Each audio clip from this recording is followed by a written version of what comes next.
Hello? Hello? Hello?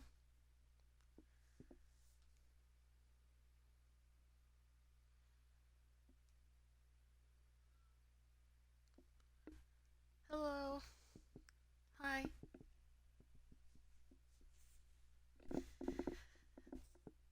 We're playing a new game.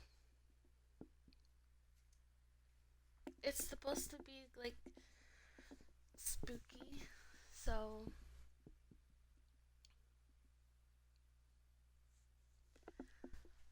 let's get started. It's seems really cool. When I read it, it was like um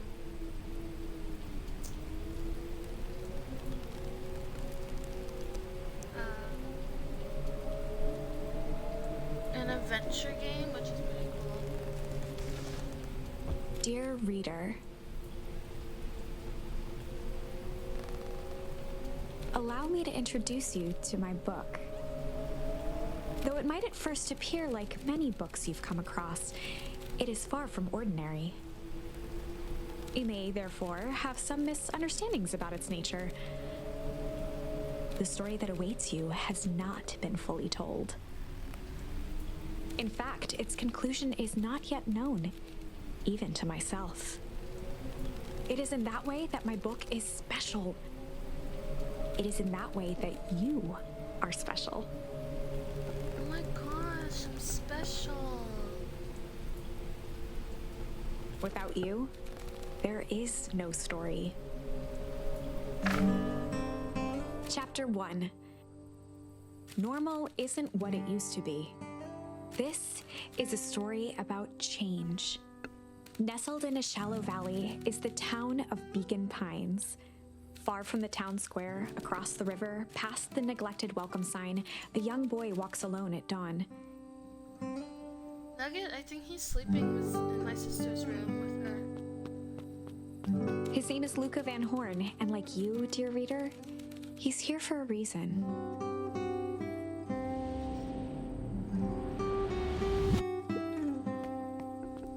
Oh my gosh, look at the character, they're so cute. Hey Dad, I guess I have to read it out. How are things going? Oh, that's so sad. Today's the first day of summer vacation. I start middle school next year, I guess. I was 6 years old when he died. And it's been 6 years now. From here on out, you'll have been gone. Oh, you'll have been gone longer than you were here. It feels like that should mean something. Mom always said that this tree was your favorite spot in the world. Me too.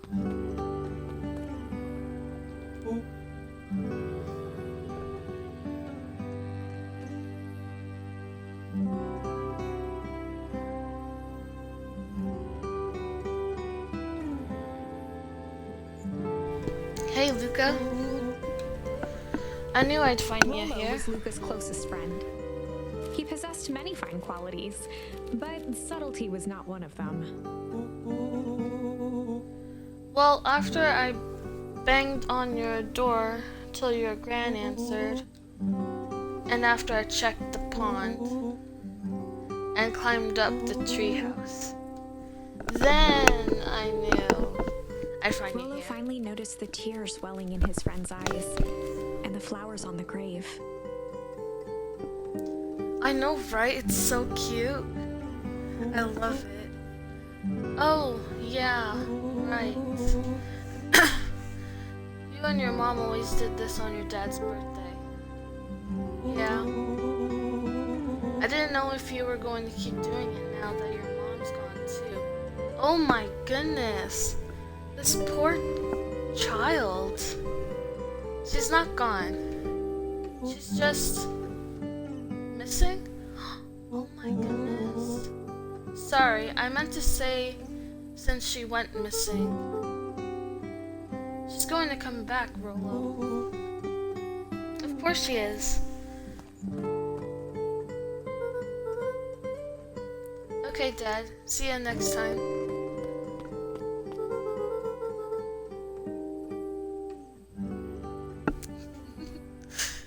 I think I'm ready to get out of here.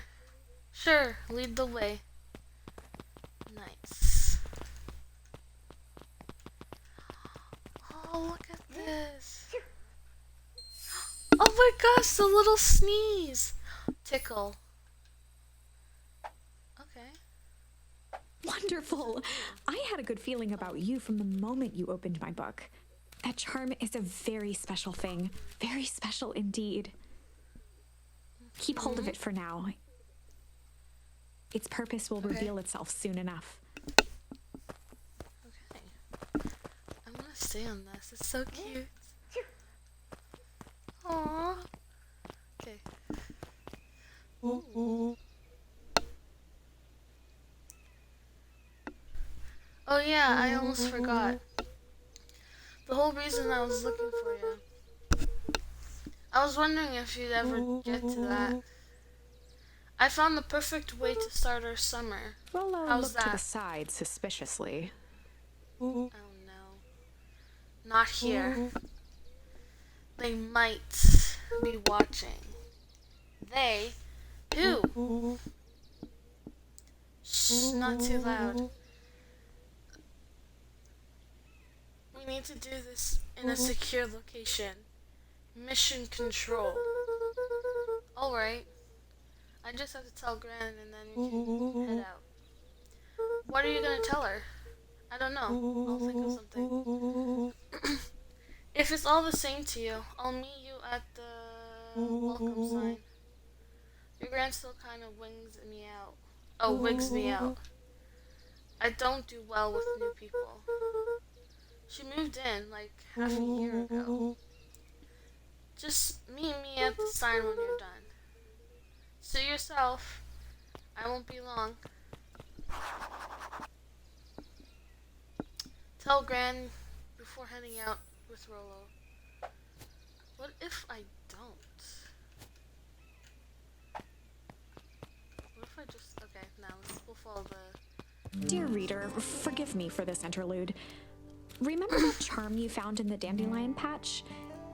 There are more of those special charms to discover throughout Beacon Pines. They've been known to reveal themselves to those who are willing. Some of them can be found in this very house. Interesting. Just some dusty knickknacks.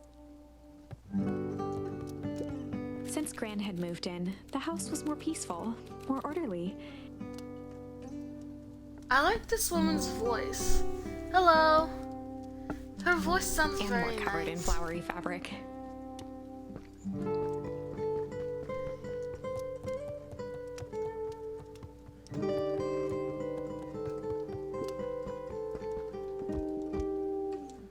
Ooh, nice. Oh, we got another one.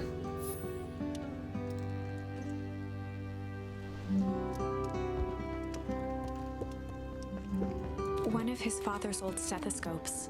Luca had spent countless hours listening to anything and everything with it. Not for years, though.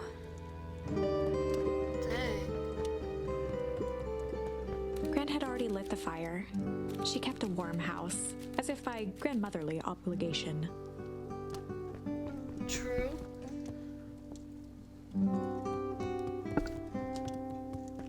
It is very soothing. Let's go up here. Luca paused at his parents' bedroom door. He just wasn't ready to go in yet.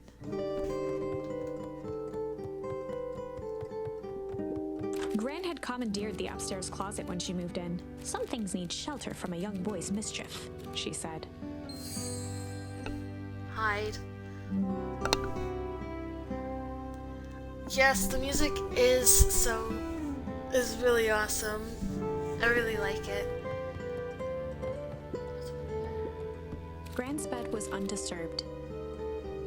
Luca didn't mind that she had a habit of falling asleep in front of the fireplace. It meant that he could read late into the night.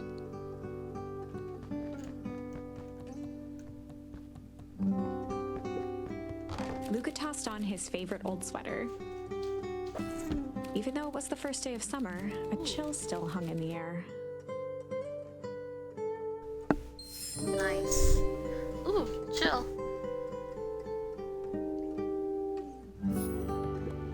Gran's moving in meant that most of Luca's things had been crammed in the corner. Luca was somewhat annoyed by the situation.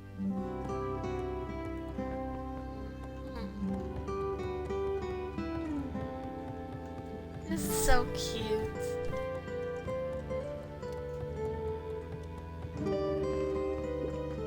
The only piece of furniture Gran had brought when she moved in was an old hutch.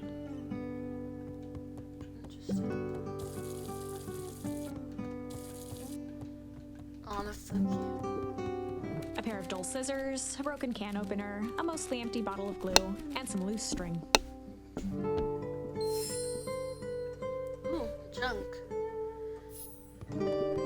An array of prepared meals crowded the refrigerator, each labeled with the day of the week. Nice. Oh my, this is quite exciting. I am now certain that you are the one I've been waiting for all these years. You'll recall I was a bit coy regarding the use of charms earlier. Excuse me, I tend to have a flair for the dramatic. You are about to encounter your first turning point. There are certain times in this tale when everything hinges on a single word. Step forth, dear reader. Okay. A sturdy old wheelbarrow. Okay. Oops, I didn't mean to do that. A beginner's guide to gardening laid open on the bench. Interesting. Hey Gran, I'm gonna go hang with Rolo for the day. See you later.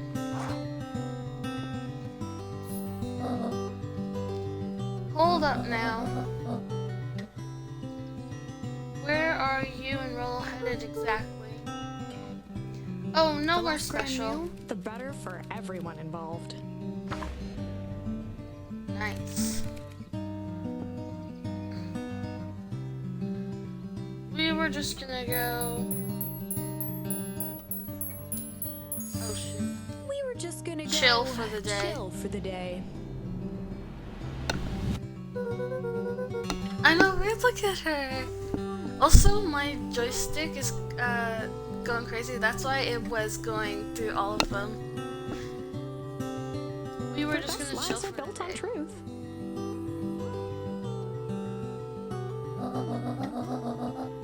You boys are always in a hurry to do nothing. We stick to what we're good at. Well, make sure you are done chilling in time for Easy. supper. Nice. Impressive. You've managed to navigate your first turning point without too much of a mess. That is the power of charms. A single word can change everything. I think it's time to introduce you to the Chronicle.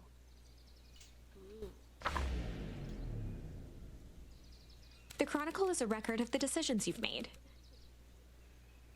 You can see the turning point which has been revealed.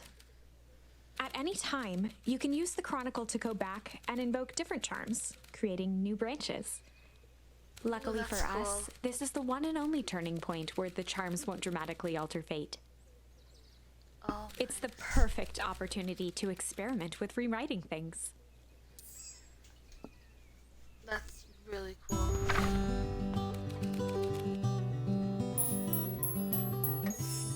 We were just gonna We're go chill. chill for the day. We're not gonna change this one. The best lies are built on I'm gonna skip easy. all this. Nice. Okay. Oh, and Luca. Oh my gosh, sorry.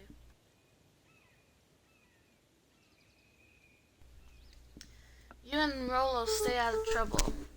I know, I know.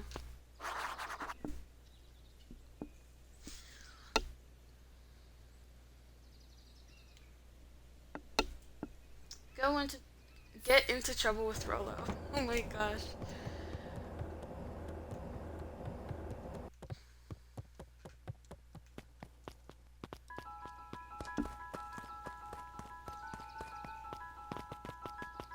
Oh, here we go. Come on, come on. Woo! Dang it, Rolo. What's this? The road leading to Beacon Pines was long and uninspiring. A sort of natural barrier for the impatient. For a town that saw few visitors, the welcome was perhaps more grand than necessary.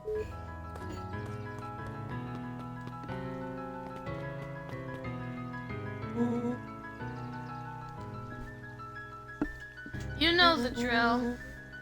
Don't let anyone discover our secret path. As you do that, I want to look. Chapter 2. Welcome to Beacon Pines. For many years, this valley had been a small mining outpost. It wasn't until Sharper Valentine built his fertilizer company that Beacon Pines was established. Valentine? Over the next 30 years, the town had grown and prospered. Until the foul harvest and his sudden death. In the 6 years since, everyone was simply trying to get by.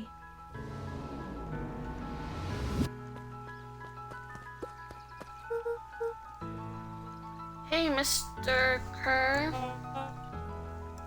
Hey there, pal. Kerr was the CEO of Perennial Harvest Company. He had become a fixture around town over the past few years. After the failing of Valentine Fertilizer, the town was hungry to welcome a new source of employment. Excited for the big festival? Oh, sure. Come on now, when I was your age, there was nothing more exciting than a town festival. The food, the music, the dancing, sounds pretty alright. You're gosh dang right it is. I'm looking forward to letting off some steam myself. Make sure to invite all your little friends. I couldn't keep Rolo away if I tried. Excellent. Sorry, Luca. I gotta get back to the proverbial grindstone.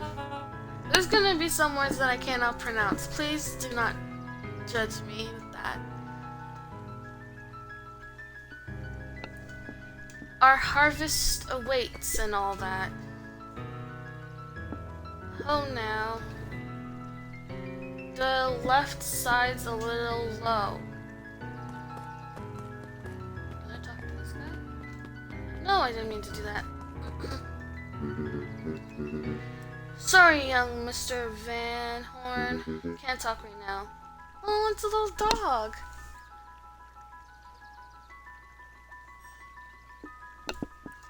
Very busy with Mayor preparations. Augustus Valentine was not busy. Oh, sorry, Gus. How many times do I? It's Mayor Valen. Flustered, Gus instinctively loosened his tie. Aww. Keep up the good work. I must briefly attend to a concerned citizen. Huh? It's nothing. Keep at it. Alright. What can the mayor of Beacon Pines do for you today? Oh. Just saying hi, I guess. Well.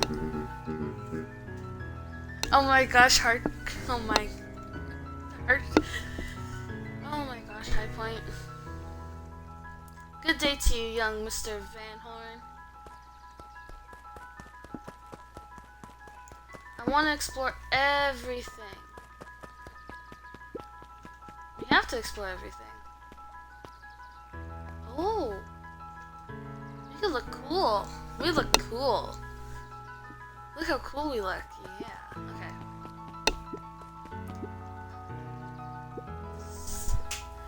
Hey, Mr. Mr. Sinclair Sinclair. continued snoring and lifted one eyelid just enough to see who it was, a tactic he often used to avoid undesirable conversation. Yoo-hoo, Mr. Sinclair. Bah, don't you see I'm sleeping, boy? How's the napping today? Crummy as usual, as always. Used to have a perfectly nice view from here. Till perennial harvest put the monstrosity of a building in the way. Exactly, all of the things. Why don't you just move your chair a bit? Why should I be the one that moves? If it's a showdown they want, I ain't gonna be the one who blinks. And he went back to sleep. Come on, Andy. Grab his wallet. I'm sorry, Iggy. I can't. Do it or we pound ya. Yep. Oh my goodness, gangsters. Yeah, but my mom said, yeah, but. If I had a nickel for every yeah, but, I'd be the freaking king of nickels. Ain't that right, Tish? Yep. They're so mean. Mr. Van Horn, do you have a moment? It's just Luca.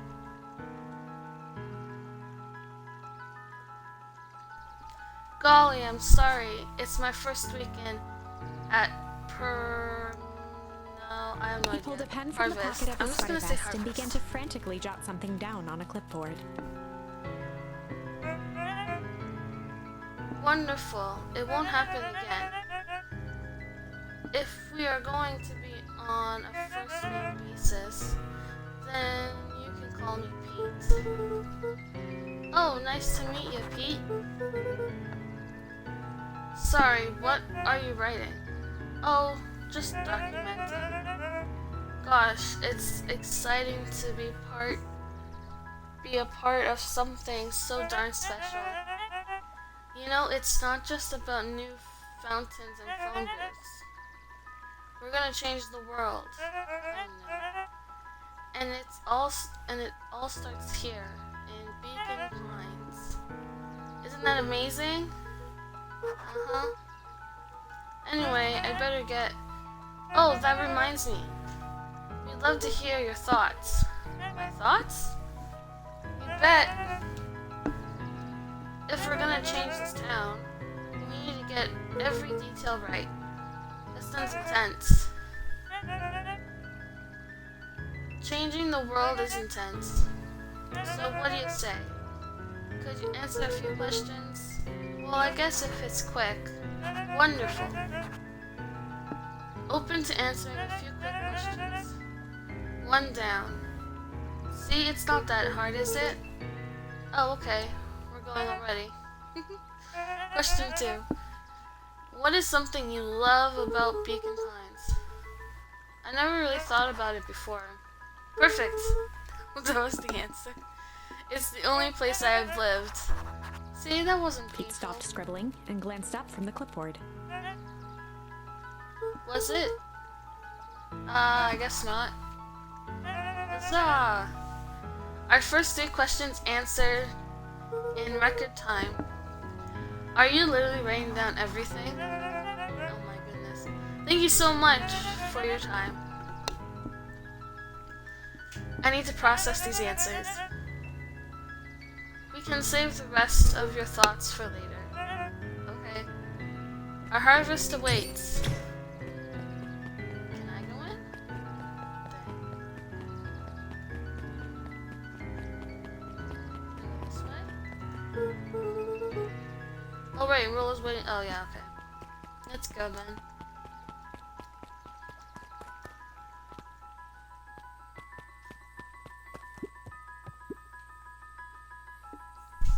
Hey Jetson.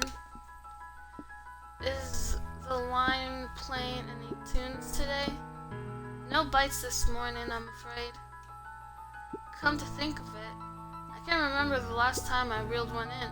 But hey, oh yeah, okay. It was never about the catch. This is where I come to think. Yeah, that's what my dad used to do here. That reminds me. If you ever want his chair back, I've taken to standing recently. Keeps me from falling asleep at the wheel. If you don't mind, I think it should stay. Not at all. An empty chair makes for a great listener. Whenever Luca saw his dad's chair by the pond, it reminded him of the days they'd pack up a couple of sandwiches and fish until sundown. That's cute. Oh, it's a thing. Luca opened the tackle box and picked the perfect bait. Luca gently baited a feather onto the hook, good for skimming the surface.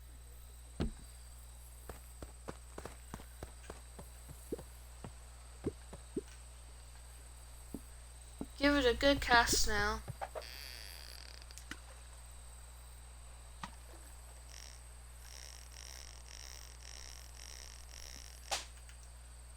Oh.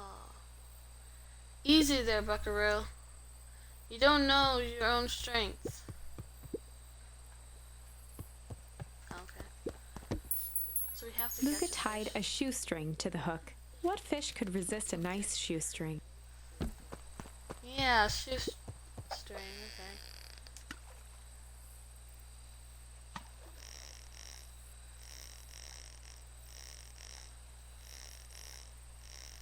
We'll go slowly.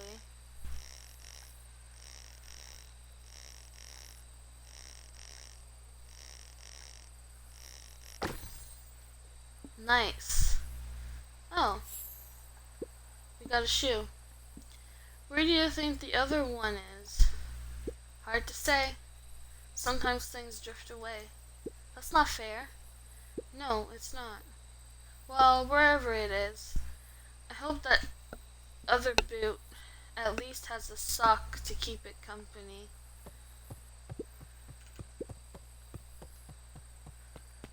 Why can't I have to pick another one?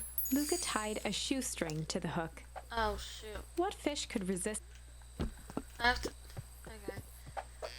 I guess we have to do one of each.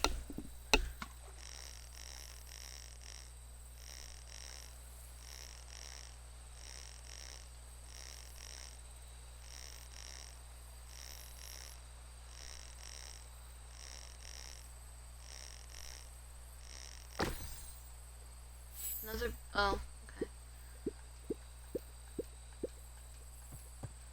Okay, we have to do the other one. Luca gently baited a feather onto the hook, good for skimming the surface.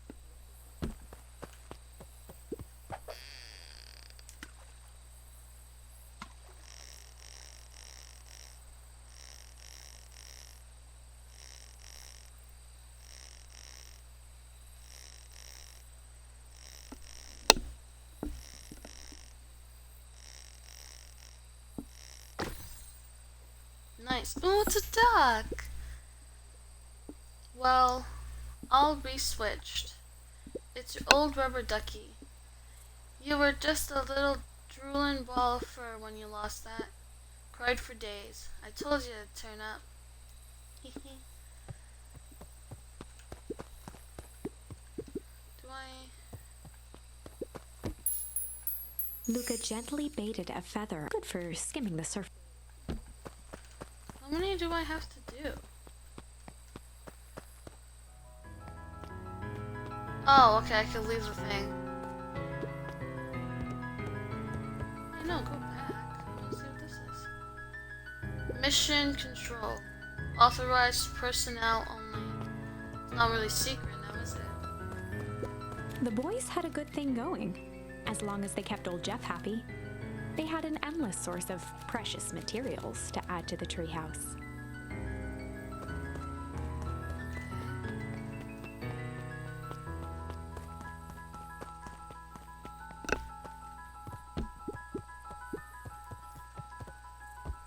Oh yeah, we could look cool.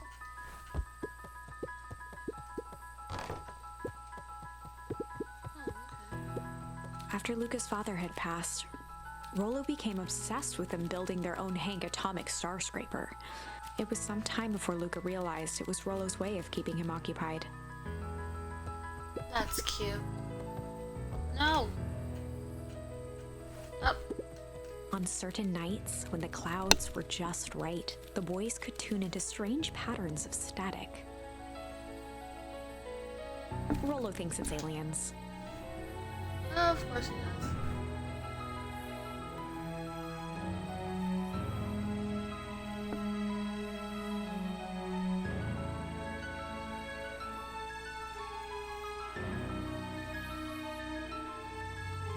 He always thinks it's aliens. Yep. Okay, what's the top secret plan to start our summer? So you know that abandoned warehouse by my place? The old Valentine building? Yeah, well, it isn't abandoned. What makes you think that? Get this. Last night, it was glowing. Glowing? Are you sure? Kinda. That place has been empty since the foul harvest. Yeah. Who would even want to poke around that place? We would, Rollo. We would. Wait. It's just busted old warehouse. A busted old warehouse. I just meant we could do some research at the library. You want to actually go to the warehouse? What do you expect to find? Answers, obviously. My mom's out there somewhere. And it seems like everyone wants to pretend that she's gone for good. Oh, he's about to cry. Poor thing.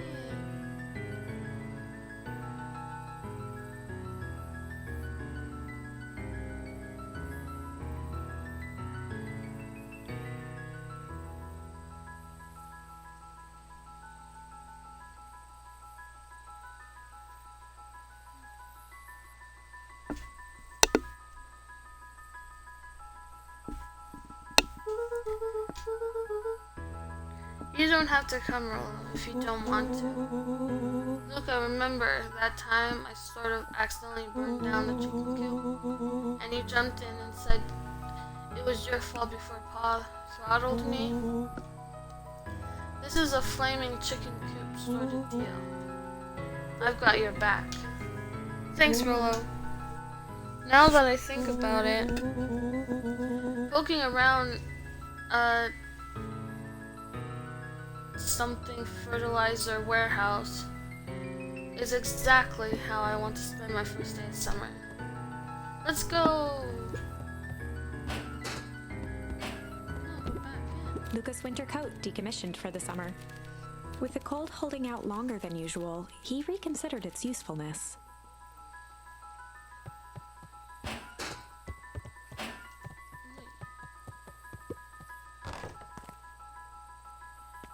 Oh, nice. Wait. Real quick. Luca looked up at the satellite dish. Rollo nearly killed himself putting that up into the tree.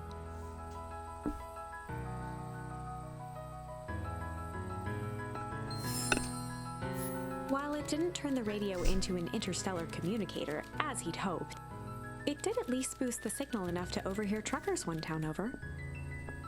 Oh, that's cool.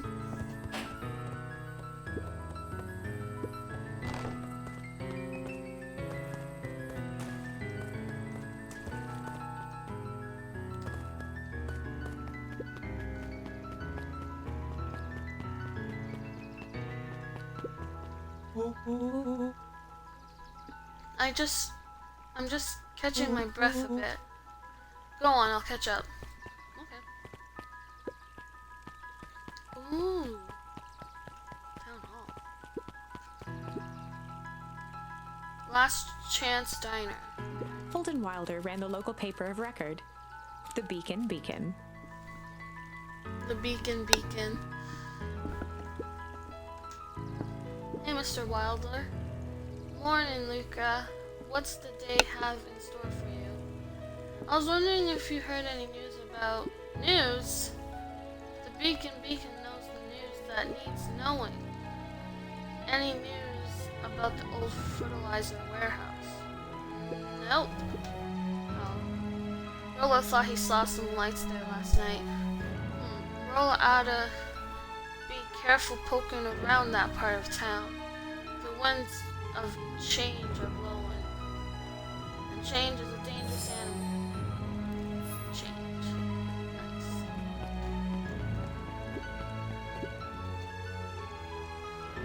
Hey, Miss Nelson. Morning, Luca. Oh, Mrs. Any big plans for the summer? Not really. Heard anything about the old fertilizer house? Any strange happenings? Can't say I have. Either way, a dusty old warehouse is no place for a young boy. You be safe now. Luca could see the morning regulars nestled in their booths at the early bean.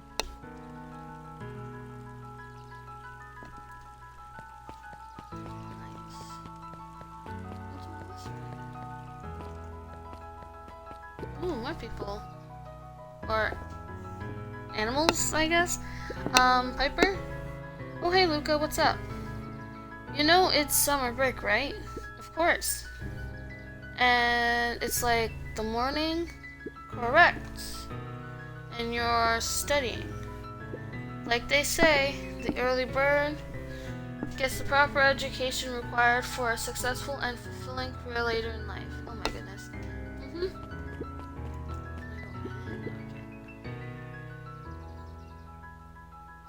Zariel? Hey, Luca. Could you please tell this lazy butt to help out in the cafe? Lumi, Zariel would like you. Luca, let me give you a little gem of advice. If you never do what you don't love, then you'll never work a day in your life. Wow. You're really setting the kid up for success. Okay, maybe it was a mistake coming back here. Miss Hatch could often be found near the fountain, too absorbed in a book to be distracted. Interesting.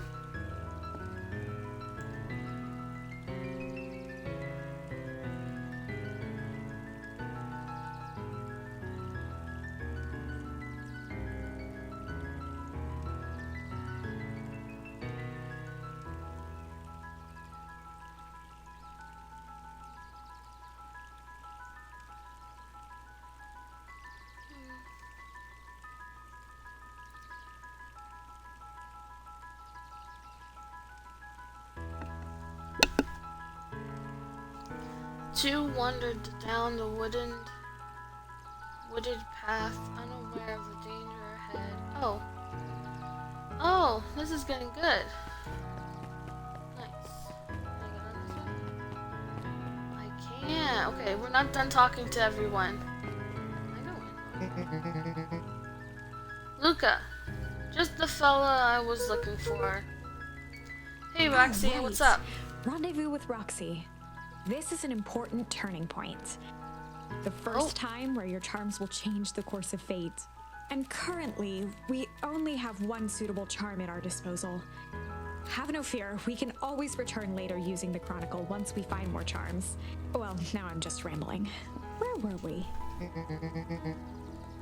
Have you seen my blockhead brother today? He skipped out before breakfast. Well... not really, no. Can't say I have. Can't say or won't say. Roxy, would I lie to you? Luca, wait up. I almost forgot to tell you. Roxy might be looking around here. This is one of her favorite places to stand around and be useless. Rolo. So we need to make sure she doesn't spot us. Rolo. Why are you doing that turning thing with your body? What are you... You're not scared, are you? She's harmless. And a chump. She's right around the corner, isn't she?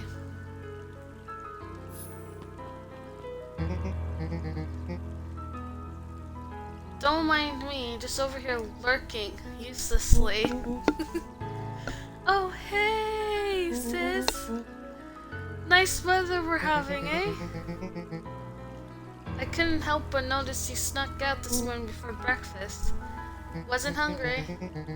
Also couldn't help but notice your morning chores were left unchored. Roxy, I'm gonna level with you. I'm sick and tired of digging up carrots. We gotta pick up the slack since the foul harvest. Almost every carrot I dig up is rotten, and the rest look like they were hit with Hank Automatic's shrink array. All more reasons to keep on digging. There's gotta be more to life than puny carrots. Look, Roxy, Luca and I have places to be, so if you don't mind. Oh, I do mind. I'm not gonna catch hell again because of you. So either you march yourself home and harvest those carrots, or I'll haul you home myself. Dang. Rolo froze as Roxy took a step toward him, cracking her knuckles.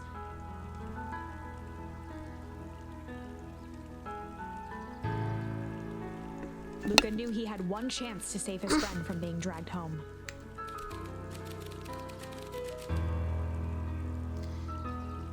In the past, he found the best way to deal with enraged to chill. In the past, he found the best way to deal with an enraged Roxy was to be a little chill.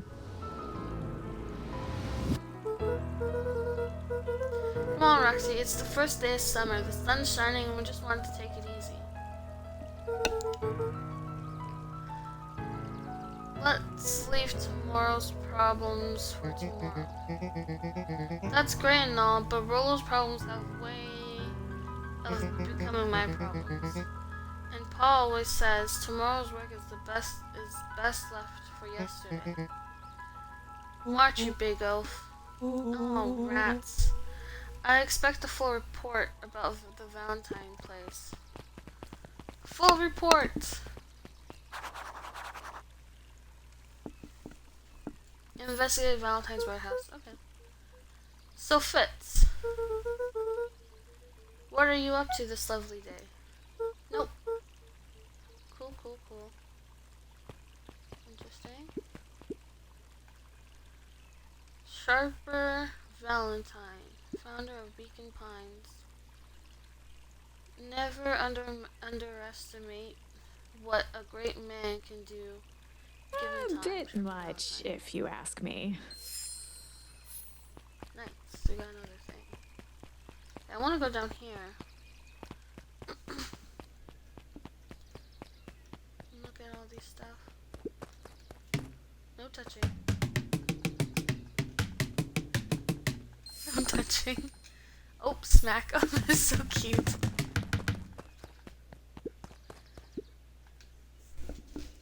Hey, Griffin. How's the ice cream gig going? Not great. It's still pretty cold out. And I'm in the business of selling cold. I'm sure things will warm up soon. Mr. Tolliver's not at his grocery stand. He's prepping for the festival, I guess. Gotcha. Hey, Bert. Hey, hi, Luca. I'm doing some fact-checking for the town history exhibit. Look, kid, I'm just here to put up the lights. But did you know when the town was founded, there were only 7 citizens? And they all worked for a mining company? And there was only one dirt road leading to town? And there still is only one road leading to town. Oh, right. Interesting, interesting.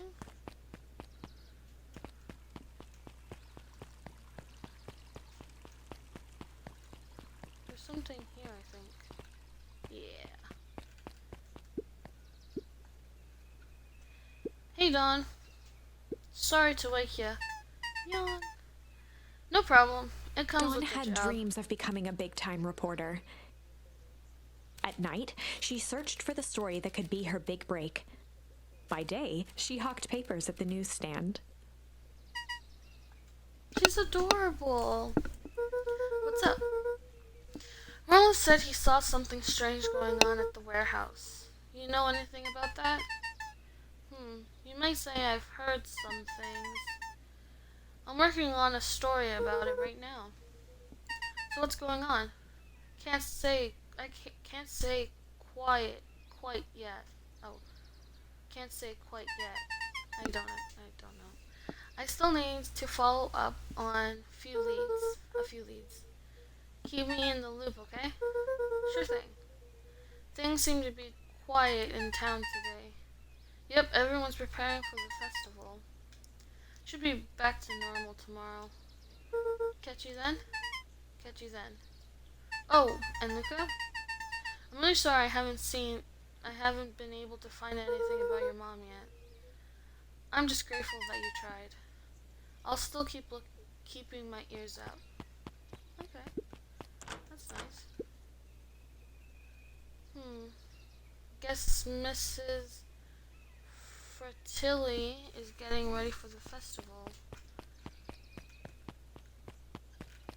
Okay. We only have one more road to go to. And that's this one. Wait a second. Oh. Hey, Solomon. Apologies, no time for chit-chat. Okay. Luca knew that if he gave up now, he'd never hear the end of it from Rollo. Jeff's hardware closed down about a year ago. The effects of the foul harvest stretched wide. When there are no crops in the field, tractors don't need fixing.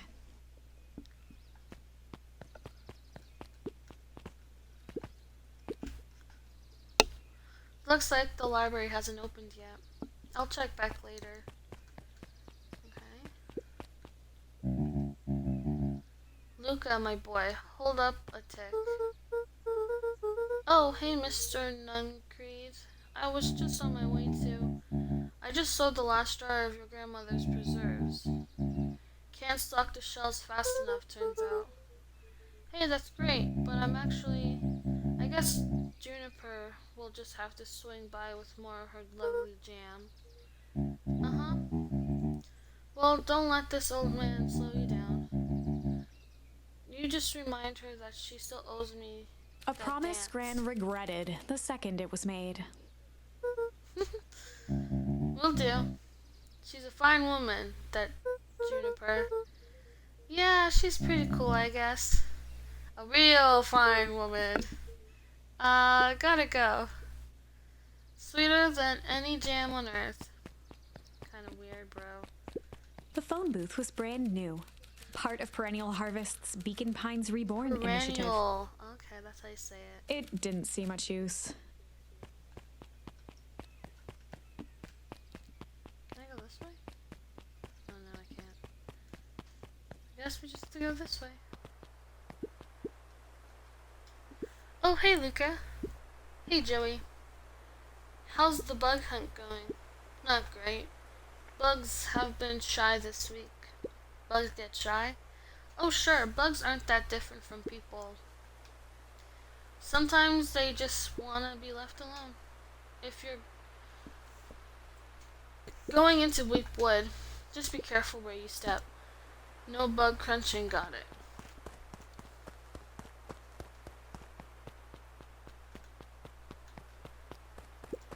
What's this way? Oh. I'll go back. Luca peeked up at the beehive. It appeared to be deserted. That's strange. Can I hit it? No, I can't. After the foul harvest destroyed their wealth and reputation, The Valentines shuttered off their estate from the rest of town. I see. The Valentine mansion loomed over every other building in town. Hello. Both figuratively and literally.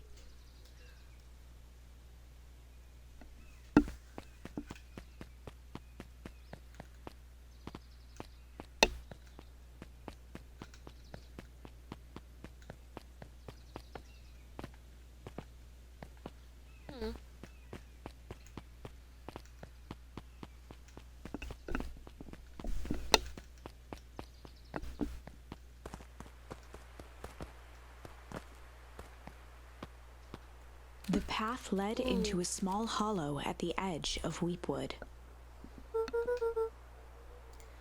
Okay, no turning back now.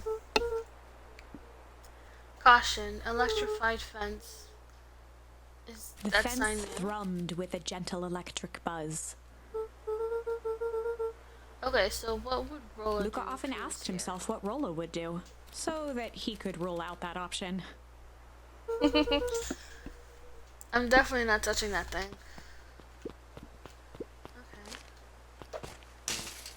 As sparks flew from the fence, Oh, wow. the light atop that section shut off. 2 bulbs remained.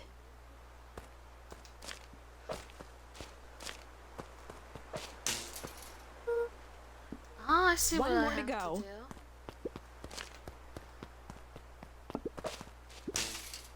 The fence's buzzing gave way to silence. Okay, moment of truth. Nice. Every kid in town knew the old Valentine fertilizer building. Long abandoned, the warehouse once served as the industrial heart of Beacon Pines. Now, it stood only as a reminder of things left behind. The dormant building showed strange signs of life.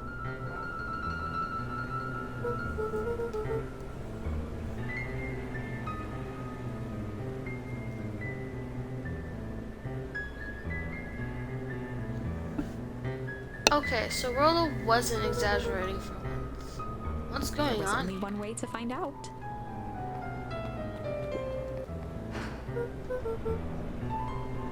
Wow, that smells awful. Too bad Rolla's not here. He'd have no problem poking around in there. The water looked almost diseased. It flowed slowly into the woods.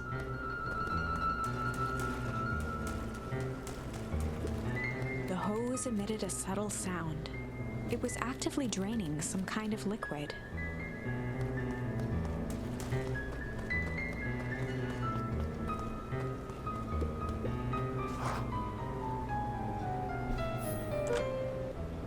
Luca thought he heard faint sounds coming from the other side of the door. He pressed his ear against the cold metal to hear better. Zipper? The sound of footsteps grew Steps? louder.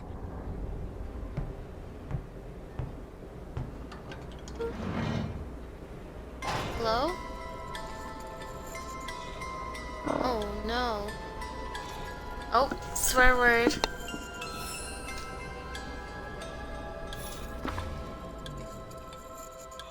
The heavy steel door knocked Luca to the ground. Disoriented, he looked up to see an imposing figure silhouetted in a green glow. It lunged toward him. He tried to scramble away, but felt a gloved hand latch onto his ankle. Luca watched his fingernails leave trails in the dirt as the hand slowly dragged him back through the door, into the lab, into the green light. This is a story about... This is a story about change. It was far from the sort of change Luca imagined for himself.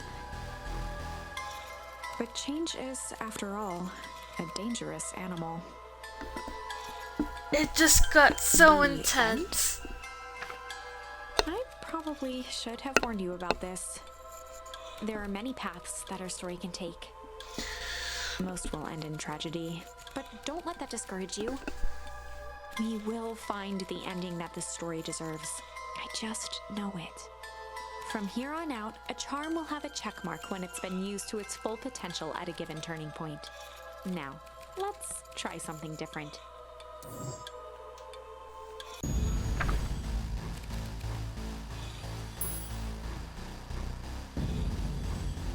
I only have change.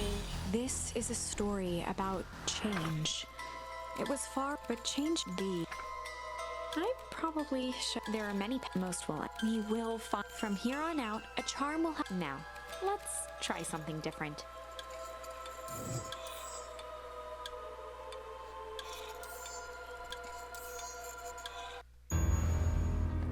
Yeah, we'll go back to here. In the past, he No. found the best way to deal with an enraged Roxy was to be a little chill.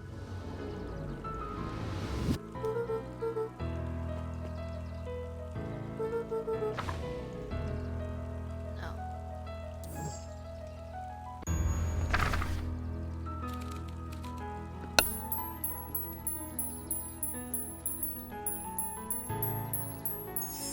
In the past, he found the best way to deal with an enraged Roxy was to be a little chill.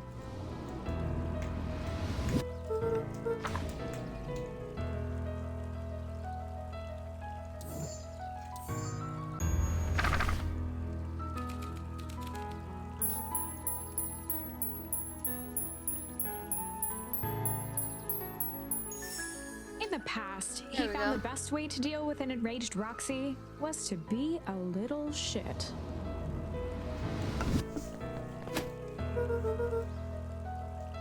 Make a break for it. What have you done? There we go, that's probably better.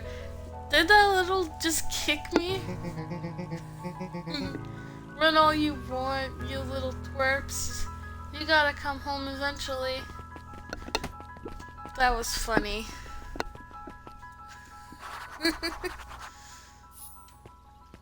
There we go. Sorry about that. Roma can get Solomon overexcited Valentine. sometimes.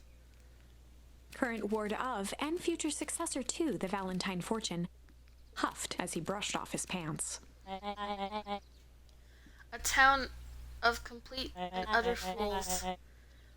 One wonders if it's worth taking anything here seriously. Either way, I'm really sorry. No matter. How are you doing? Me? Yes, with all the business about your mother and whatnot. Oh, I'm getting by. Still no word from her at all? No. That is truly a shame. Shame. Wow. Your grandmother has taken residence to keep house. Yeah. And how's that going? We mostly stay out of each other's way. You make it sound like she's rarely at home. It's not like that.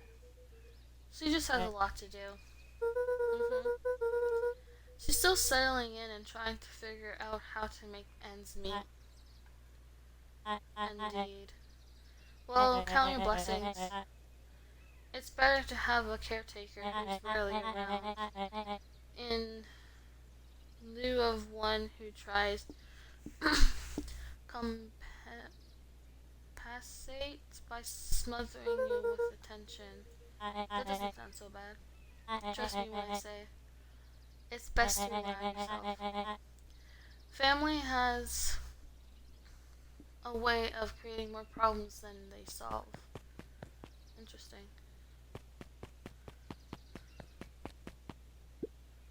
Solomon trifled a gesture toward the approaching heiress Valentine. Solomon. Speak of the devil. Do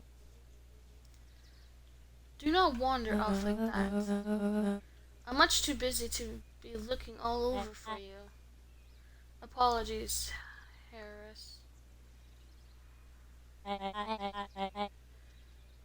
I was just taking a stroll through town.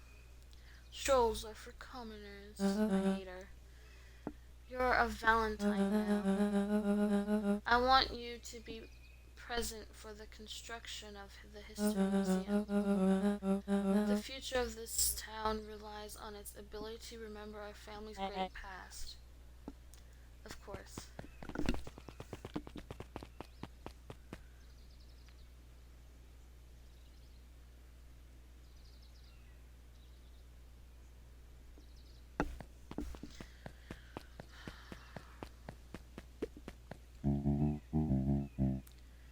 Luca, my boy, hold up a tick. Oh, okay. Sigh. Boy's got too much of his father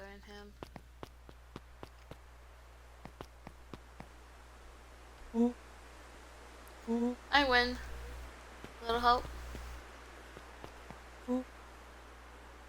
I am the champion. We were racing. Did that road get longer?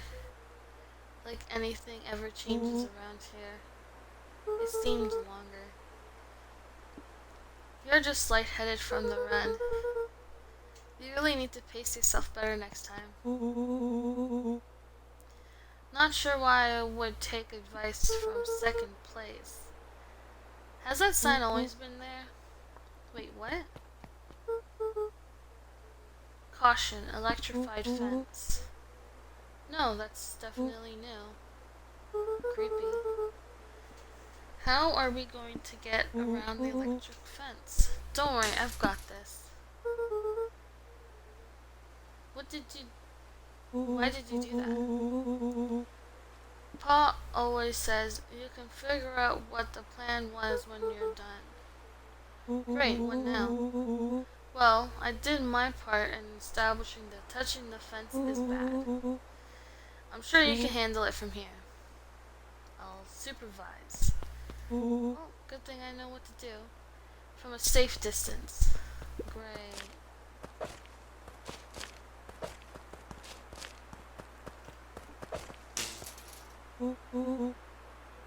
Whoa, you're a genius.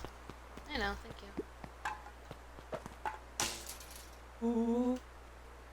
I think that did it. Luca, you never fail to impress. As the glowing windows of the old warehouse came into view, Rollo began to bounce excitedly. Check it out. Dang, Rollo, you weren't exaggerating for once. Was there ever any doubt? This definitely needs investigating. Good thing 2 ace detectives are on the case. Yeah, right. This is bizarre. This is awesome.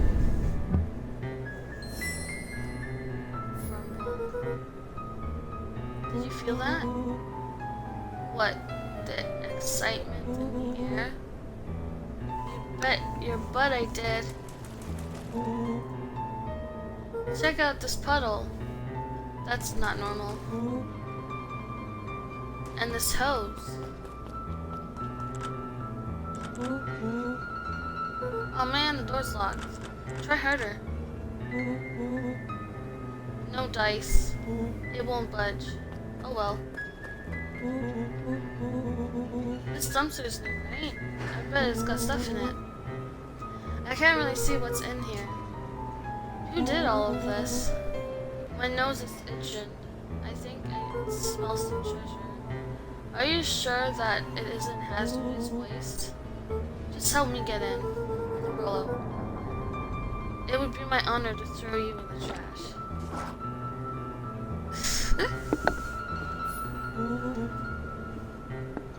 Come on, lady luck.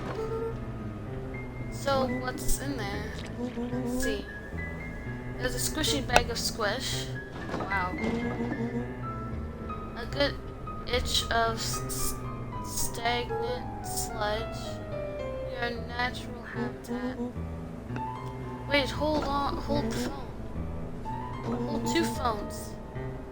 Check these bad boys out. Are those walkie-talkies?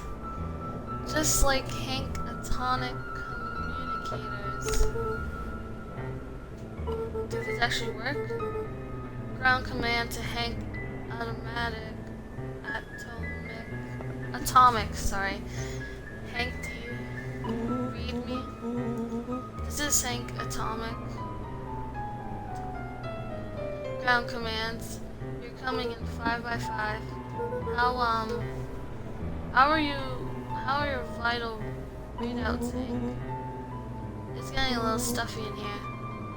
Requesting assistance for evac. Help is on the way.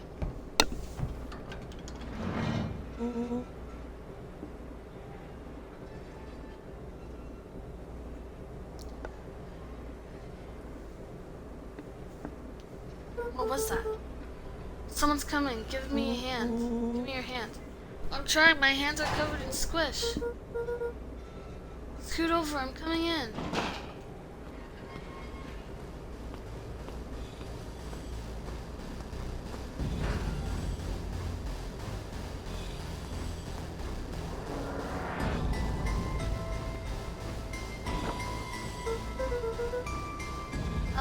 Tell me you saw that. Dude, I don't know what I saw. It's coming back. Get down.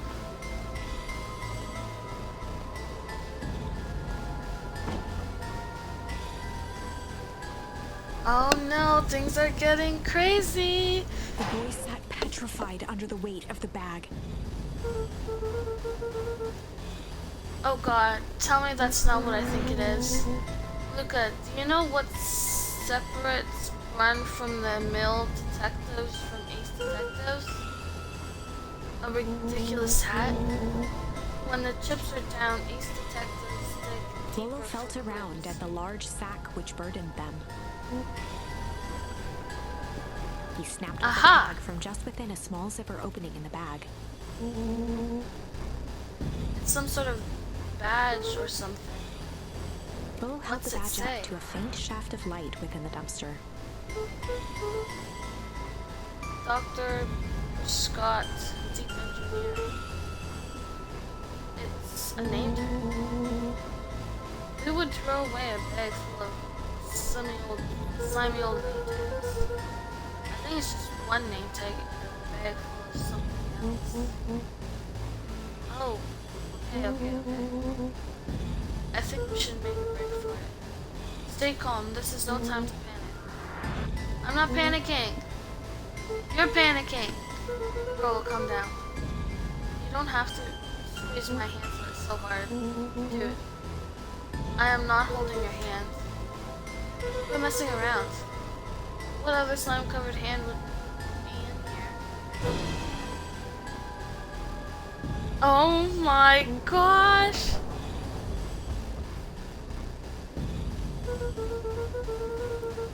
I am beginning to see the benefits of your Run for Our Lives plan.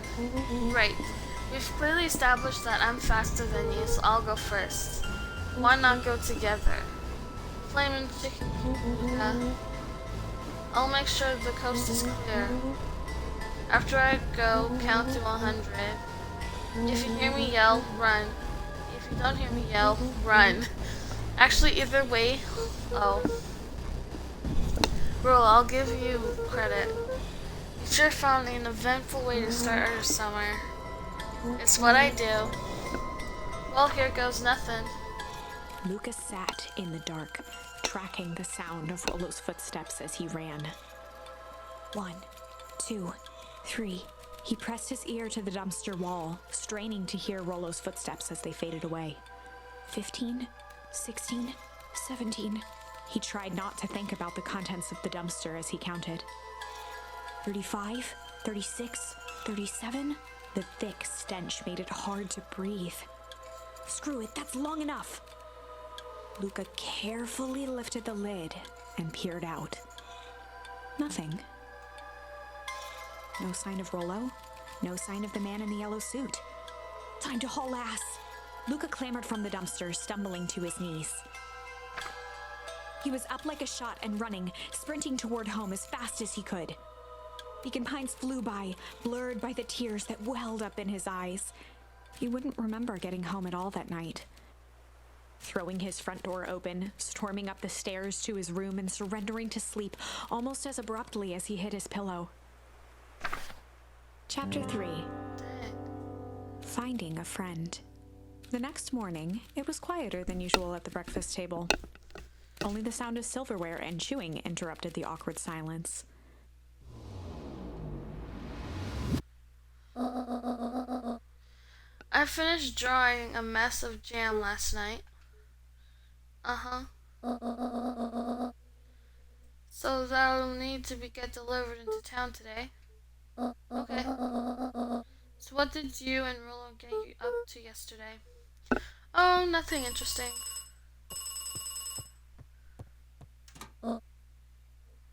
Hello? Calm down. No, of course it was the right thing to do. Start gathering folks. I'll be there. I'll be right there. Are you sure there isn't anything you want to tell me about yesterday?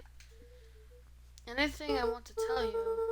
Not really. We just sort of ran around Gran's a bit. brow furrowed. She let out a long sigh. Her voice was quiet and even. I have to go take care of something. You are to stay in this house for the day. Under no circumstances are you to leave. What? If I am not back by dinner, there's stew in the icebox. But nothing. You are to stay here, understand? Yeah. Say it. I'll stay here till you get back. Good. Oh, and Luca, you left the icebox open yesterday. We're not made of money, you know. Well, that was strange. Is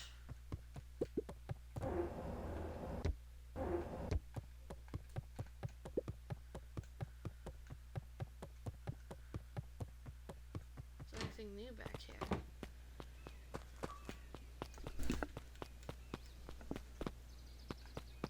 I don't think so. Young Luca would spend hours hiding in the bushes, waiting for a chance to jump out and startle his mother.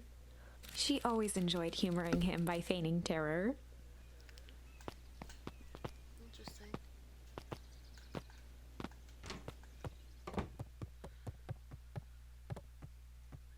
A faint electronic sound floated in the air. Is that coming from upstairs? Oh, temperature. Hello? Is anyone there?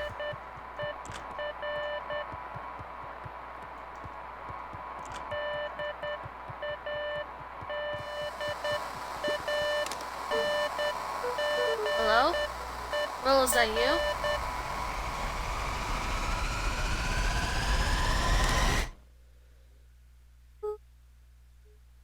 Over? I think it was Morse code. Luca glanced at the now silent walkie-talkie. He wasn't sure what to think. He wasn't sure. Oh, okay.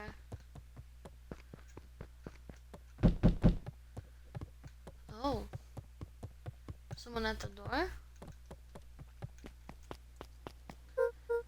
Oh. Oh, hey Roxy. If this is about accidentally kicking you yesterday, is Rolo here? No. Look at me, Luca. This is serious. Is Rolo here? No, I haven't seen him since yesterday. Rolo didn't come home last night. A pit formed in Luca's stomach. Where was the last place you saw him? We were playing around in Weepwood, and then it was late and we went home. Weepwood, if he's alive, I'm going to kill that little creep.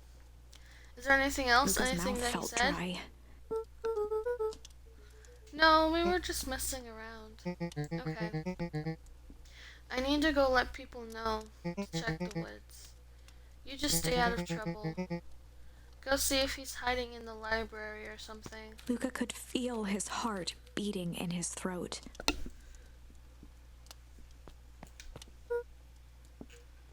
Rolo. Where are you? Okay, we gotta check for Rolo.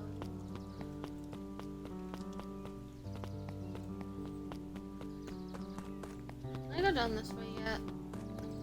No. Oh. Hey Bert, have you seen Rolo? Nope. Though I mostly been talking to clipboards. They're setting up lots of stuff for the festival.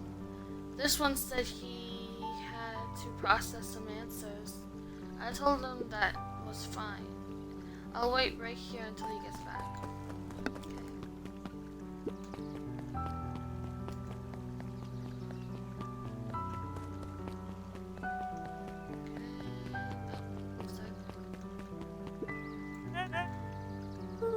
Howdy, Luca. Hello again, Pete. I'm not Pete, you silly goose.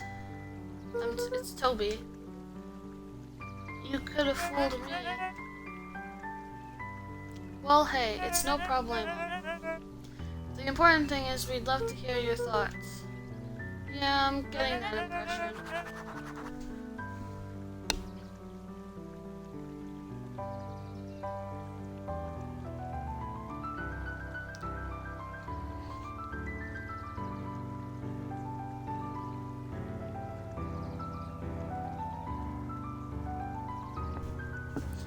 Well, we're all part of something special, Luca.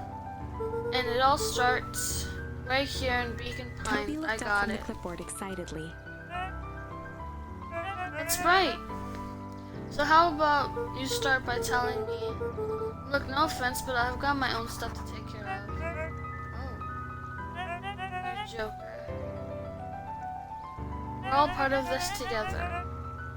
You'll let us know when you're free to answer the questions. Okay.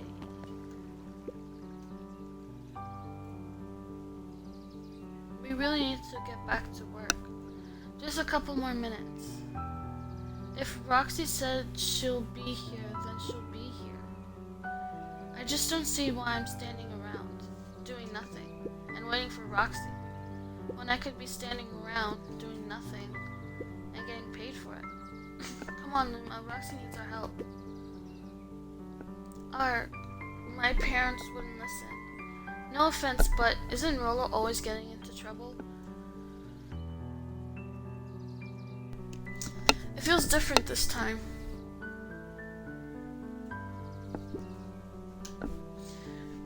What can we do to help? We need to check where the adults aren't. So I guess it's up to us to check Weepwood. Our shift doesn't end for another couple hours. We could spend that time making posters. That would be great, I guess. Right, Fitz and I will check Weepwood. We'll be back later to pick up the posters. I think my dad has a map of Weepwoods. Let's swing by my house and grab it before we head out.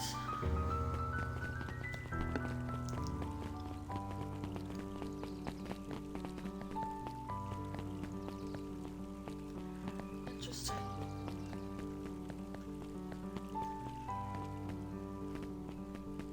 Go back up. No! Hey Luca, what's up? You haven't seen Rolo around recently, have you? He doesn't come around here much. Not since they made a rule that he can only order decaf. Can I go in yet?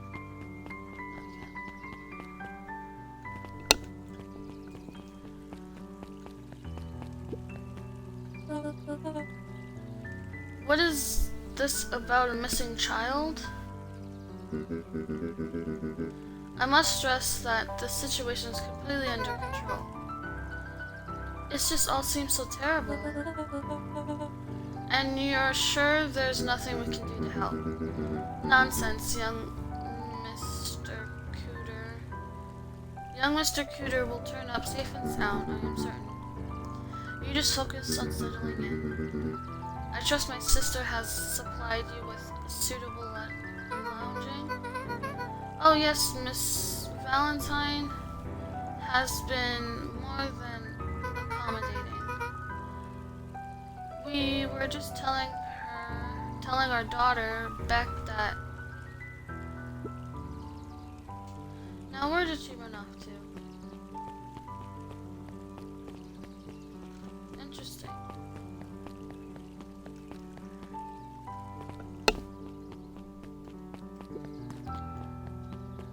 Can I go in? Sharper Valentine. We all know Beacon Pines is a great town. What you may not know is great towns grow from mighty roots.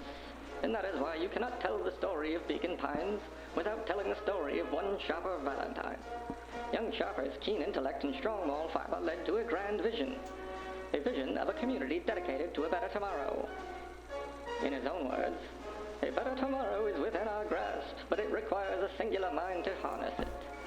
Lucky for us, he decided to grow that vision here, in Beacon Pine. And how does one grow a better tomorrow? With fertilizer, of course. Valentine's Fertilizer Company became the lifeblood of a town yearning for purpose.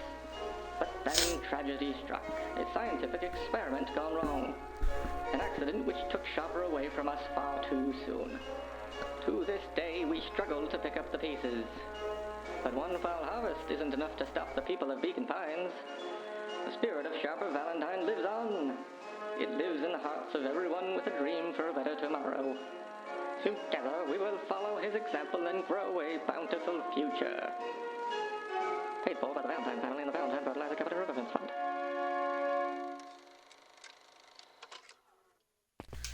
Well, that's cool. That was unhelpful.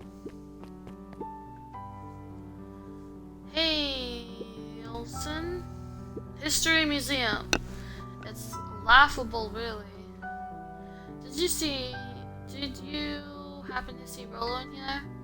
No, just the shadow of a family. Clinging on to a town, clinging on to the past. Feel free to check yourself, but don't expect to have your mind blown.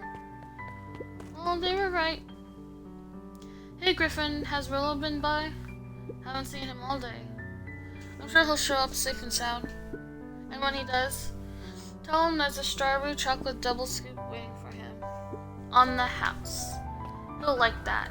Yeah, he would.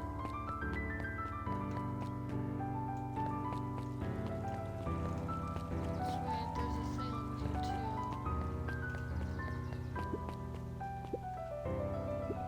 Hey Don.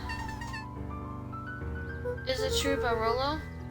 Yeah, he didn't come home last night. I wonder if it's connected. Connected to what? I was checking in on reports about increased activity around town. What sort of activity? Windowless trucks, mechanical noises, strange lights, the typical shady stuff. Who would be doing all of that and why? Well, I have a few leads. The Valentine family is always suspicious. Paranol Harvest certainly has the resources. Do you have any idea where Rollo could be? The best place to start looking is where the trail went cold. Where did you see him last? We were in Weepwood, right by Valentine's Fertilizer.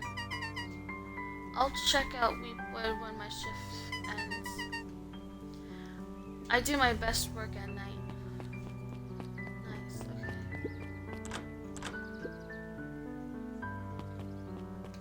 Still there. Oh. No, what are you doing?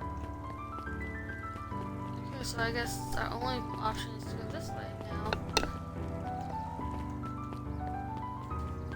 Okay, let's check the library.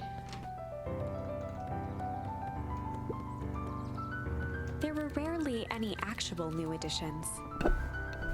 Simply a variety of existing content rotated into the front display each week. Not fooling anyone. Kato volunteered at the library during the summers. He wasn't very social, so he'd dedicate each summer to becoming an expert in a single subject, making him a reliable source of very particular knowledge. If you were to ask Kato something he didn't know, he'd escape into the dusty old bookshelves and return with just the right thing. Kato was lost in his reading. Luca crooked his neck to see the title, Introduction to Melitology. Oh, hey Luca. You snuck up on me. Good book? Don't know, just started He gestured it. to the shelves. I'm really running out of books I haven't read yet. So now it's on the wonderful world of bees. Turns out bees are pretty cool. For instance, did you know that around 70% of bee species actually live underground tunnels? Oh wow, that's actually cool. Or that if there are two queens in a hive, they will fight to the death for supremacy. That's cool. Fights. That's interesting, but you haven't seen Rolo around recently, have you? Not since yesterday. Keep an eye out for him, okay? Sure thing. If I see him, you'll be the first to know. Mycological phosphorescence. Ugh. More like micro complete loss of interest. Hey Jess. Oh hey Luca. Did Rolo come by? No. I was actually surprised.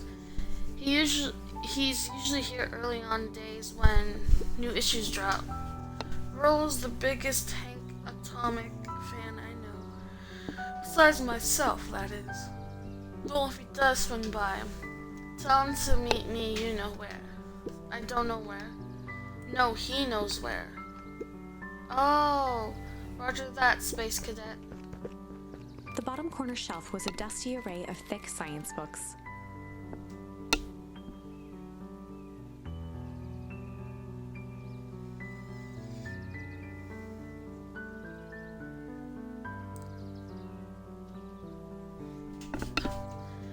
The bottom corner Only one binding was clean enough to read. Cellular Biology and the Chemistry of Mitosis. Boring.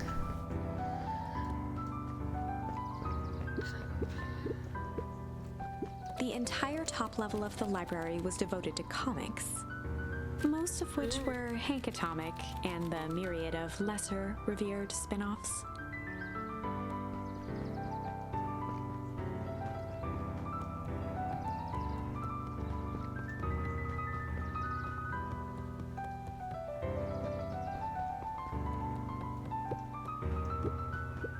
Sally Seashore's Simple Succulent Sundries. Luca brushed off a smudge of dust. Or maybe it was flour. 30 recipes so easy you'll doubt it's even edible. Succulent. Oh, the cobs I've eaten. A salad-centric travel guide for the mildly adventurous. Yuck. A peek behind the curtain. The Methods and Ruminations of Patrick C. Montesquieu, one of the greatest acting minds of our time, by Patrick C. Montesquieu. Ooh. It's not that. Ooh. What sort of monster puts candy behind a locked door? Oh, yeah, Mr. Nuncrete works weird hours sometimes. Of course he does. How about you? When do I work? No, what's your name?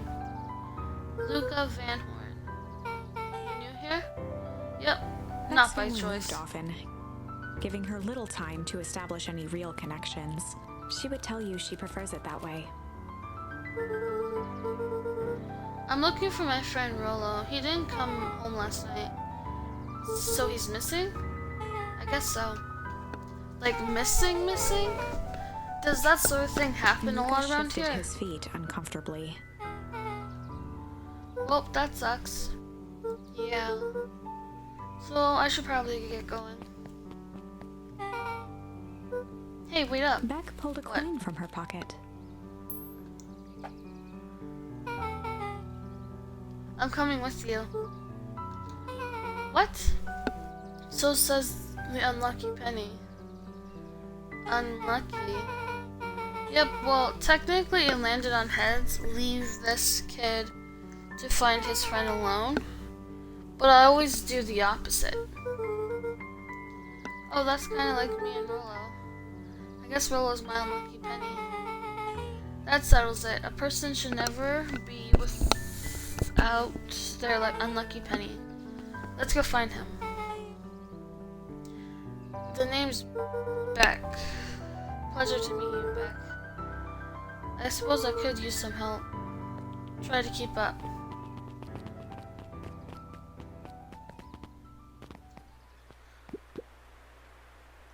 Joey, have you seen Rollo around? No, sorry, Luca.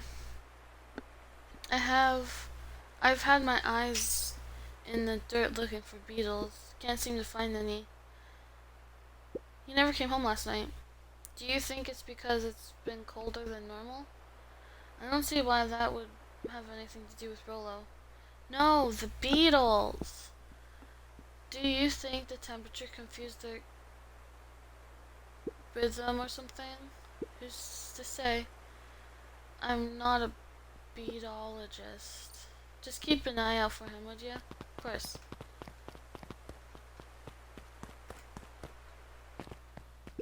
After the foul harvest destroyed their wealth and reputation, the Valentines shuttered off their estate from the rest of town. Oh. It's the same. Okay. At least in this house over here. Nope.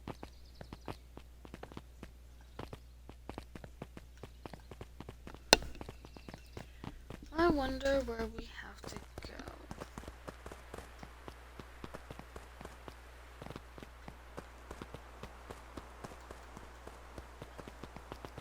Oh, there's a thing here. Interesting.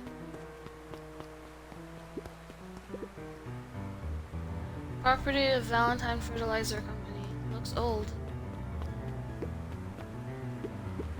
Luca felt a chill as he approached Beck. Her eyes were locked on the strange green liquid.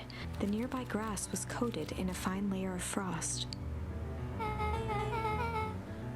This sort of thing normal around here? Because puddles of glowing ooze are definitely not what I expected from this place. I have no idea what that stuff is. Well, the next obvious step is science. And what does science suggest? Poke it with a stick. Luca watched as Beck dipped a broken tree branch into the goo. Beck's eyes widened as flowers grew from the dead wood. First small Whoa. buds, which quickly bloomed into vibrant petals. What the? Cool. As quickly as they had grown, the flowers began to shrivel and turn gray. Beck dropped the stick with a grunt of disgust. Okay. So the signs tell us the skunk is weird as hell. Yeah, it seems dangerous. Hey Tish, look what the cat dragged in. Yep. I don't have time for this right now, Iggy. Aw, don't say things like that. It hurts Tish's feelings. Ain't that right, Tish? Yep. She looks fine to me. Well, hello, I don't think we have been properly introduced. Iggy's the name. This is my culprit, Tish. Yup. You've probably heard of us. Can't say I have. I'll forgive you just this once, on account of your being new around here. Why would you hang out with this stud? Oh, he seems pretty alright. Iggy, why do you have to be so you? Has he ever even told you that his parents skipped out on him? Shut up. It's true, they got tired of having such a pathetic kid and left him. Iggy, I'm only gonna say this one time. Don't talk about my family. Well, look who's grown a backbone now that a girl's around. First his pops croaked, then his mom finally couldn't take it anymore and bounced. Iggy took a step towards Luca, his sneer lit by the glowing puddle. Beck could see tears welling in Luca's eyes, his fists clenched. Some things about Beacon Pines were very different from the city. But a bully from a hayseed town is really no different from a city bully. Beck took a deep breath and thought, Well, it's time to bust out the well, strange. time to bust out the strange. Alright, Luca, looks like you need a little mud bath. What's wrong with you, new kid? We're about to pound your friend. Beck stared in silence, the only sign of life being the twitch of an eye. It's weird when people don't talk. Yep. Stop being a weirdo. Hello, are you some kind of wackadoo? Makes sense, wackadoos travel in The packs, sight eh, of Dad? Iggy taunting Beck, something in Luca snapped. Iggy's smirk shifted to a look of shock as Luca launched himself into his stomach. Iggy's clothes were drenched in the glowing ooze. You jerk, my clothes are Iggy's ruined. voice I'm began gonna... to slur as he struggled to get up. struggle. I don't feel so good. Have? I'm sorry, I just... Oh. Dang. Yup.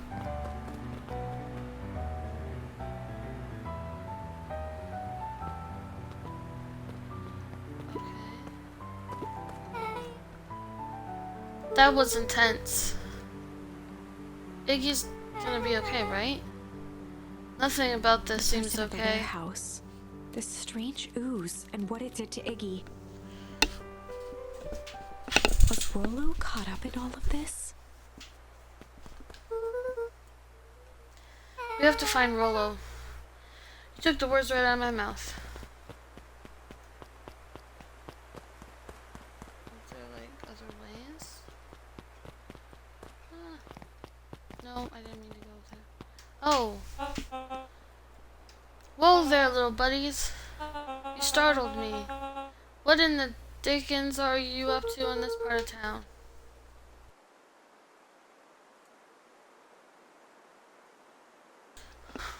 We were just helping look for Rollo. Oh, you haven't heard the good news? Rollo showed up safe and sound a bit ago. Really? So, where was he? It's funny, really. He just got a little turned around in the woods. That can be disorienting, you know. I'm starting to get that impression. Rollo's is at his house now, getting some well-deserved rest. Well, that's a relief. You two should scurry along before you get lost yourselves. Yeah, come on, Beck. Can't wait to introduce you to Rollo. Oh, that reminds me. Luca, your grandmother was looking for you. She was? She was worried sick. You should march straight home. I guess. Beck, your folks might be getting worried too. I'll walk you home. I need to talk with Nellie about work Beck anyway. glanced toward Luca. I guess all's well that ends well. I want you to introduce you to Rollo tomorrow. Sure. Glad he's okay. Rollo was safe.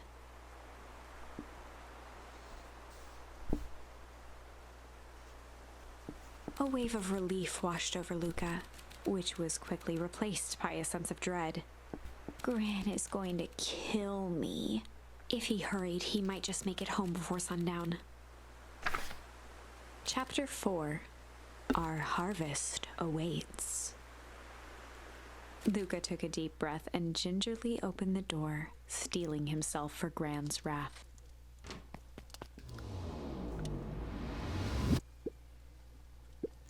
Gran? I'm home. Everything's fine. Gran?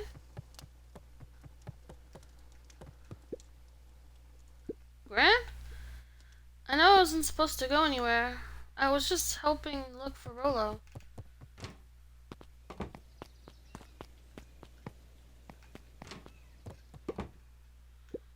Gran? She was worried about him, so I figured you wouldn't mind if I helped look for him. Turns out Rollo was safe and sound.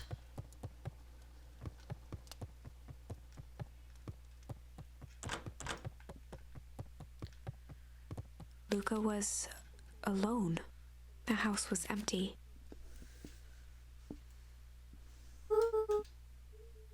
So Grant's not back yet. I guess that's a good thing.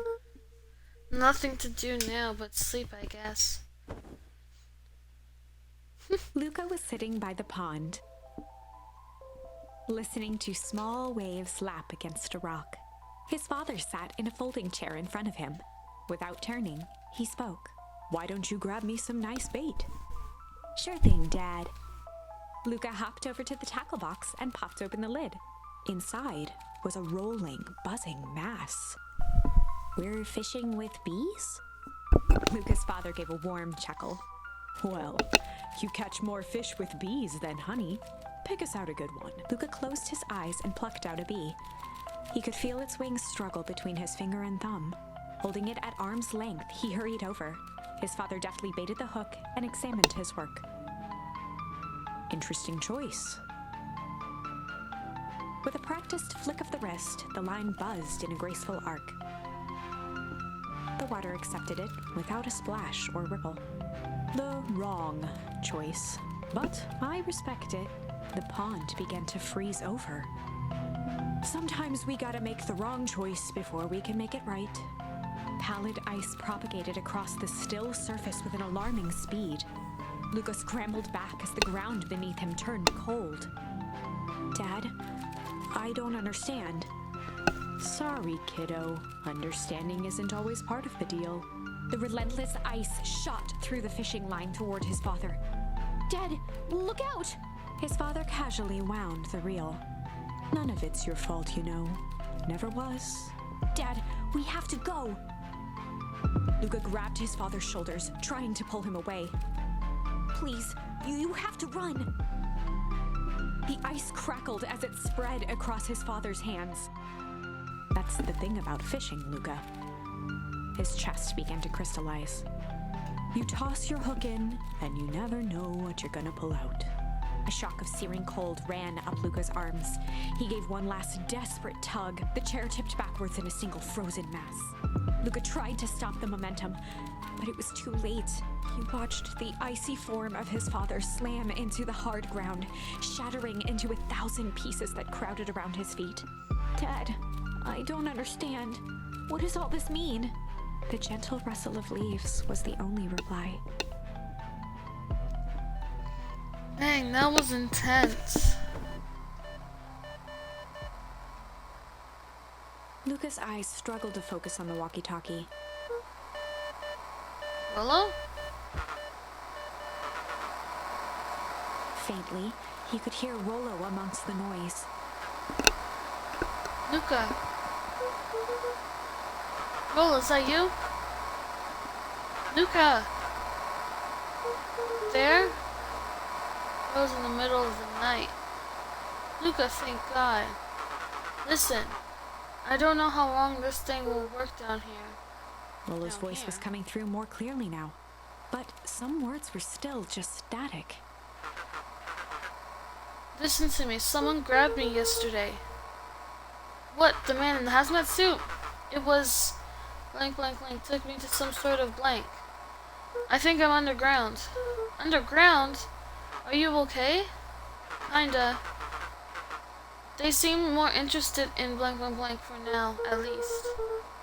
Mr. Kerr said you made it back home safe. Kerr? No. Trust. He's... The Hold signal on, went someone's silent. coming. Dang, I had a feeling that Kerr was not a good person. Luca Rollo, held where are still, you? waiting for a response. His pounding heartbeat marking the passage of time. Okay, I think they're gone. Getting worse. Rollo's I voice can barely began to hear fade. you. Losing signal. Not much time. Mission control.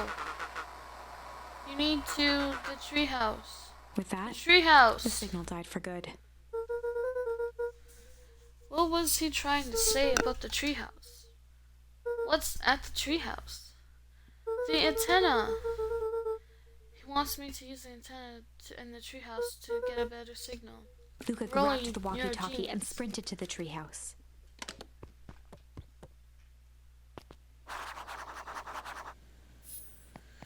Okay. Oh, what treehouse is this? Luca heard a group of footsteps approaching. He dashed behind the bushes to avoid being spotted.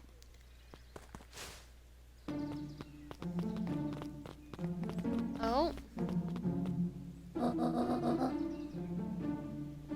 So we all understand our roles.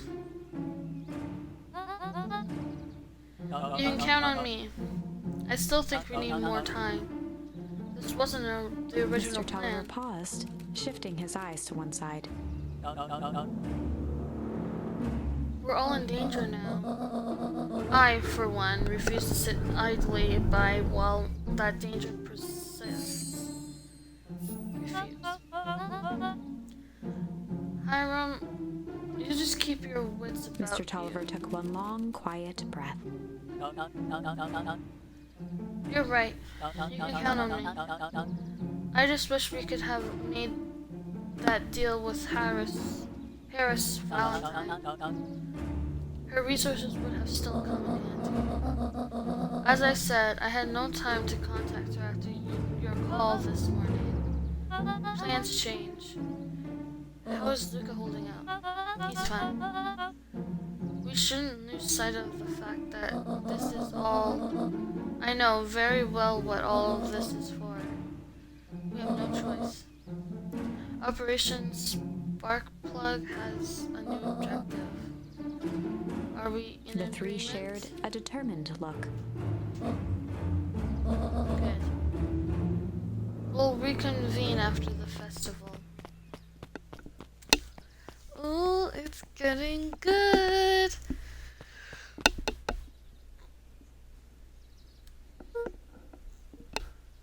Grant, why are you meeting with Mr. Fertilli and Mrs. Fertilli and Mr. Tolliver late at night? Luca! Oh. Dawn, you scared me. How long have you been there? Oh, just a few minutes. Earlier today I saw Mr. Tolliver and your Gran enter the diner together. When my shift at the newsstand was over, they still hadn't left. So I used the greatest tool of any investigative reporter. Time. When they left, I tailed them here. What do you think they're up to? Whatever it is, they seem organized and determined. They mentioned the festival. Yeah, I heard that too.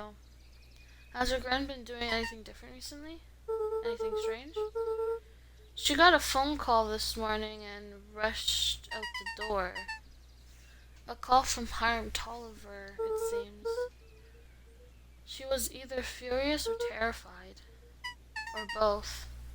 Luca, be careful out there. I think we might be in the middle of a scoop of a lifetime. I will. Aren't you coming out? Nah, I'm gonna stake out here for a bit longer. See ya, Luca. Okay. Interesting.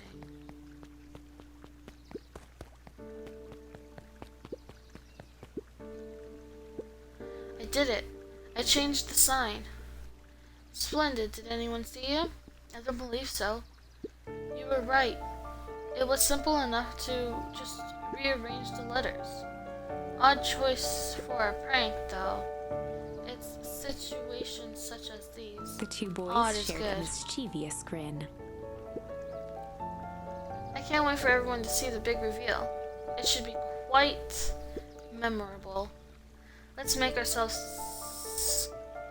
scarce for now? Scarce? I don't know.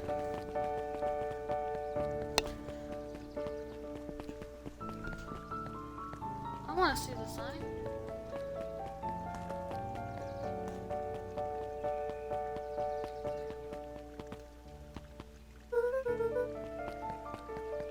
out of the treehouse.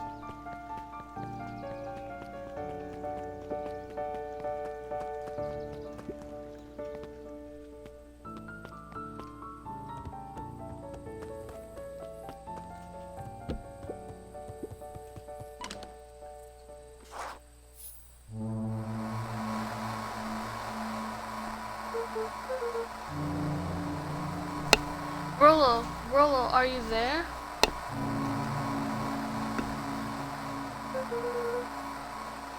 I'm at the treehouse now, Rollo. Mr. Chris said you were alright. What happened out there? Dang it, Rollo, where are you?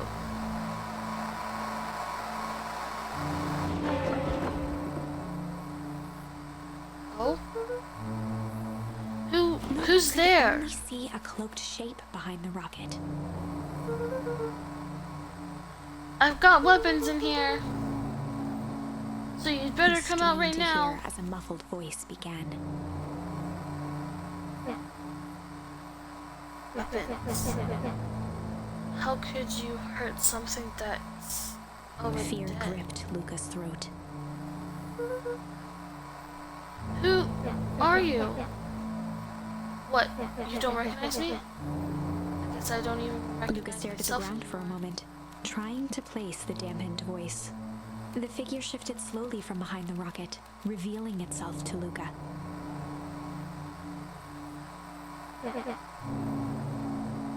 Oh, I'm a monster.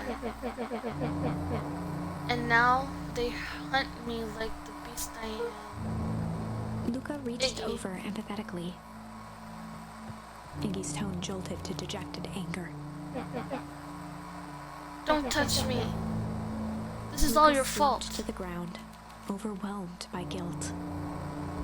I'm so sorry. I didn't mean to. I lost control. So you couldn't control yourself for a second? And I get to be like this forever?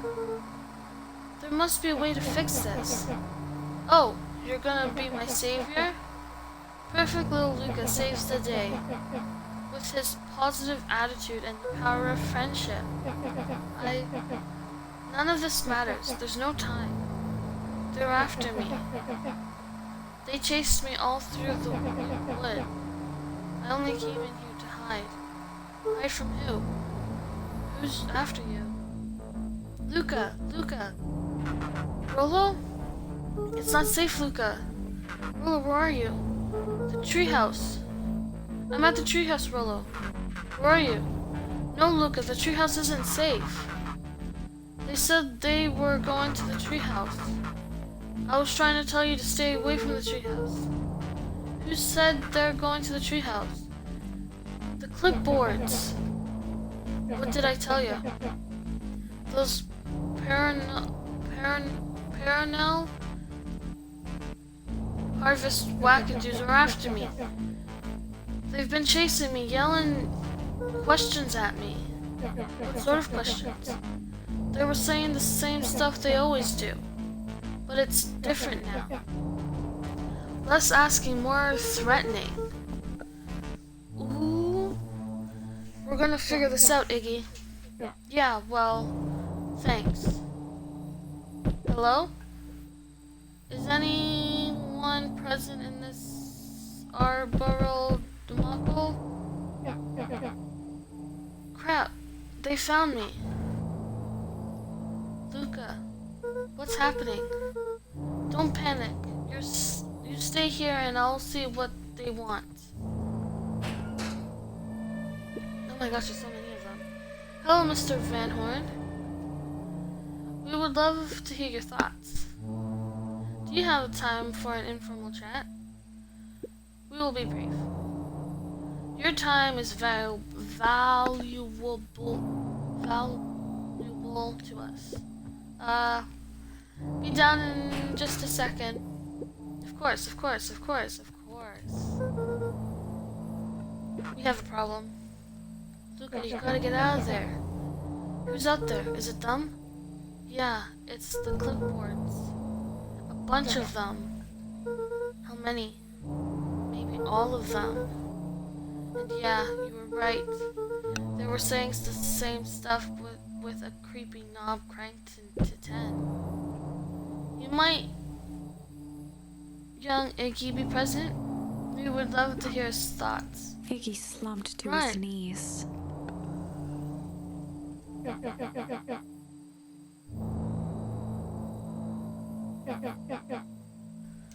Sorry, I'm just so tired. Luca, what do we do? Luca grabbed the walkie-talkie and headed for the window. Follow my lead.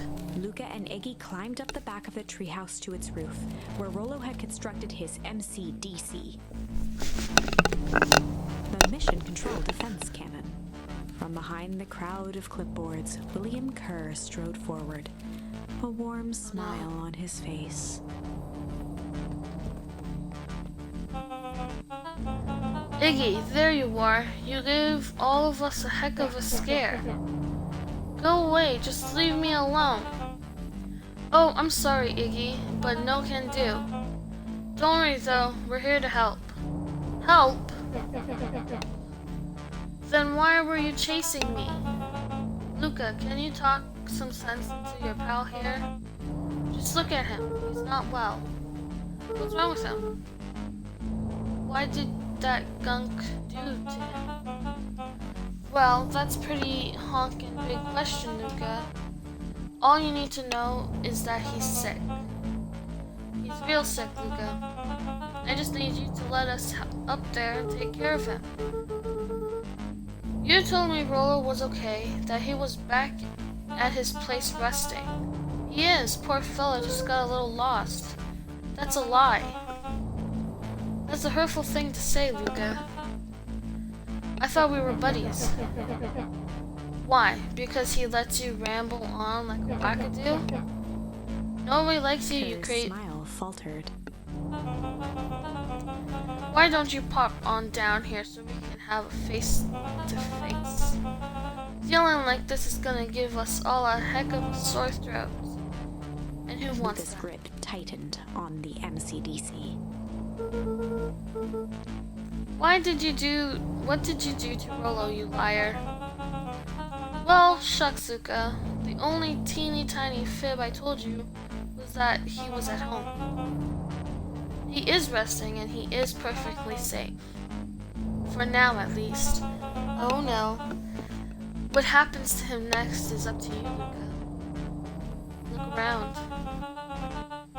You're in quite the pickle, and I am the only person in the whole wide world who can help you. You get to decide how this ends. Oh no, this can't be good. Raced. He was caught in a trap. What do you do when there's no hope? He wiped his cheeks with a sleeve. What are you gonna do, Luca? Luca drew himself up and decided to take only option that he had left. Luca drew Fight. himself up and decided to take the only option they had left. Fight. He swung the Mission Control Defense Cannon around, aiming it confidently at the smirking face of William Kerr.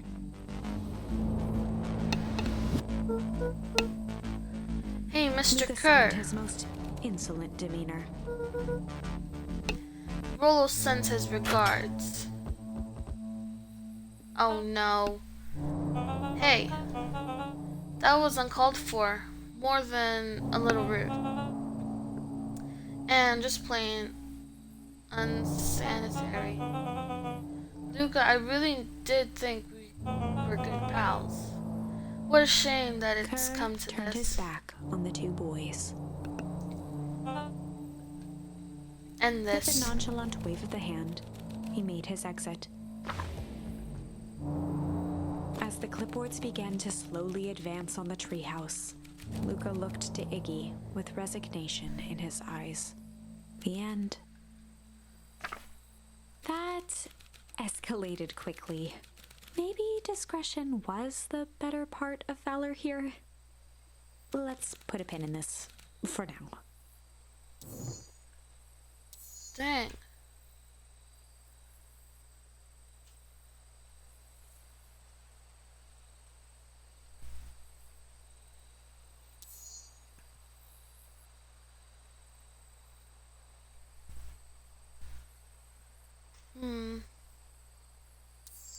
What story should we continue? We could do hazardous hectoring, or warehouse of horrors.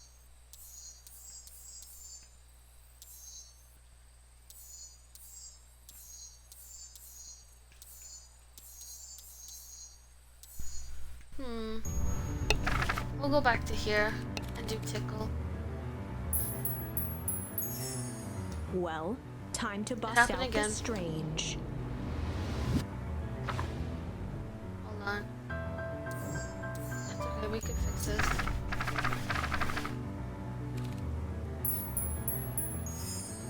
Well, Tickles. time to bust out the tickles. Hey Tish, wanna see something cool? Yep. Beck lunged Check it. forward and began to tickle under Tish's arms.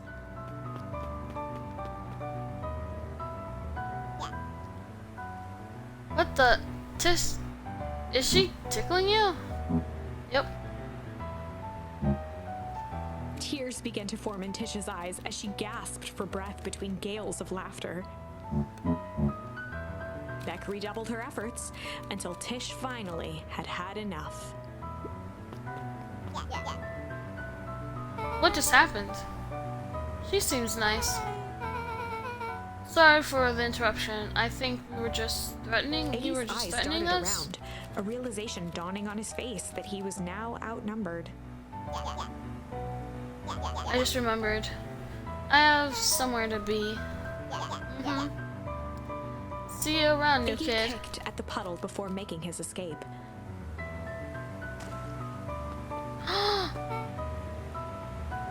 Whoa. What a little creep. Beck, I think you got a little Beck shook ooze in the your ooze hair. out of her hair as best as she could. Oh, that's cool. Is it that bad? Is it bad? It depends. What are you feeling about having some more mature, refined look? Oh god. Chapter 4. The Best Policy. Luca paused for a moment, catching his breath. He'd only just met Beck, and somehow he already managed to drag her into this mess. Hopefully he could make it up to her. But finding Rollo was his primary concern. I'll be back, guys.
Okay, I'm back. Sorry.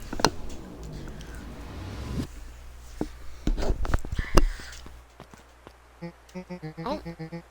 Luca, what the hell are you doing here? And why did a kid with gray hair just run past us Roxy in a and panic? Fitz looked drained. It was clear they'd spent all day searching. That's Beck. I don't care who she is. What happened? We were just helping look for Rollo. Luke, I need you to start Roxy's telling temper me the could truth. often be dismissed as the impatience of an older sibling.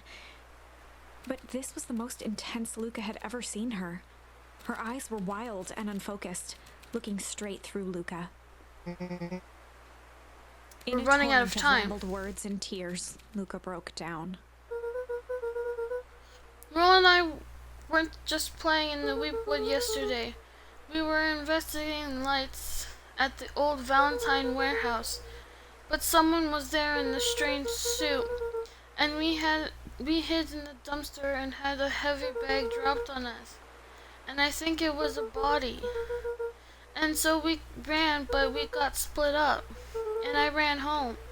And it's all my fault. And now my best friend may never come back. Wow. Roxy, still exhausted and angry, softened briefly as her eyes hunted the ground in thought. With a determined sigh, she looked up at Luca. It's not your fault, Luca. Rollo's gonna be Roxy okay, I drew promise. herself up. I'm gonna fix this. Luca, go home. But I wanna help. This is too dangerous for a kid. I can't just sit around. I have to do something. Think of the safest place to send Luca. You go back to that little treehouse you two like to play in. Wait there in case Rollo shows up. Sounds like a wiped plan? his cheeks and gave a quick nod. You did the right thing telling me the truth. Now scoot. You really believe his story? What other option do we have? Things have been strange around here, leading up to the festival. My dad has been acting a little weird lately. Well, weirder Looking than into normal. The puddle, Roxy rubbed her arms to warm up. Why is it so cold here? This place gives me the willies. Wait at the treehouse in case Rollo shows up.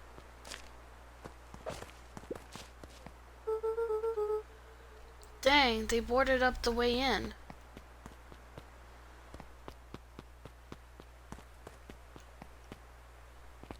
Mr. Nuncree jumped with a start. Whoa, don't sneak up on an old fellow like that. Sorry. Who were you talking to? Luca motioned to the phone booth. Oh, no. I was just checking because I thought I heard the ring. But the dang thing never does, of course. Yeah, I've never seen anyone use it, really. The whole thing's a waste of money, if you ask me. Any word from Rollo yet? Not yet. Long time for a boy to lose his way. Rollo knows those woods too well to get lost. I suppose you're right. Silly boys' antics have this whole town worried sick. Antics? Well, we all know Rollo likes to play his little pranks. You think this is a prank? What other possible explanation could there be?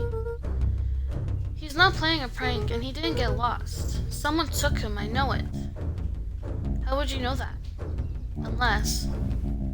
Luca, is there something else that you know? Mr. Nuncree gently placed one of his substantial hands on Luca's shoulder. Dang it, boy, if there's something you know, something that could help your friend, you need to tell the folks. Luca peered up at Mr. Nuncree. Kind eyes warmed a stern face. There was a deeper emotion hiding beneath it all. It was subtle, but Luca could sense something eating away at him. There was was a behind shame those eyes. lurking behind those eyes. A deep sadness. If Mr. Nuncreed was that worried about Rollo, maybe he could help.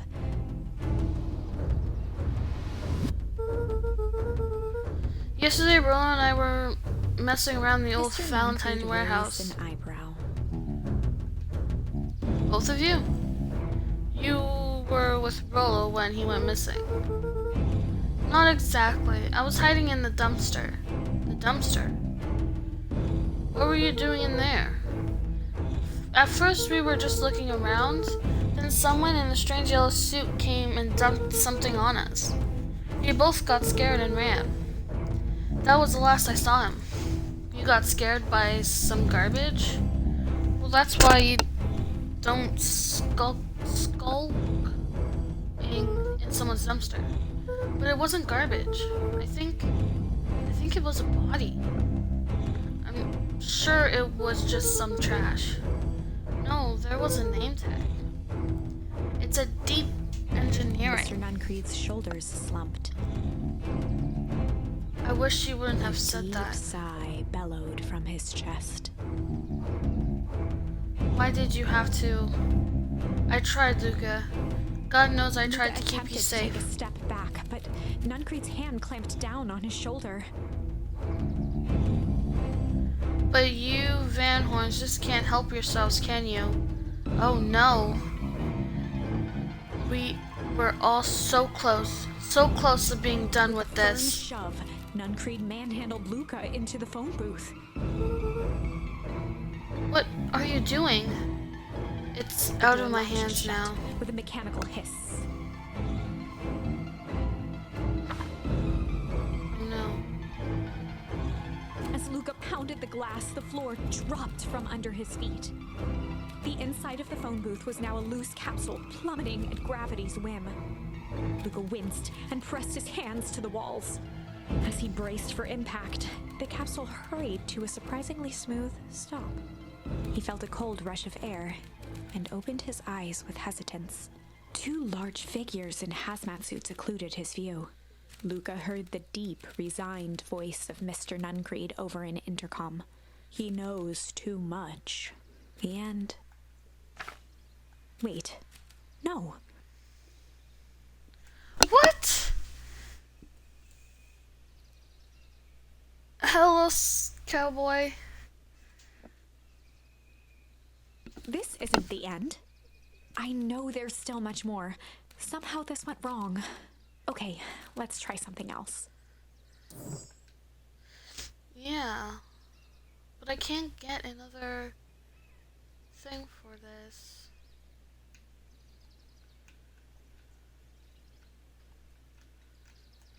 Why can't I?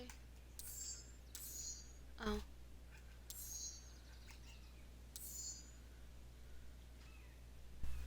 There's only two. One that and one here. Go, move.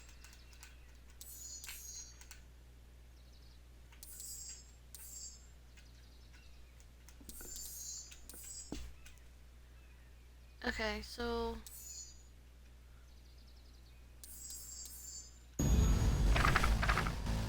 we'll go back to this one. This Struggle. is a story about struggle. Luca could hear a machine hum. He felt around wildly, searching for something, anything that could help. His hands found a hard object, maybe a tile? He yanked it free, lifting the cold stone. Let me go! Luca swung the tile as hard as he could at the shape that still held fast to his leg. He heard the crack of glass as the stone hit the assailant's mask. With a muffled yelp, the hand let go. Luca was free and scrambled to the door. He never looked back once on the long run home. Chapter 3. You did good. Everything's fine. The next morning, sure. it was quieter than usual at the breakfast table. Only the sound of silverware and chewing interrupted the awkward silence. We're playing Beacon Pines. It's like a mystery game. It's really fun and cute. I finished drawing a mess of jam last night. Oh, we already did this stuff.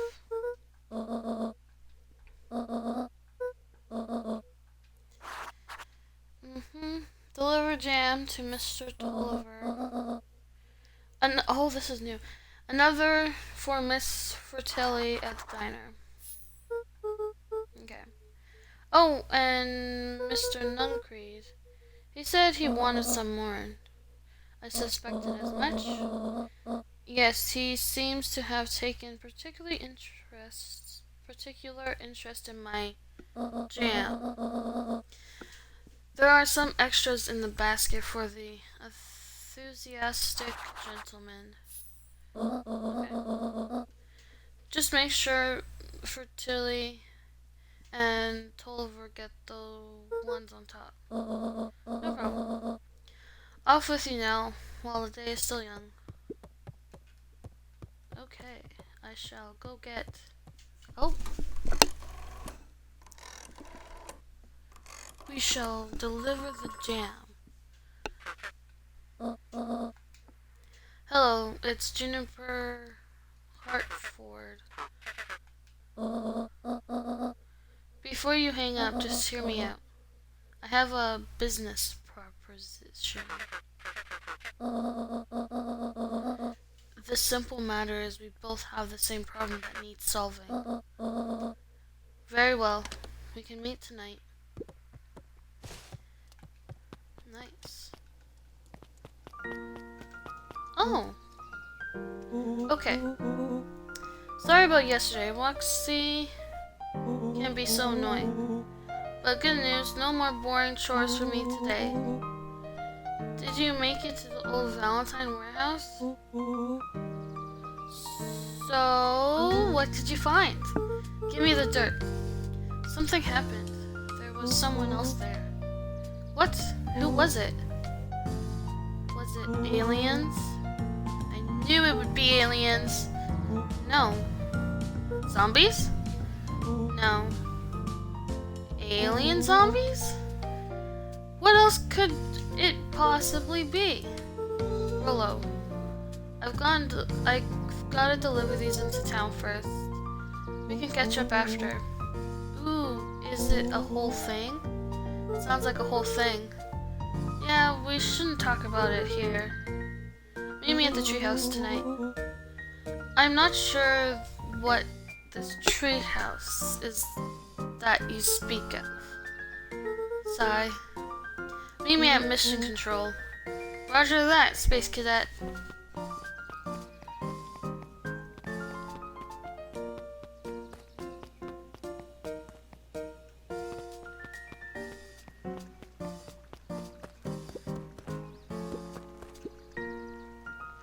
Wait, watch your step. Oh, sorry. There are a whole family of beetles here. They've gone missing. I thought they just sort of wandered around. Everyone has a home, Luca. Luca checked the Even soles beetles. of his sandals. I think we're okay. It's weird that they're gone. They went missing when the festival preparations began. You think the noise scared them away? Something like that. Just watch your step, where you step, okay? Sure.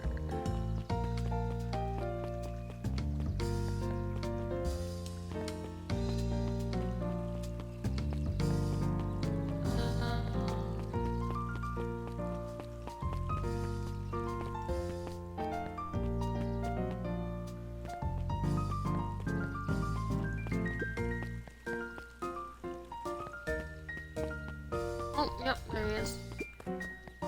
Huddled at his counter, Hiram Tolliver was meticulously shining apples. More accurately, Hiram Tolliver was meticulously shining one apple. Hello? With a yelp, Mr. Tolliver fumbled the apple, flailing at the air as it fell. Oh, sorry. Ah, no bother, no bother. Leaned forward and lowered his voice. I still have something for me? Yeah, Grant's had some jam and I'm He supposed leaned to give in a you bit further. jam? Yeah, these ones on top. She wrote your name on Mr. on Tolliver them. leaned back, speaking loud enough for anyone to hear. Ah, yes. The jam. Thank you so much for delivering this He jam reached to me. forward and snapped up the jars of jam, giving Luca a little wink. I shall put it on my store shelves post-haste. Okay, I should finish my deliveries. Of course. He leaned in Of for a course. final whisper. Of course. So how do you keep the ice cream cold? We keep them on ice. Where do you get the ice from? I don't know. Some are cold. How do they keep some are cold? Look, Bert. Do you want some ice cream or not? No, I'm good. Well then.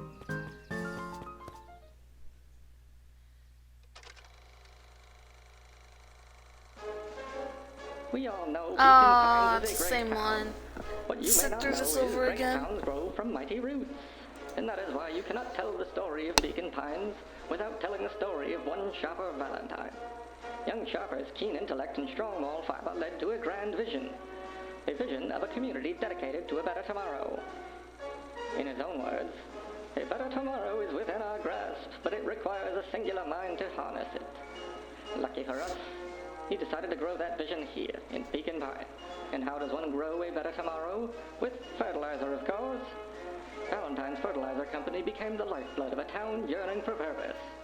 But then tragedy struck, a scientific experiment gone wrong. An accident which took Shopper away from us far too soon. To this day, we struggle to pick up the pieces. But one foul harvest isn't enough to stop the people of Beacon Pines. The spirit of Shopper Valentine lives on. It lives in the hearts of everyone with a dream for a better tomorrow. Together, we will follow his example and grow a bountiful future. I can't skip it. Paid for by the Valentine family and the Valentine Fertilizer Company Reverence Fund.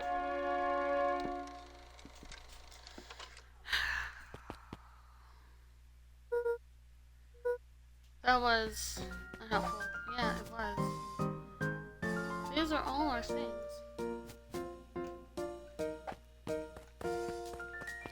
Okay, let's go deliver this jam. I think this one's over here. Yep.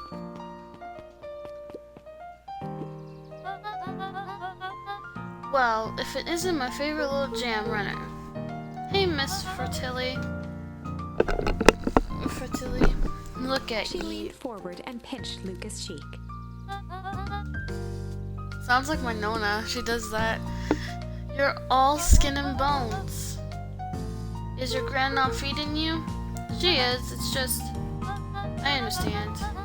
You know, I taught your mama how to cook back in the day. You may not even remember, but you and her used to help out in the diner. See that picture over there? That's you helping your mama back in the day. So cute running around in your little apron taking orders. Sigh. The whole situation just breaks my heart. What happened with Eleanor? Break. I've got a feeling she's out there somewhere, yearning to be with you again.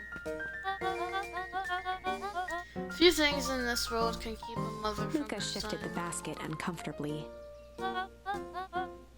Oh yes. Mrs. Fratelli let's see lifted the here. cloth and inspected the jam. Ah, they even have my name on them. She How carefully thoughtful. lifted out her jars of jam. You tell your grand hello from me, Luca. Will do. Thanks, what do I do?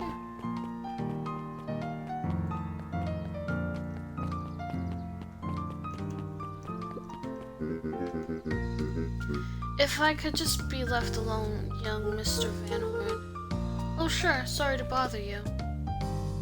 It's just that... Mr. Kerr has asked me to make the opening speech at the festival. Being mayor and all, you might expect me to be a charismatic speaker. The truth is, I'm terribly nervous. I really don't think I'm cut out for this sort of thing. Cut out for being mayor or for public speaking. Both, I suppose. I never really chose any of this. It's more of a duty due to my family. For our legacy. That sounds like a heavy burden. As for the festival, just speak from your heart. I'm sure it'll be great. Yeah, Will.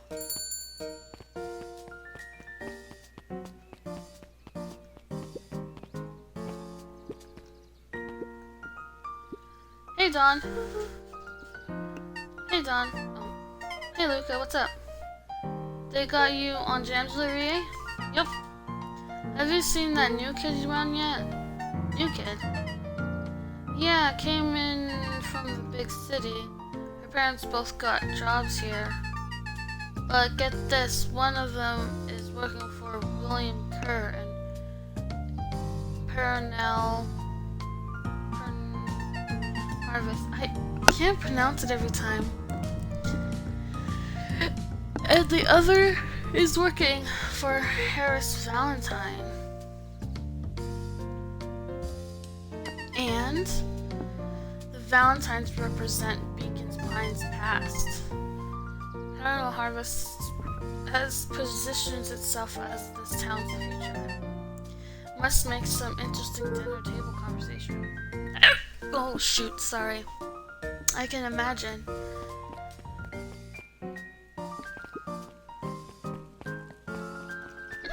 Oh, I got the hiccups. Well, now we can talk to people here.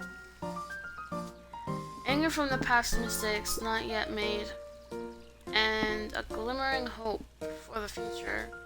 He carried them all in equal parts everywhere he went. Oh heavens, what a burden to bear. I want to talk to people that are up here. Oh, wait, can I talk to you? Oh, okay. Well, let's talk to these people. Or, let's see what's going on. Mr. Wilder, I trust you have time to chat? Heiress Valentine, oldest of Sharper Valentine's children, and heir to the Valentine fortune. Had a way of making questions seem like demands. Certainly. What Mr. seems Wilder to be had the learned problem? to assume that if he was hearing from Eris, it was because she had taken issue with something he had put in the paper. I couldn't help but notice that the front page of this morning's paper was consumed with stories about this silly festival. Well, yes, that is the news of the day. But there was no mention of the museum, nor the foundation through which it was endowed. Sorry, Miss Valentine. My readers are more so interested in this town's future, rather than any one family in particular. There was a time, Mr. Wilder, when the goings on of my family was the only thing this town cared about. Well, things change, ma'am. And you know change is dangerous. Is it dangerous? If you finish that thought, I will make that monocle a permanent fixture to your anatomy. My apologies. Good day, Miss Valentine. Did I give you the impression this conversation Mr. was Wilder finished? averted his gaze and began to polish his monocle. Well, good day, Mr. Wilder. Well, that was intense.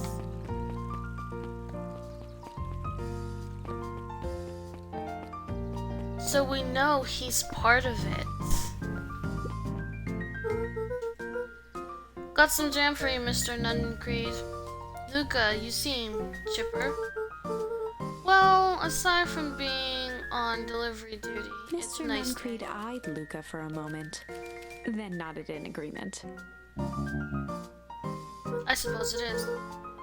So, do you want your jam? Oh, right. Usually Juniper drops those off herself. I guess she's busy today. Anyway, this is my last delivery for the day. Nuncreed in that snatched case. the basket from Luca. I'll hold on to the basket until the next time I see your Gran.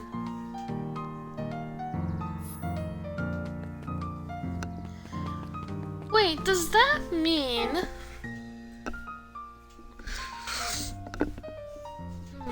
I don't know. Hey, you. Anchovies or pineapple? What? Don't think. Just answer. Pineapple. Why? How old are you? 12. Perfect. Follow me. Interesting.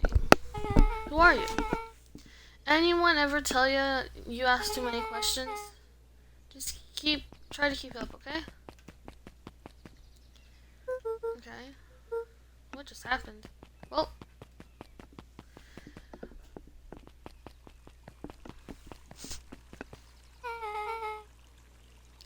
Hey, what a crazy coincidence. Here's my new friend I was just telling you about. Oh, that's wonderful. Yep. We just hit it off. Oh, really? Get this, his favorite pizza topping in the whole world is pineapple.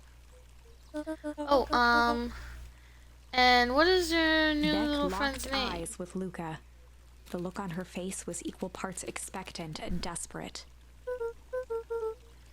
Luca Van Horn, nice to meet you. I'm Nellie, and this is... Ilona? Maybe? We're Beck's Beck parents. gave Luca a quick nudge. Oh yeah, Beck told me all about you. Already feels like we've known each other for years. So you both can stop obsessing with me making friends. Oh, darling. We never doubted you. It's just that for children with fewer than 5 close friends, the probability of a stunned development doubles. Well, 1 down, 4 to go, I guess. What Nellie means is that we just want this move to be as easy on you as possible. You can relax. A friend has been befriended. This calls for a celebration. Luca, you must join us for dinner tonight. Dinner? Wow, another coincidence. I actually already asked him and he said he would love to. It's just wonderful. In that case, we should pick up some groceries. You two don't get into too much trouble now.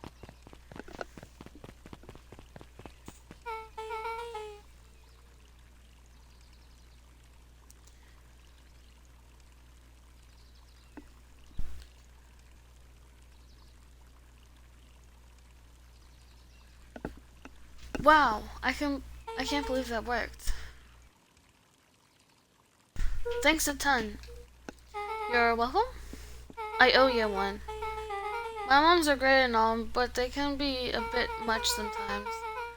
Our house is a little cottage next to the big mansion place. Wait, you live on the Valentine estate? Yeah, that's the spot. Meet me by their big creepy gate. Don't be late, or I'm back to square one, this whole friend grift. Great, see you there. Am I supposed to go now, or... Oh, well, I guess we're supposed to go now. Is it this way? I think so. Oh, interesting.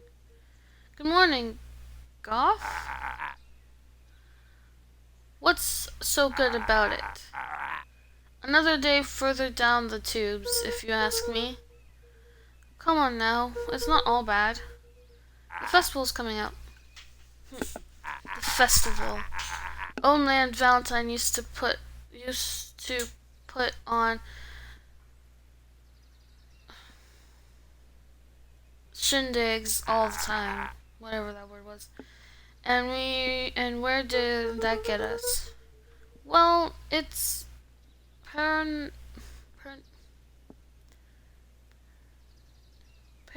Harvest putting on this one. And they're doing it for the whole town. As far as I see it, the difference between the Old Valentine Company and the new Paranel Jeff Harvest dug through his outfit pockets for a bit. is the difference between this empty soup can and this brown banana. Okay. But those are both garbage. Exactly. No, I didn't finish the Disney game. I just haven't played it. Not playing it today. I think I'm pretty far from actually finishing it, to be honest. Hey, Kato. Good afternoon, Nuka. Can I help you find something? Maybe, maybe not. Try me. Well, there's been some weird stuff going on in the old Valentine warehouse. Can't say I know anything about the old warehouse. But empty hives don't stay empty for long. Kato motioned to the book in front of him. The more I read about bees, the more similarities I see with people. If a hive collapses and fails, it doesn't stay empty for long. A new queen will set up shop pretty quickly. So you're saying it would make sense for someone new to start using the warehouse. Nature abhors a vacuum. Okay.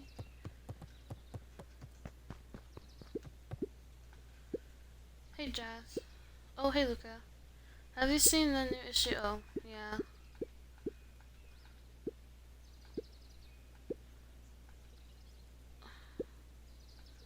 Oh, we didn't read these. Oh, my bad. The bottom Oh, well. corner shelf That's was a fine. dusty, only one binding was clean enough to read. Cellular biology and... Okay, we know what these are. Because we've seen them. Okay, let's get to the place. And then we go this way. Yep. So, who all lives in that house? Harris and Gus Valentine grew up there. And Solomon moved in a few years back.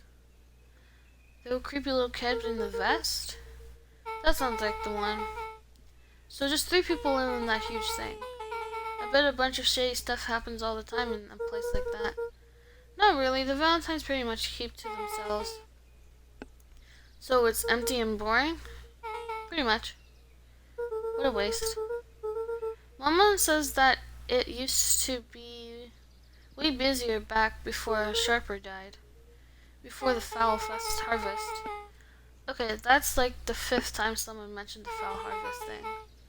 And you all use that same ominous tone.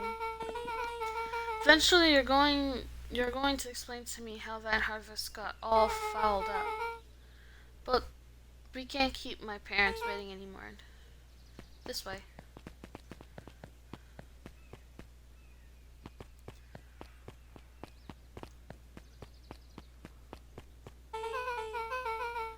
Most kids would have just ditched me by this point. Why are you still here? You look like you could use some help. You know what, Luca? You're not so bad. Let's get through this as simply as possible. Just eat, smile, and nod. Fun. Great. Whatever you do, don't bring up their work. Beck I took think a I can long handle that. breath, then gave a firm nod. Here goes nothing. Chapter 4. Dinner with the Moodwills. Ilona Moodwill was worried about change. A gardener at heart, she understood the necessity of change, relied on it even. But there was a difference between the controlled world of her plants and this cluttered cottage in a strange town. Almost done. Nellie was a blur of activity, digging through boxes. Sorry, love. Couldn't find the dishes. We'll have to make do with paper plates. Dinner went by without much conversation. As she watched Beck and Luca finish up their pizza, Ilona let herself relax into the chair. The things she cared about were still here. Nellie finally had the job of her dreams. Beck was beginning to take root. Ilona's task was simply to tend to them. She could do that.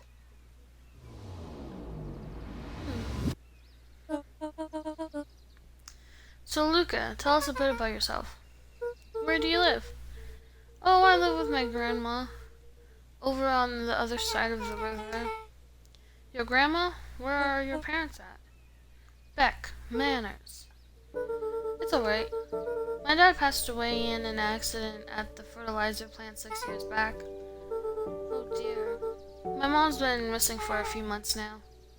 Luca's eyes were fixed to his plate, pushing a chunk of pineapple around with his finger. Nellie was the one who eventually broke the silence. Luca, how did you like the pizza? Oh, it was good. Very good. Normally we put more effort into Ilona nervously dinner. gestured toward the boxes. We aren't fully settled in, and Beck had mentioned that it's your favorite. I'm sorry, are we just skipping the part where he said his mom was missing? Beck!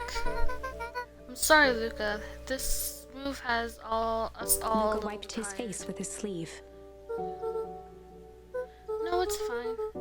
So Beck said that you Beck moved gave here Luca for a work? swift kick under the table. Ow! I mean, what brought you to Beck and Pines? Oh, you were right the first time. We're here for work. Nellie won't tell you this, but she's a brilliant chemist. I don't know about brilliant, but I do love it. She's brilliant. Perennial Harvest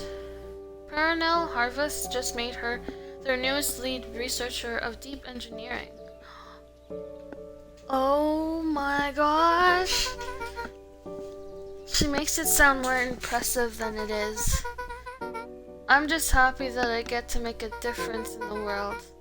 Perennial Harvest is at the forefront of involving agriculture into something more useful than sprinkling water and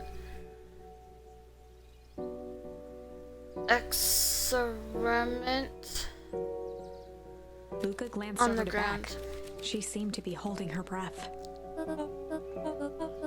What Nellie means, Luca, is that there's different ways to grow plants.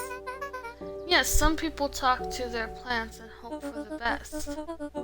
And some people happily leave their job to allow a loved one to pursue their dream.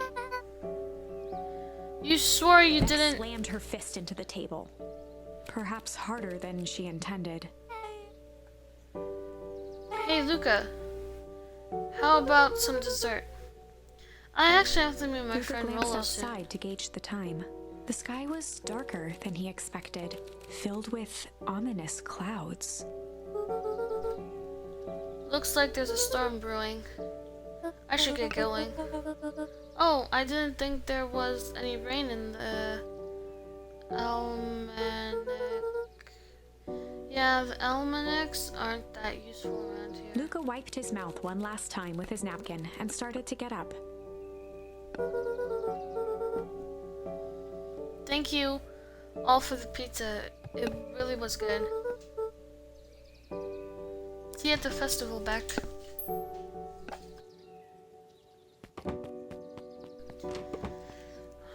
Wait up. I'll walk you home. Surprised, Luca turned around. He knew Rolo could be prickly around new people, but Beck seemed cool. Rolo would warm up to her eventually. Probably. Luca began to respond, but the sky answered for him. The clouds above began to Luca rumble. began to respond, but the sky...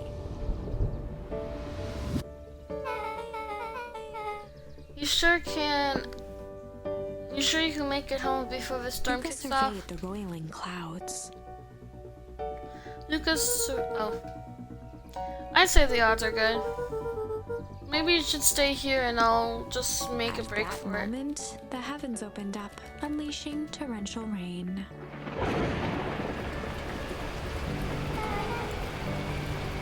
Care to recalculate those odds? Hurry inside, you two, before you catch cold.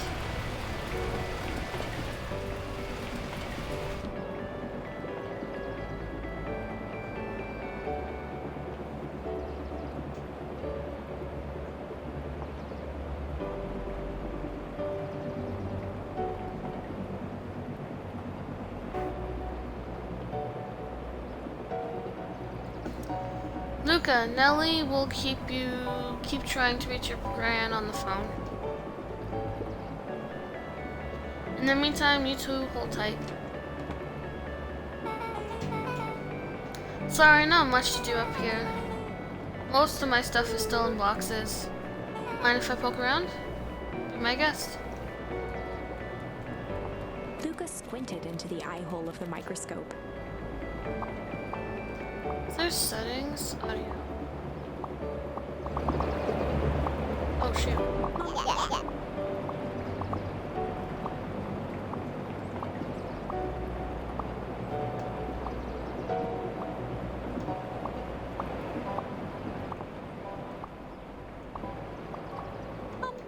Mom.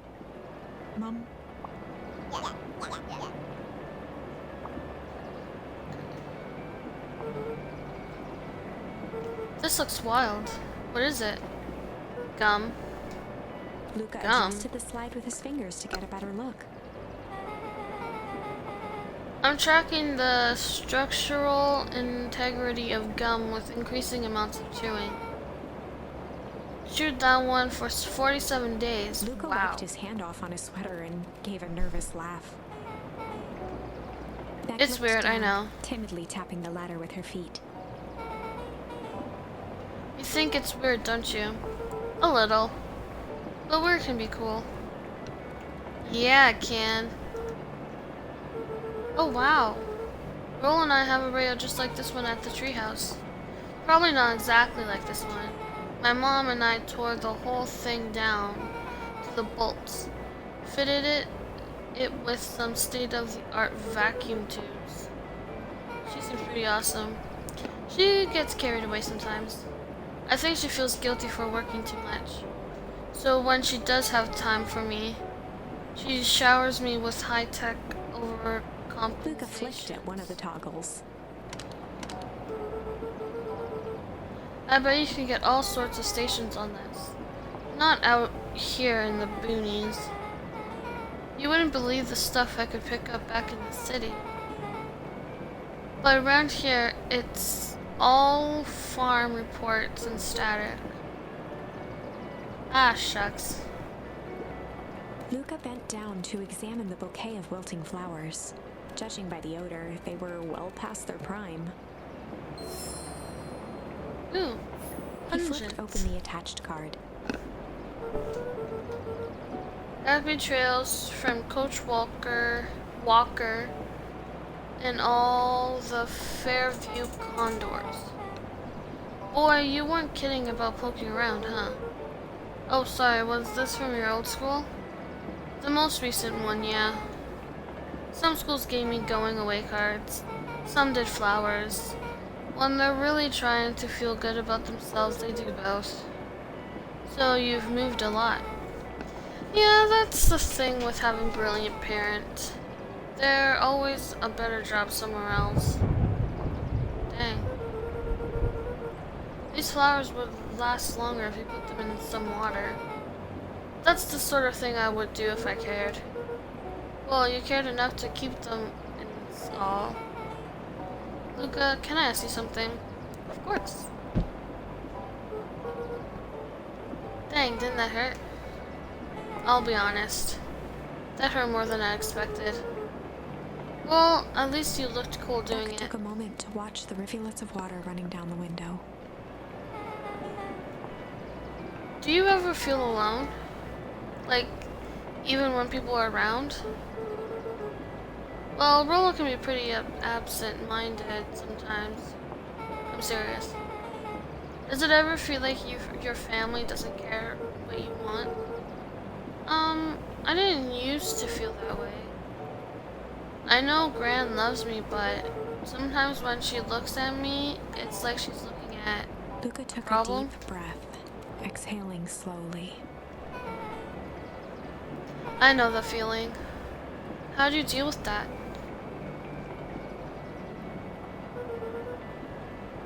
I guess I haven't yet. But one thing my dad told me when I was little, don't hold a grudge, especially against yourself. If you try to hold it all in, you're gonna pop. So then what do you do when you don't know what to do? Dad never got to that part.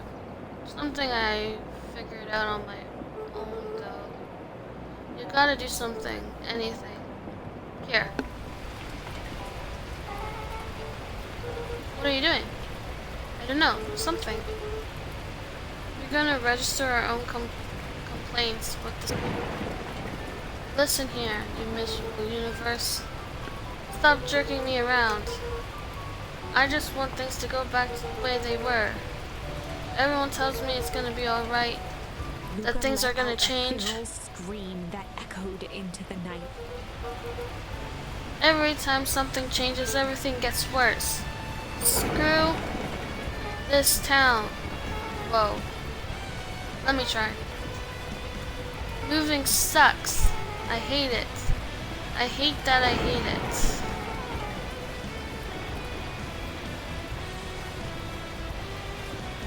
Why can't I just deal with it?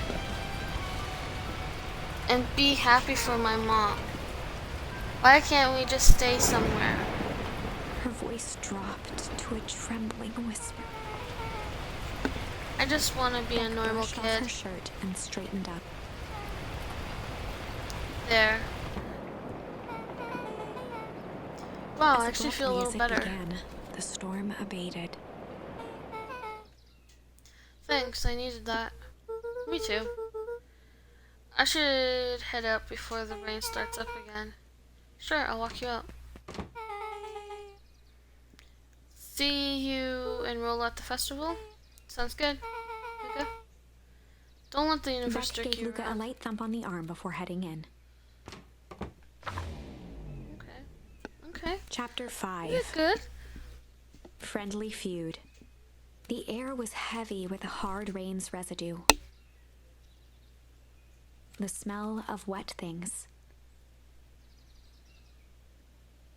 Despite his dreary surroundings, Luca felt at peace. He'd never shared those details about his dad with anyone. Not even Rollo. But it's not like this changed anything. Rollo was still his best friend. Adding Beck to the group would help balance things out. Everything's better in threes. This is what Luca told himself as he headed to the treehouse.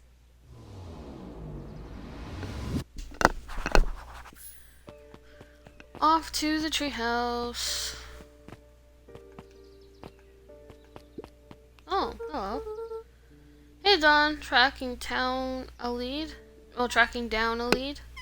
You bet. I heard a juicy new rumor. Turns out when Sharper Valentine died, he left behind a peculiar last will and testament. Peculiar? How? He didn't just give his kids an inheritance. There were conditions. Like what? The documents stipulated that Harris had to take on a child as her ward. A kid our age who just showed up to town one night with a lawyer. Solomon? Bingo! So Harris was forced to take care of him? Yep, or she would have lost everything. Why should Sharper care so much about some random kid? Rumor has it old Sharper sowed some wild oats. That explains the way Harris treats him. Poor Solomon. How did you find all this out? Like a reporter never reveals her sources, Zuka. That's true. Oh look, they're glowing. I better not dilly-dally. Oh yeah, the treehouse is this way. Skip, skip, skip, skip. This way.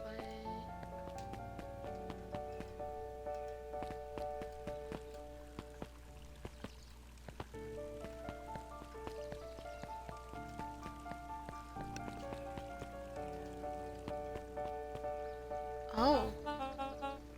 Excuse me, what are you doing? Just locking up for the night, sir. Oh, wonderful. I can only assume this means all festival preparations have been completed ahead of schedule. Not exactly, sir. The storm set us back a bit, and it's getting late, so we all decided to... You all decided? Yes, sir. I wasn't aware that your job involved deciding things. We are all here at Perennial Harvest because we believe in creating a better future, yes? Yes, sir. Very much, sir. Do you want to be the one to tell this town that we failed them? No. That we gave up because there was a little rainstorm and we all got sleepy? Of course not, sir. Good then, it's decided. Yes, sir, we'll work till the task is done. See that you do. Our harvest awaits. Dang. That's crazy.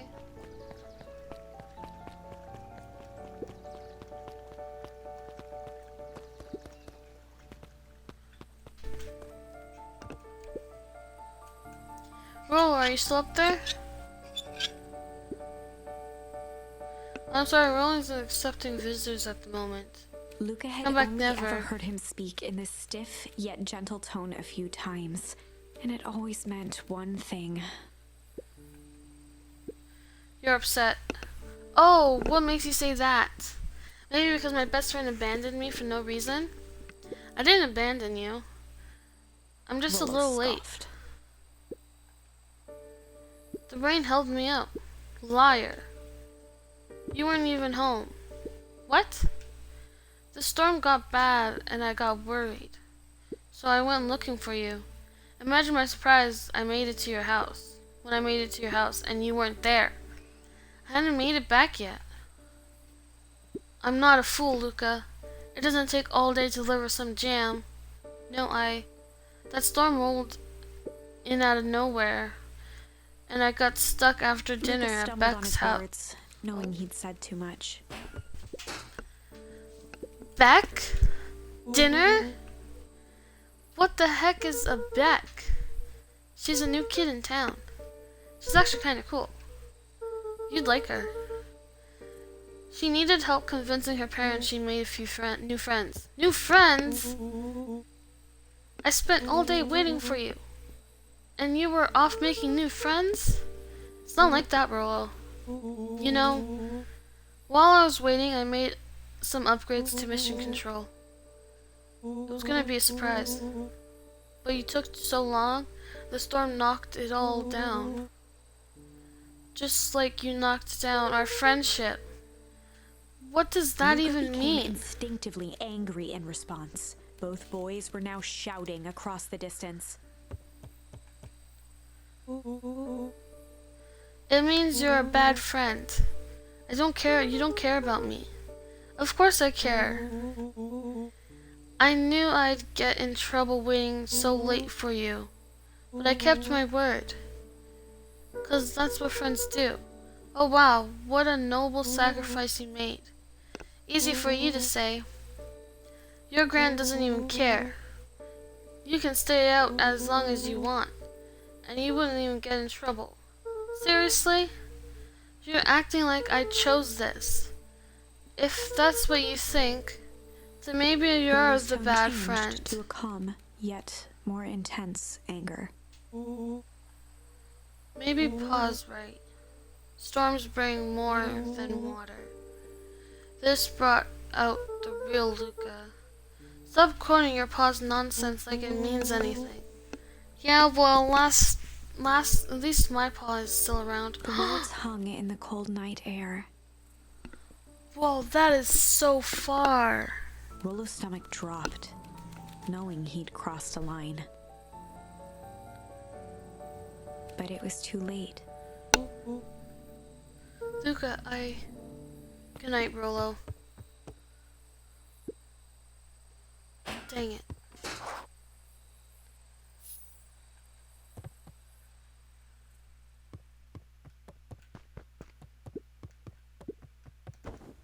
Luca dug through his old stuff, not even sure what he was looking for.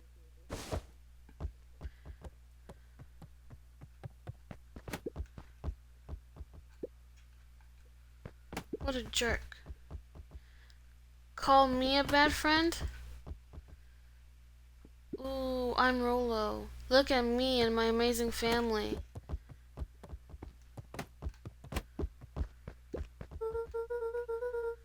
I guess I'm just never supposed to make new friends. Oh dang, I wanted to kick the soccer ball more.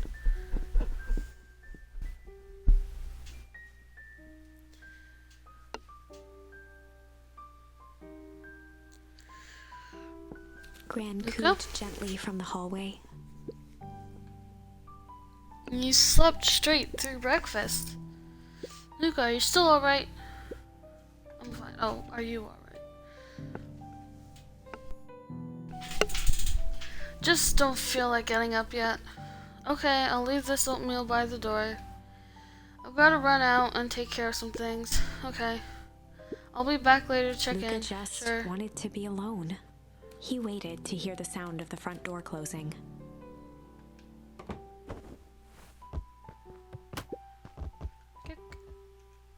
Farrell's still gonna go to the festival. He's gonna be miserable. Oh, I can't kick it anymore? Dang, okay. If Rollo thinks I'm still going to the festival with him, he can shove it. So what am I supposed to just... Luca dozed off again. Okay. Luca! I see you didn't eat your oatmeal. Wasn't hungry. Well, just in case you get hungry, I'll leave a sandwich here too. Thanks. Rollo came by. What did he say? He wanted to talk to you. What did you say? I told him you weren't feeling well. Good. So you plan to just sit in your room all day? Pretty much. Well, I need to pop away again for a minute. If you decide to end your pity party and go outside, I think it'd do you some good. Luca still Noted. couldn't bring himself to go out. Besides, if he ran into Rollo, he'd have to actually confront the situation.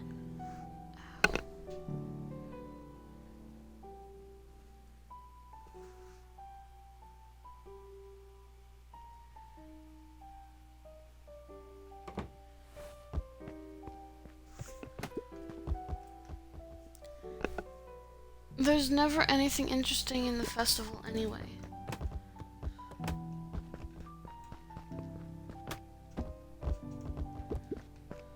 The Adventures of Hank Atomic. The Luca complete first carefully opened volume. the cover and began to read. Rollo had received it for his birthday. A special hardcover edition with behind-the-scenes commentary and bonus art.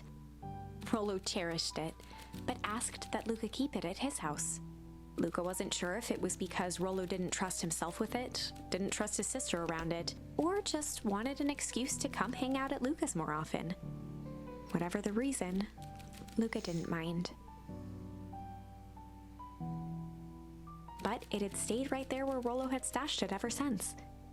Now, at the foot of his bed, Luca lost himself in the pages. He'd read it all before, but at this moment, it somehow felt sentimental.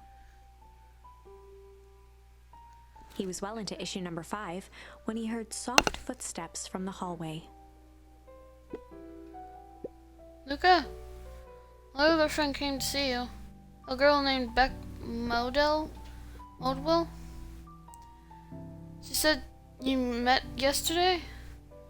What did she say? Is she here?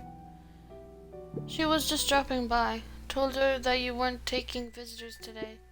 Oh, she seems nice.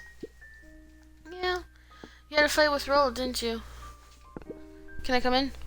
Maybe later. Alright then. I'll leave dinner on the kitchen table. In case you want a Without bite realizing before it, bedtime. Luca had pouted away the entire afternoon. He once again felt the weight of it all and allowed his weary eyes to close. Luca stood in a vast black expanse. He looked up at his father standing beside him. Walt was working a straw at the bottom of a fountain glass, trying to collect the last bits of milkshake.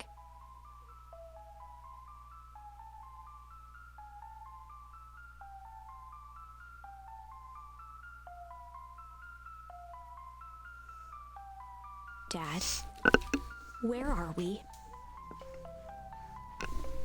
Taking a final loud gurgling sip, his father peered up from the glass.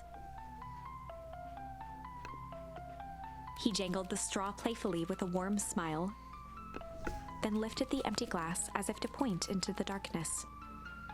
The source? Luca's eyes followed his father's gesture. In an instant, he was sitting in front of a blazing campfire. Across from him sat a large figure in a yellow hazmat suit. The figure's voice was a scratchy echo. Well, if it isn't the man of the hour. Make yourself comfortable. Luca held his shivering hands over the flame to warm himself. It doesn't work that way here. Their yellow-gloved hand pointed to the base of the flame. It's a cold flame, see? Luca peered at the base of the fire. It wasn't wood that was burning. It was Beacon Pines itself. Tiny buildings, freezing and crumbling as they were consumed by flame. Luca could see small shadows moving in the burning city. People. Luca leapt to his feet. We've got to help them! The figure gave a dismissive wave of their hand. Why waste energy helping people who can't even help themselves? Dang. The figure bent down to examine the panicked crowd as they desperately tried to stop the flames. They only care about what's right in front of them, not like us. Luca's voice was a trembling whisper. Us? The figure slowly stood up, grabbing its helmet with both hands. With a jolt and a twist, the suit emitted a gasp. A cloud of torpid mist escaped, slowly revealing the face within. Luca's own face looked back at him. Older, worn, distant. The sensation was oddly familiar, as if he'd caught his own reflection by surprise in the mirror. The doppelganger smiled. I tried to help once. He gestured towards his face. And all it got me was this. Luca staggered back. You aren't me. Luca felt a hand catch his shoulder. His father was there again, beside him. Every choice sets us on a path. This is the end of one of your paths, son. Luca watched his older self shake its head ruefully, its face twisting into a cruel grin. Welp, Dad, if you wanted him to see this, far be it from me to disappoint. Luca watched in shock as the figure took a confident step forward, and in a flash of cold light, he was Sorry. gone. What does all of this mean? Luca felt a reassuring squeeze on his shoulder. Just remember, why we choose matters just as much as what we choose. Luca woke up to see a hazy figure at the foot of his bed, silhouetted in the morning sun. Mom? No, dear. It's Luca only Gran. rubbed his eyes. The kind, concerned face of his Gran came into focus. How are you feeling? Fine. Anything you want to talk about? I don't feel like talking. That's just as well. How about you sit there and listen a bit? Whatever whatever you and Rollo fought about doesn't matter. Gran But silenced Luca with a gentle pat on the leg. Fights between friends happen. What was said doesn't matter. The important thing is that it's not the last thing you ever say to each other. But he said stuff about Dad. Well, do you think he meant it? No. He was just mad. And did you mean any of the things you said to him? No. Good. One must appreciate friends in their best moments and accept them in their worst. Now get your little butt out of bed. The festival's today. You don't want to miss that, do you? I guess not. Seems like a good opportunity to make amends Luca with gave Roll, a doesn't it? reluctant nod. So buy him a corn dog and apologize. But he's the one that... What did I just say? Buy him a corn dog. That's a good boy.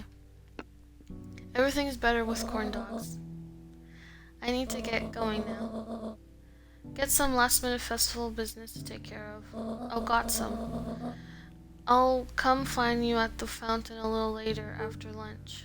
A little after lunch. Alright. I love you, Luca. Love you too. Luca took a deep breath. Okay. Chapter 6. Through Thick and Thin. Okay, I'll be right back.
Okay, we're back. Or I'm back, I mean. Despite Luca's bitterness, Gran was right. He needed to hash things out with Rollo. A big fight changes the nature of a friendship. Whether, in the end, it is for the better or for the worse, all comes down to understanding. If one is not careful, the same familiarity that builds the strongest of bonds can become the wrecking ball that shatters them. Luca emerged from seclusion, taking in the crisp festival air. But the events of the day weren't on his mind. He had to find Rollo.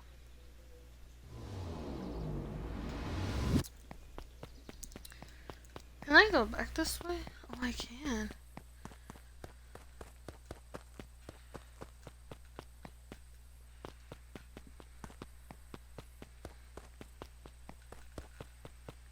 I guess I can't do anything here, though.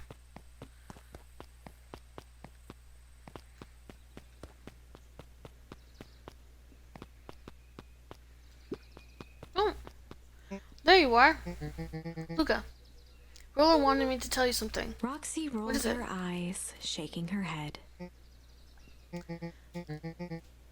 A space adventure, though you needn't buy it. If ye be brave, go somewhere quiet. Roxy, I don't. It's a riddle, Luca. My goofy little brother wants Luca you to looked find him. down and kicked at the dirt. Look, I know you two had a fight. The only thing more annoying than my little brother is my little brother without his best friend. So I'm doing him this one favor. Now I need one favor from you. Whatever it is that went down between you two, squash it.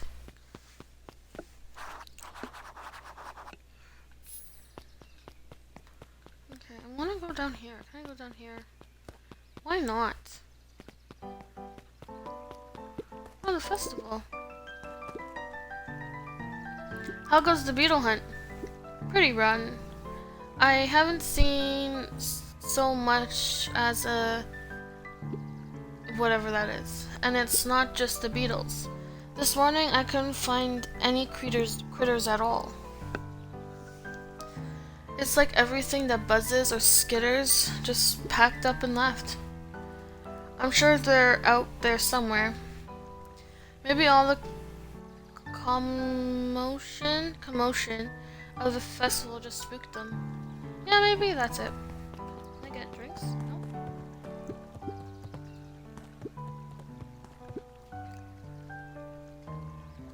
Unique New York. Huh? Oh, don't mind me. Just warming up for my big ceremony Mr. pointed to his speech. grinning mouth.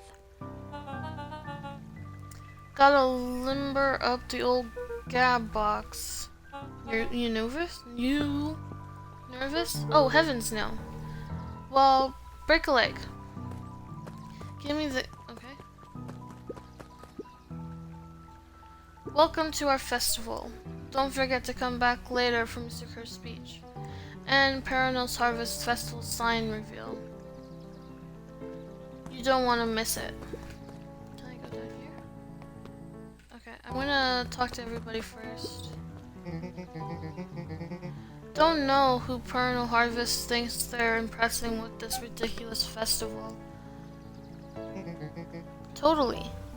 The town's still falling apart. The weather's still cruddy. And this season's harvest looks like it's gonna be worse than last year's. You said it.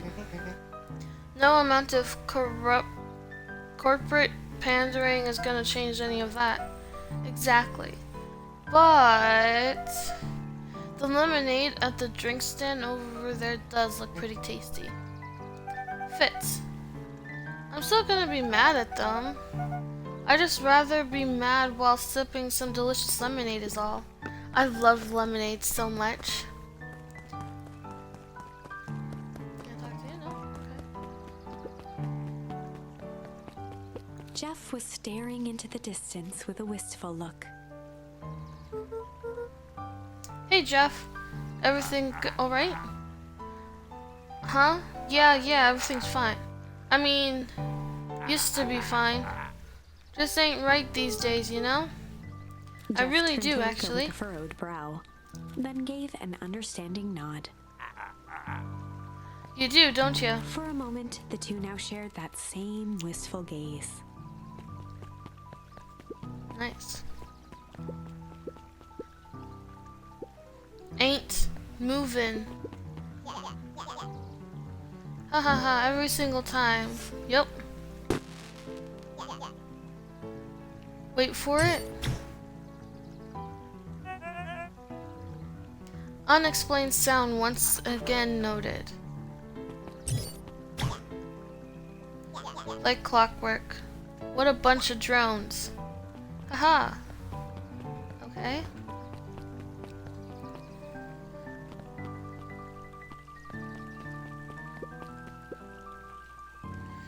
A most welcoming of welcomes. Would you like to share your thoughts? We always strive to improve. Nope.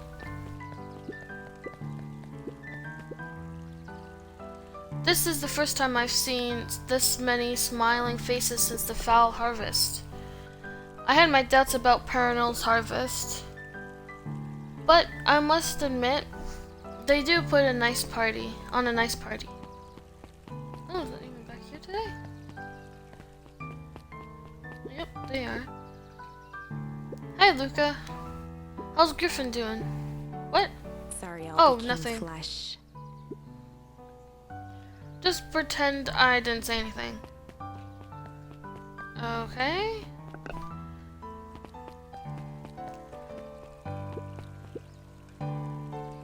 He met his old friend's eyes, and was greeted with nothing but ice-cold anger. Heavens, this is no time for fractured friendships. Oh my gosh, I just noticed every time you talk to them when there's a problem, like go to her and you listen to what she says in the book, it's always something related to what's going on like right now. That's so cool. Luca, did you know that Beacon Pines is actually unincorporated? A lot of people don't know that. Wow, yeah, I didn't know. What's that mean? It means most public works are handled internally. We do all the pipelines, the water treatment, building regulations. That's great. Since taking emergency services, I need to back away. Hi, Luca. So you're done at the library? Huh? Griffin looked Oh, away nothing. suspiciously. Nothing at all. Ah, so we have to go to the library. I think. Piper, you're actually taking a break from studying? I wanted to see what all the festival fuss is about, but I can't help but notice you still brought your backpack full of books. Luca, backpacks can carry a lot more than just books. True. So what you got in there? Books? Of course. I was able to return Perennial's Harvest safety suit you borrowed. I don't think anyone noticed. Good. Now, will you tell me what you needed it for?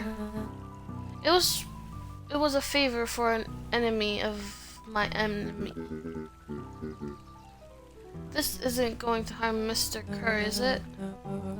All you need to know is that it's for the good of the family. Interesting. Okay, we're gonna go here now.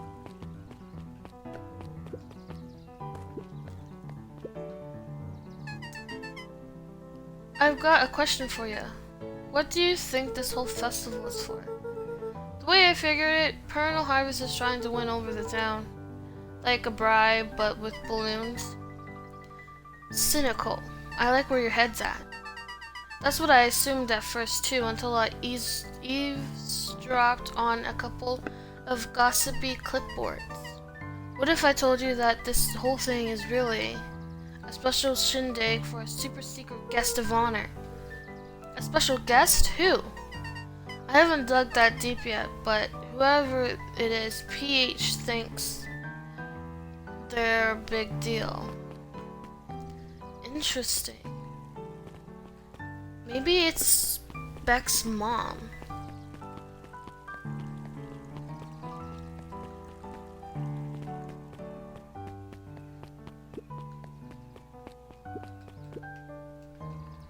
The library, somewhere quiet. Yep. Kato's Hey, eyes Luca. lit with excitement.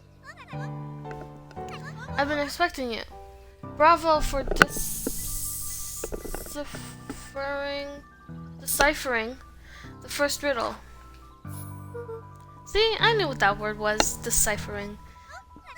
The first... Oh, you didn't think that was all, did you? Roller does go all out, Kato doesn't he? straightened up and cleared his throat as if preparing to sing.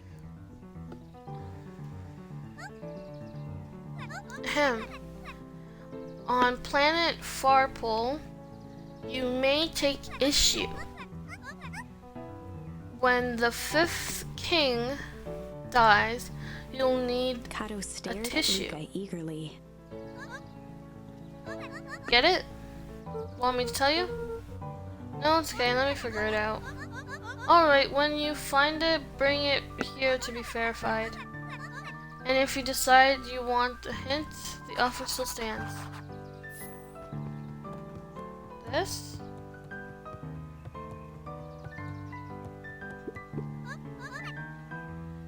Oh, here's okay. Here.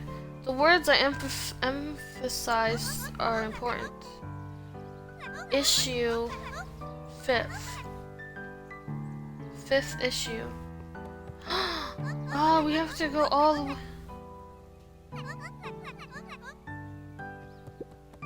Luca Oh, okay. grabbed the 5 pillars of success from the shelf.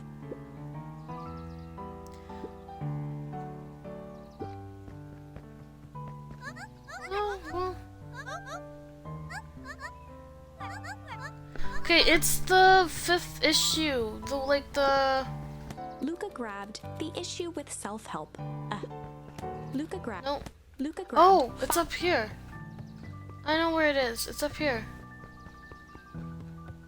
'Cause it's a comic. Up, up, up, up. Luca grabbed The Adventures of Hank Atomic, issue number 4. Nope. Luca not that grabbed one. The Adventure. Yep, this is the one. Kato removed his book from the desk and replaced it with Luca's, turning on the lamp. As he slid the book under the purple light, 2 words glowed. The Adventures of Hank Atomic, issue 5. Issue 5. Luca Yep. clicked his tongue with recognition. Roll a cipher pen. He used to write secret message everywhere with that. And only I had this special flashlight needed to reveal it. But I lost it. Well, apparently he traded Jeff for his purple light bulb. Parted with his entire Halloween candy stash. Oh, Rolo.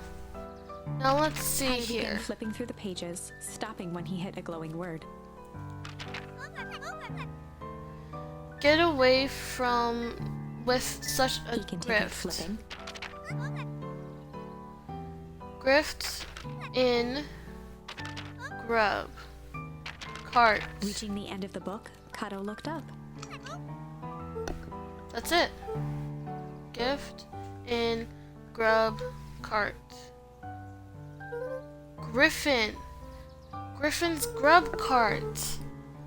He wants me to go to Griffin's snack stand. Ah, brilliant. I guess you're off then?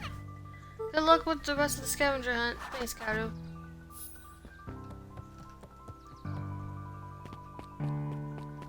No. Go up. Is the snack stand down here?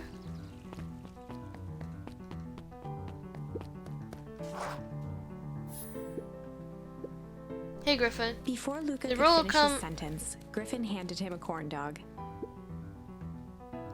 Oh, that's it? Bought and paid for. Enjoy. Thought there was Luca supposed to be some shrugged, riddle or taking a something. sizable bite out of the corn dog. It's cold. Oh yeah, that's been sitting here for a while. Rollo wanted me to be sure to give you that one specifically. Luca Well, tongued at that's his just... cheeks, feeling something rough between his teeth. He reached into his mouth and pulled out a slip of paper. He Oh, shook come off the bits on. of corn dog to read the slip. A pickup when you need some pep. Near the fountain, Luca up finished the off the step. remainder of the corn dog. This is getting to be a whole thing. So near the fountain,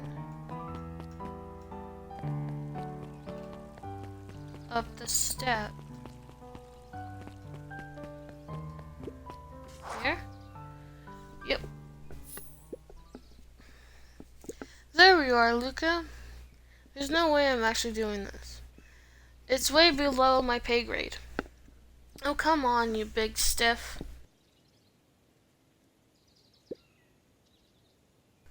Let the kids have some fun. Fine. Lumi Rollo waved owes his me hands one. around sarcastically as he... Oh, sorry. What takes flight but has no wings, your final task a friendship brings. See, that wasn't so hard. I can feel cheapened somehow. I think it's sweet. What takes flight but has no wings, your final task a friendship brings. Good luck, Luca. Oh. Hey. Hey. Did you find the comic book? Yep. And you got the corn dog? Yeah. Well then.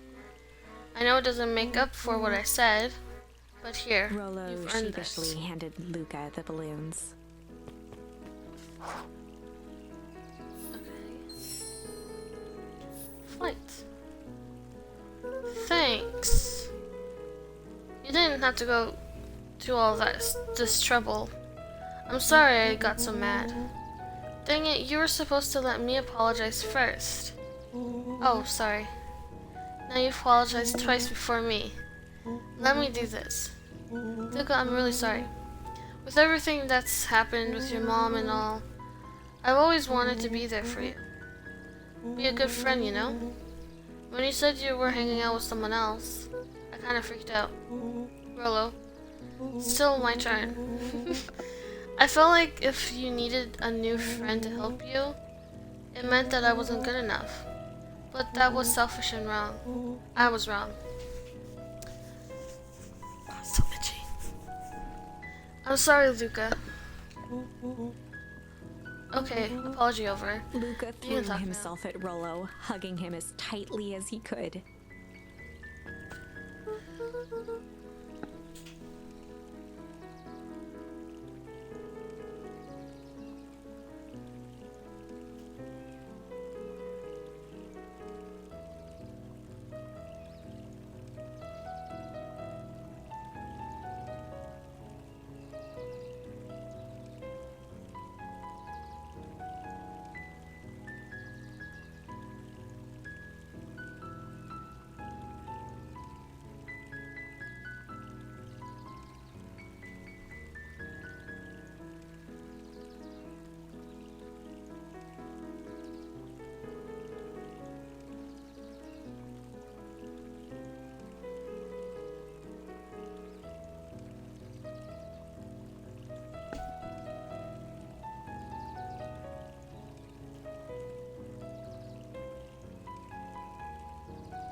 Rolla, I don't deserve you.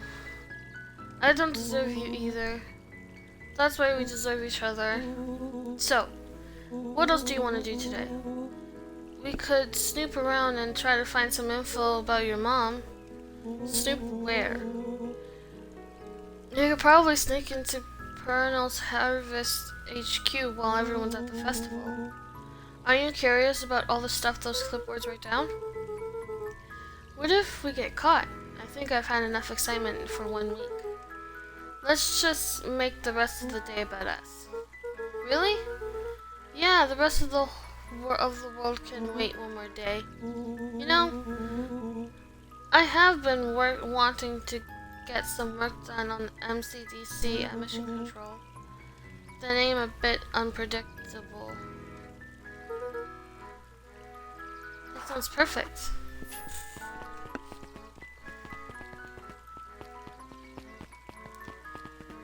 Oh, maybe we should get back.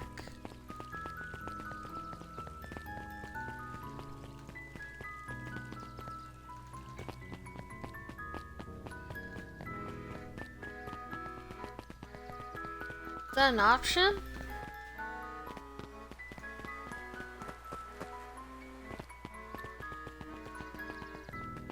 Let's see if it is.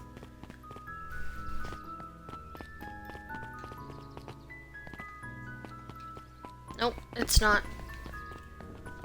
Ow.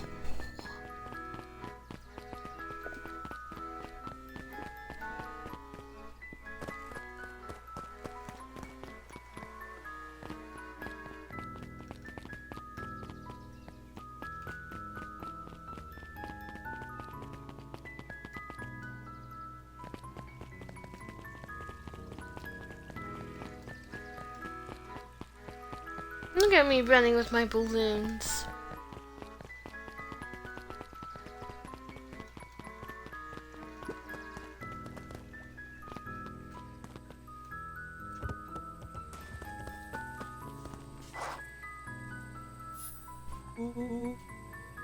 Oh, I almost forgot. I ran into your gran this morning. She asked me to give you this. Luca an unopened letter. I'll wait for you inside if you want to read it now. Luca, A letter? some things are going to happen that might be difficult for you to understand. If I am honest, I hardly understand them myself. But whatever happens, I need you to know that I love you. None of this is fair to you. You have already lost so much. We both have. What? I wish there was a simpler way forward.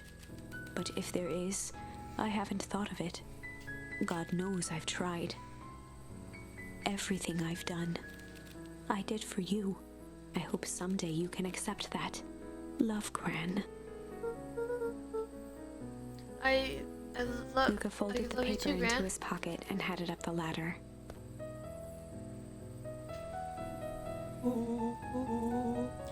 What's up with the letter? Anything you want to talk about? Maybe later. Sure, whenever you want. You know, you already didn't have to go all through that trouble just to apologize.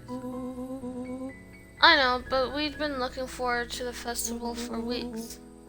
After I ruined everything with my big mouth, this was the best way to make sure you still had a good time without me. Luca was at a loss for words. But that was fine. Words aren't always necessary. The festival seemed nice. Was it nice? We can still go. Nah, it's fine.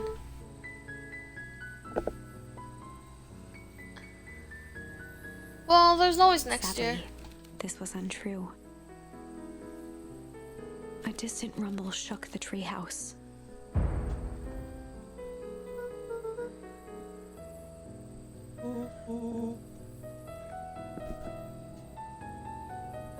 Oh man, we missed the fireworks. It was something the boys couldn't possibly comprehend. Something as old and cruel as time itself.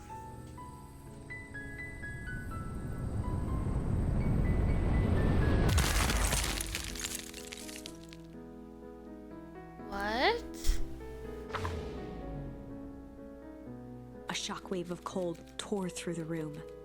A bitter, unfathomable chill.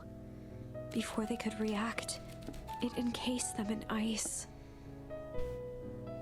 Two boys, reunited by friendship, only to be cruelly separated by a malevolence beyond reason. And so, our story ends on this melancholy scene, in a silent treehouse turned statuary. In a town brought low by its secrets, sits a pair of friends, alone, together, for the rest of time. The end. No way, that's the end. Can't be the ending. It simply can't. I won't accept it, and I hope you won't either. I don't. There are more endings, more possibilities. I can feel it. We are just going to have to sort through them all until we find the one that fits. Yep, that's very true.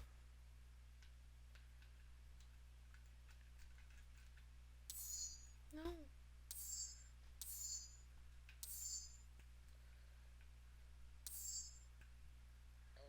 Oh, my bad.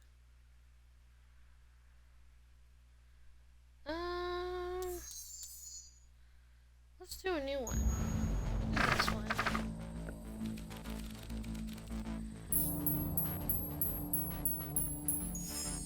Luca drew himself Flight. up and decided to take the only option they had left. Flight. He squinted down the barrel of the mission control defense cannon, aiming it through an opening in the dense tree branches.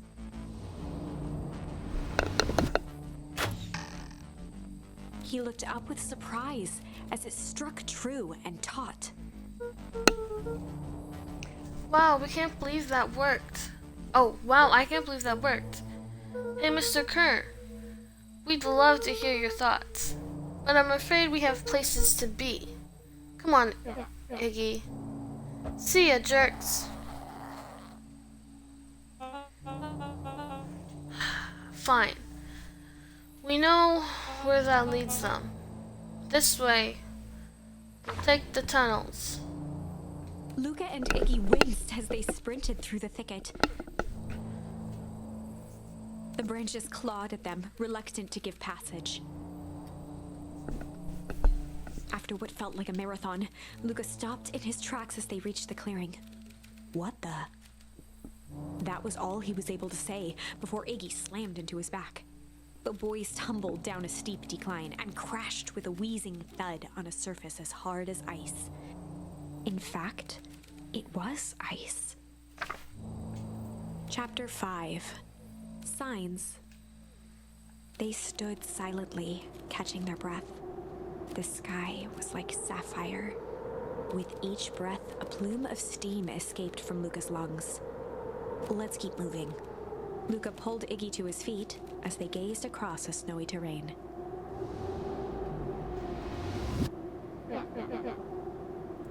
That was actually pretty... I think we lost them. Are we up in the mountains? I don't think so. If anything, we went downhill. Then what's up with the Winter Wonderland? All I know is there's no going back the way we came. Let's see if we can get our bearings. Follow me.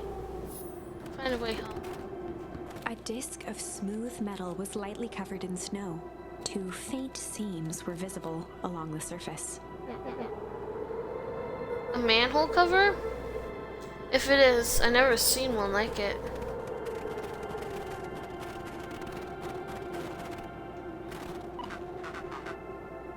Luca, are you there? Had forgotten the walkie-talkie he was carrying.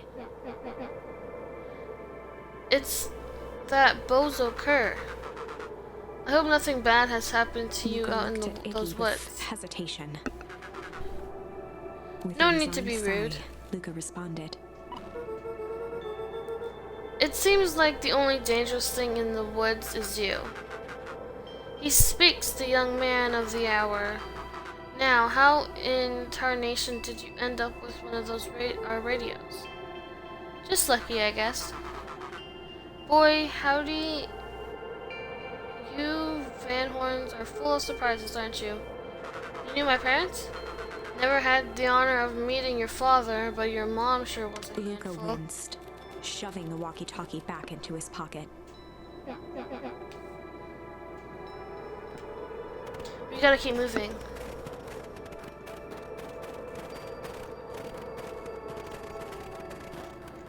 Oh my gosh.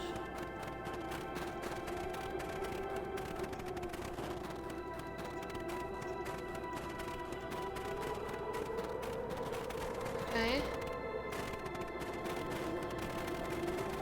Oh, down here? Yeah. What's the readout? Sin just above 258 Kelvin.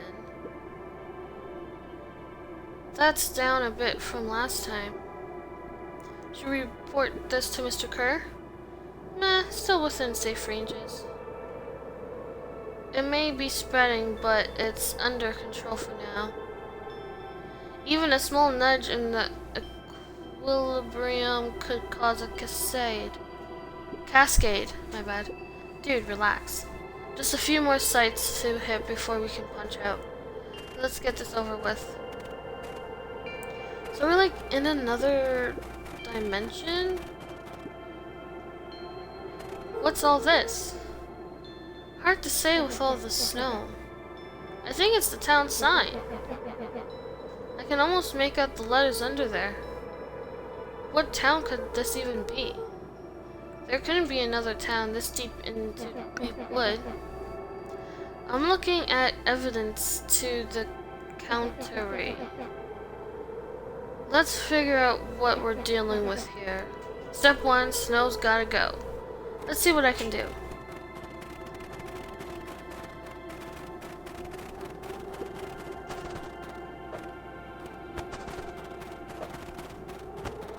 Oh, okay, I see what I do. Beacon's The boy Pines. stared in disbelief at the sign that now clearly read, "Welcome to Beacon Pines."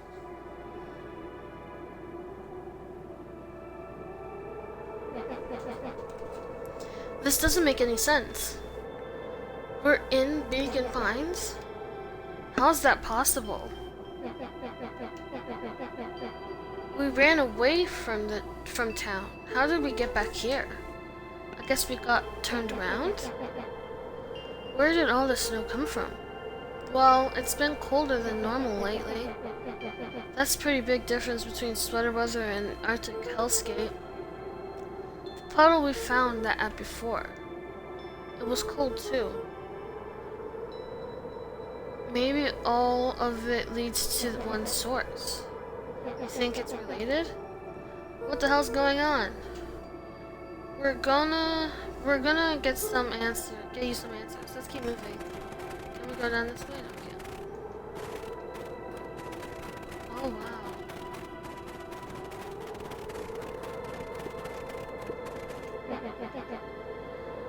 This stuff looks familiar to you? It looks like the barrel near the puddle I shoved me into, yeah.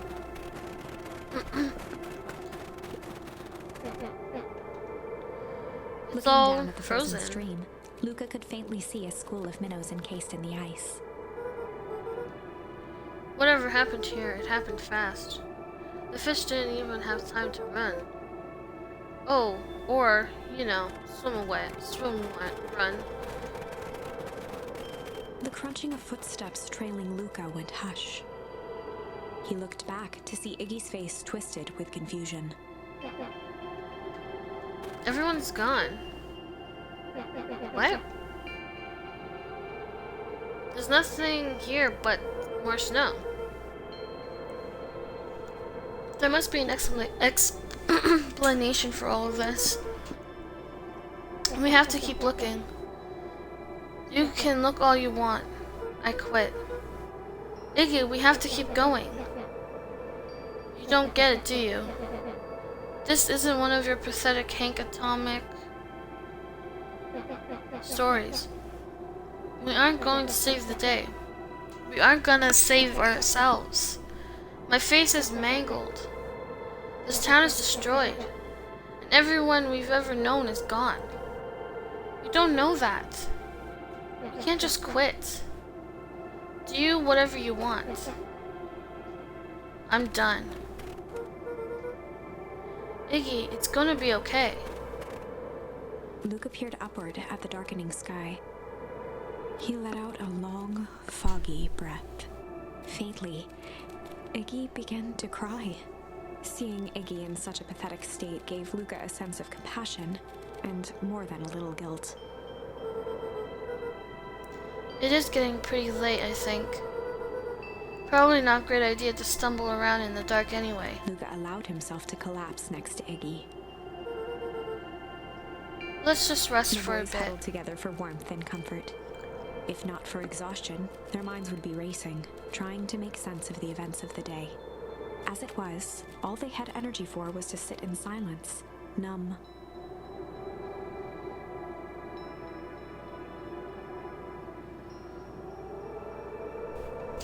That's crazy. The way the snow covered everything over. It's kind of calming. Yeah.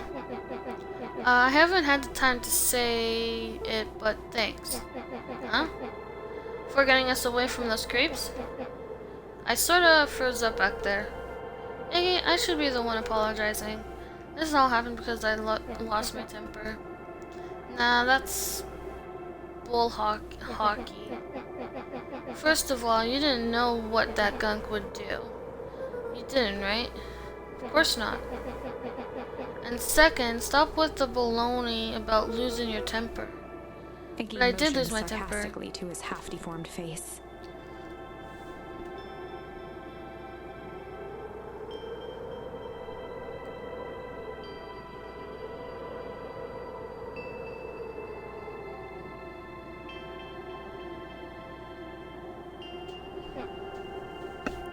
Obviously. But that's exactly what you should have done. Huh? I was being a horse's butt. You were supposed to be a horse's butt in response. That's how it works. Iggy, I'm having a hard time following. You wanted me to fight you? Of course. Geez, you goody-goody types take forever to understand this very basic point. Why would you go around saying cruel things trying to Iggy get into shrugged. fights? Interesting.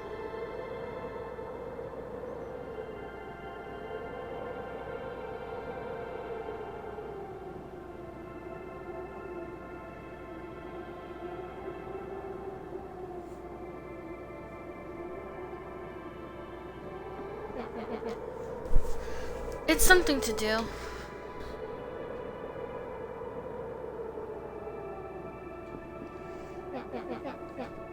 Sometimes I just feel empty. You wouldn't understand. You and Rilla always having a blast together, laughing and calling that dinky little treehouse mission Iggy control. now wept openly.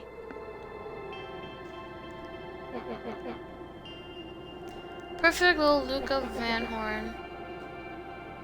With his perfect little life. My life is not perfect. Everybody in town likes you.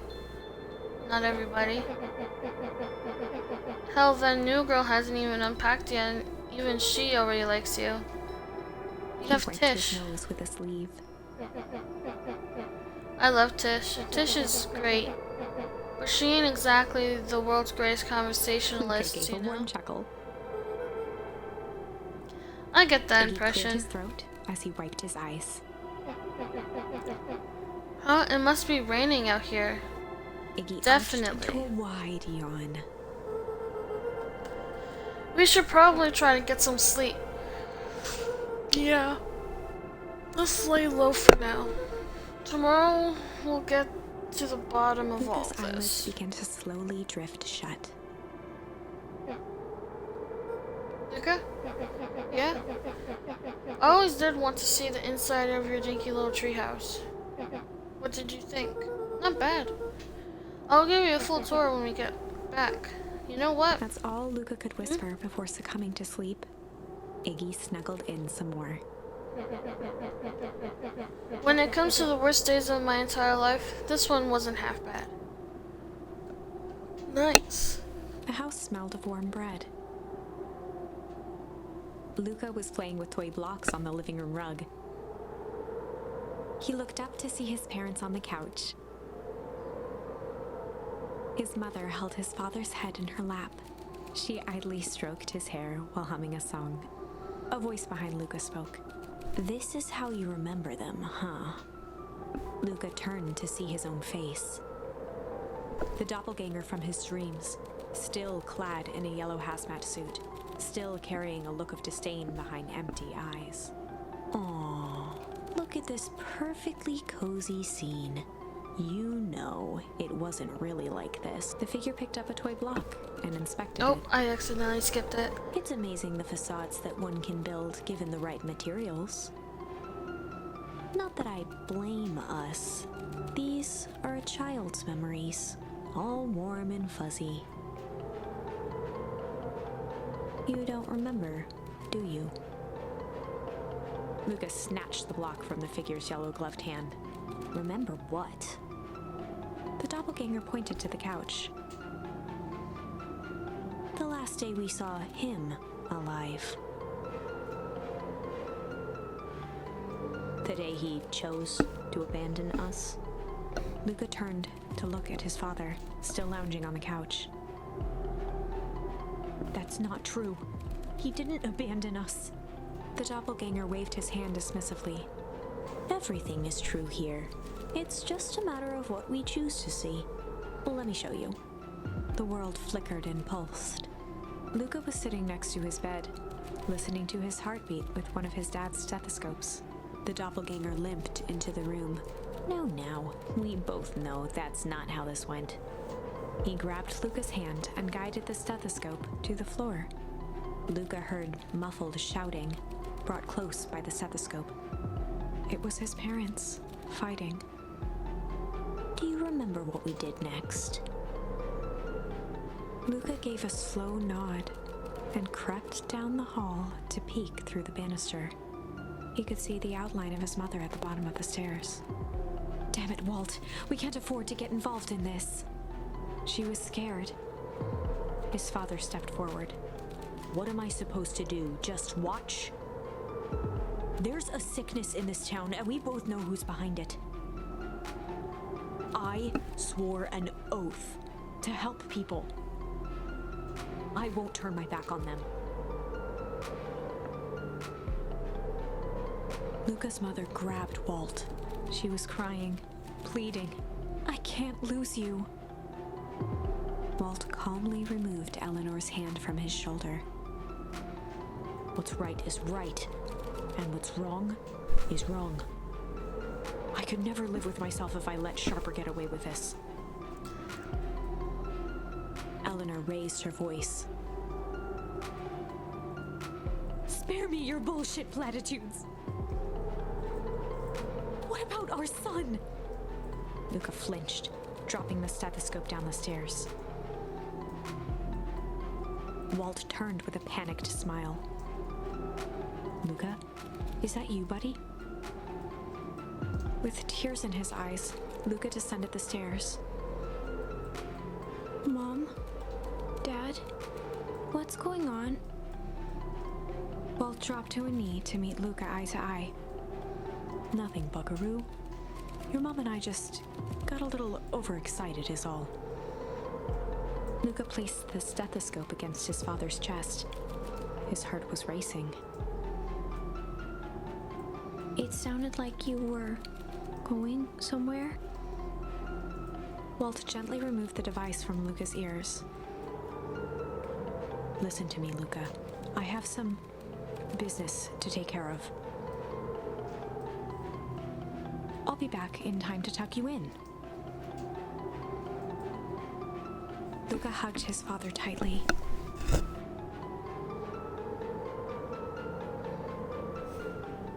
"Promise?"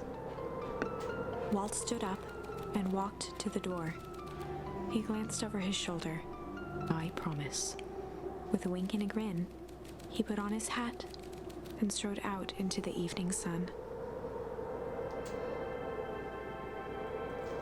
A figure approached soundlessly from the foggy snowfall.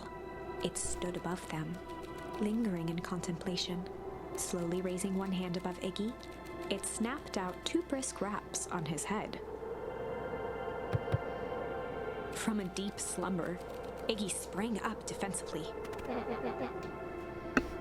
Get your hands Whether off it was me. the calming presence or the recognition that he was not in danger, Iggy felt his clenched fists lower. Just what you Luca think looked you're up, doing. gradually remembering his whereabouts.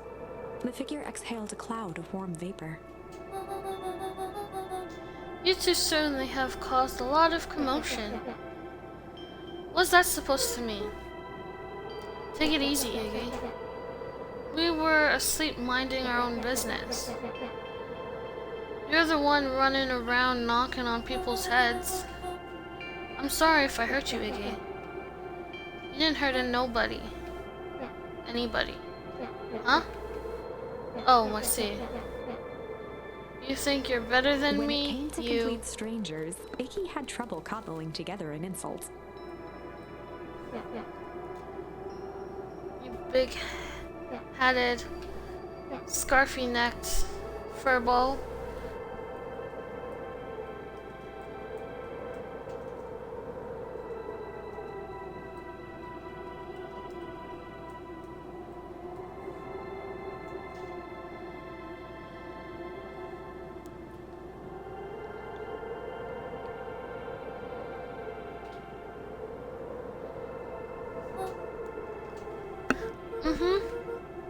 Okay, let's lower the temperature a bit here.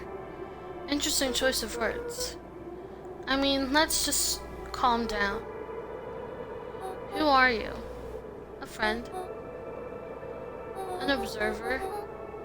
A hitchhiker on the infinite expanse of possibility? Great, how about a name? If you must call me something, you can call me Nat. Iggy huffed with gratification. How about you make like a gnat and buzz off? Nat began Very to well. turn away indifferently.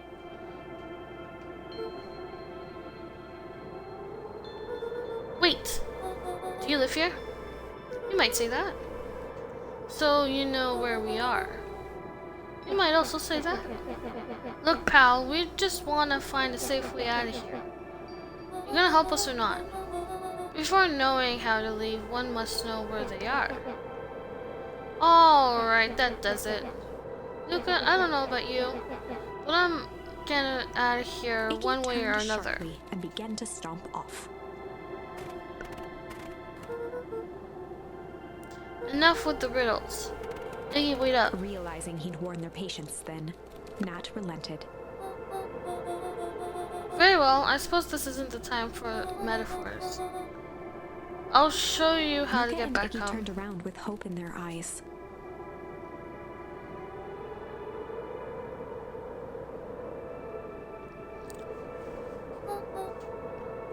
Come here.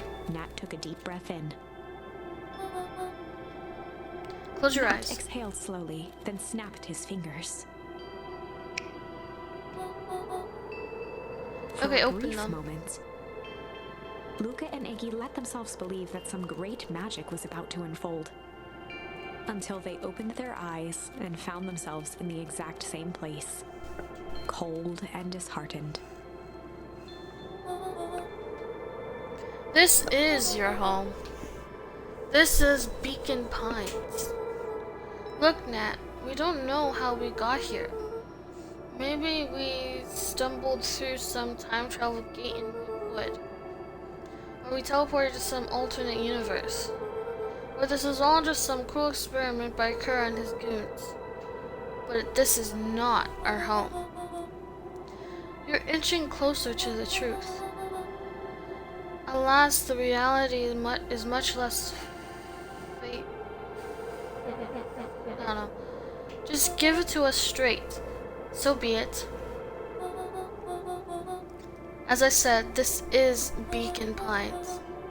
The original true Beacon Pines.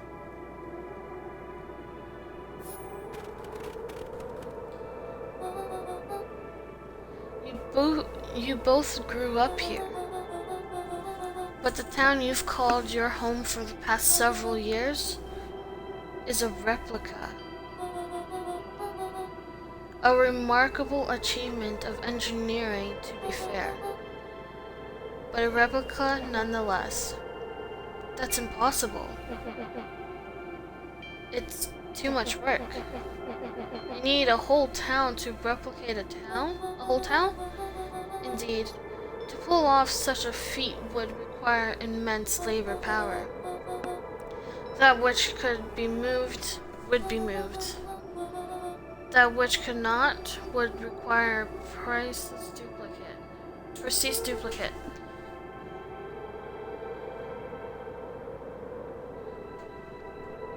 We would have noticed. Someone would have noticed. You'd think so, unless the auditing was impeccable. A mind-numbing attention to detail. As for the innumerable trivialities which complete the tapestry, well, you can leave that to this miraculous thing we call a brain. It has a real aversion to discontinuity. A revolution even. The brain has a wonderful way of smoothing out the rough edges, keeping us sane. Luca and Iggy looked around uncomfortably. So you're saying that someone made an entire new town and moved us all and no one noticed? Precisely. But why? Why is the one question that can never be answered with certainty. The best one can do Nat is to narrowed uncover. his eyes, furrowed his brow, and uttered, The source.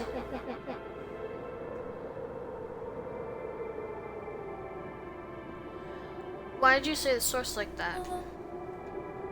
Luca Why began to indeed? laugh uncomfortably.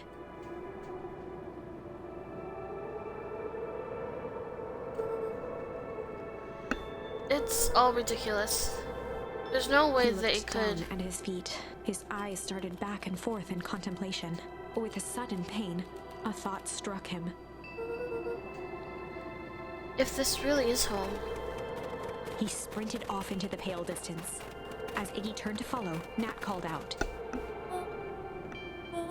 Iggy, it's not too late to turn back. Simply head west through the Weep Wood.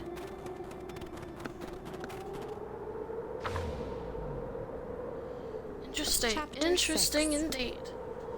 The source. Nat expressed his sympathy with a shrug and sauntered off as unassumingly as he'd arrived. He'd given Luca and Iggy what they needed, and nothing more. As Luca sprinted across the snow, the events of the past few days became clearer, pieces to a larger puzzle. Rollo said he was underground somewhere, captured. Mr. Kerr tried to cover it up with lies. The clipboards were hell-bent on capturing Iggy. It all seemed to point to perennial harvest. But right now, there was one thing that Luca needed to know.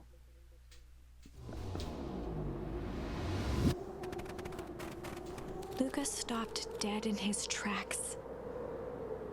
The tree was gone, uprooted and moved, leaving a raw gash in the earth. He dropped to his knees and dug wildly at the cold snow. His numb hands hit something hard, a headstone. A dry whisper escaped Luca's lips. You're here. All this time I thought I was visiting you. But you've been here, alone in the snow. Dad, I'm so sorry. They ruined your favorite spot in the world. Our favorite spot in the world. Dad, what do I do? There was no reply, just snow-covered silence. Why did you give me the slip like that? What if I couldn't find you, you jerk? The tears welling in Luca's eyes and the snow-covered grave. Oh. Iggy, they stole his tree, Iggy. Suddenly, Yikes. they heard the crunch of approaching footsteps in the snow.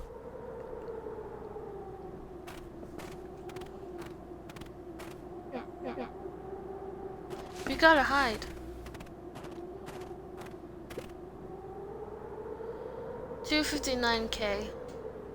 Fall off distance, still good. Dude, did you hear me? I said 259. Sorry. You ever think about what we did here? We saved a whole town of people. Doesn't feel like it sometimes. What about everything we left behind?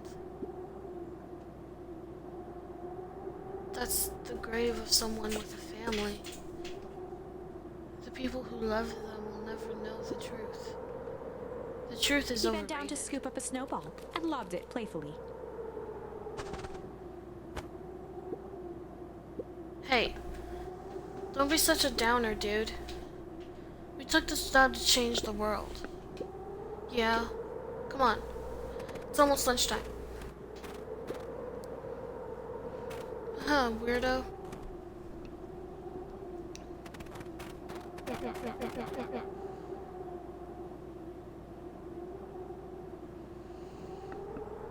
Here I thought I was a jerk. These dinguses are out here literally dancing along Luca graves. stuttered through heaving sobs. I thought I was visiting him. I thought he was with me. Not gonna lie, that's a bad break. Iggy gave Here's Luca some a solid advice. smack on the back of his head. Hey! Who's any of this helping? What? Sitting here in the snow, crying like some pushover? Who are you helping? Iggy, look what they did. They lied to everyone. Blah, blah, blah.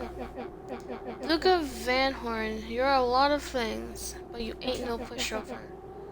What did I tell you before? When some jerk comes at ya, acting like a horse's butt, I should stand up for myself. Hell yeah.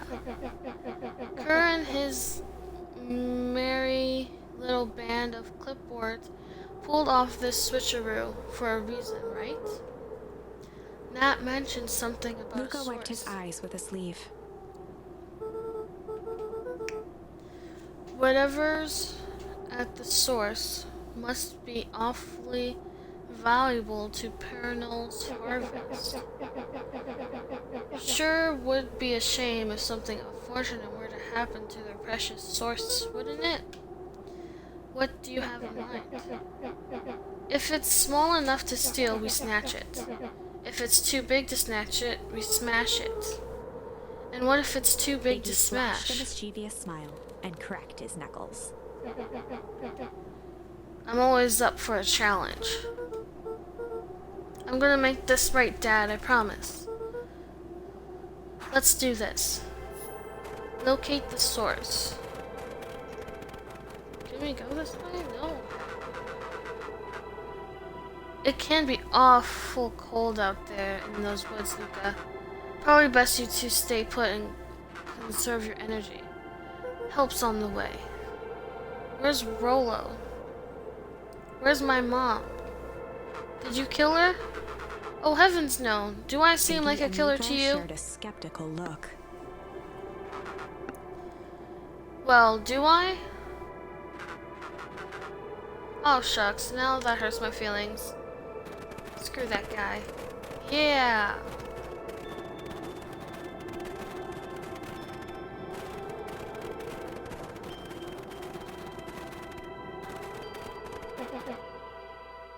Wait a minute. If this is the original town, then that means... Iggy darted behind a large pine and began digging furiously. He emerged holding a shoebox with a crude skull painted on its lid. What's that? Long story. So, a few years back, I came into possession of some premium grade fireworks. Not the wimpy firecracker stuff they give kids. The good stuff.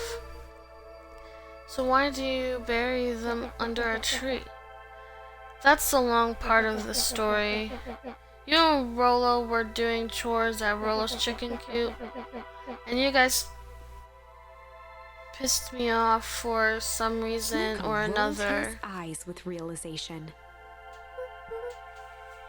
Oh, no, Iggy you stifled didn't. a chuckle. Yep. I just wanted to give you guys a little scare. But like I said, there were some primo fireworks. So I might have underestimated things. You blew up the chicken coop? I prefer to think of it as incendiary redecoration. Sorry, but you should have seen the looks on your faces.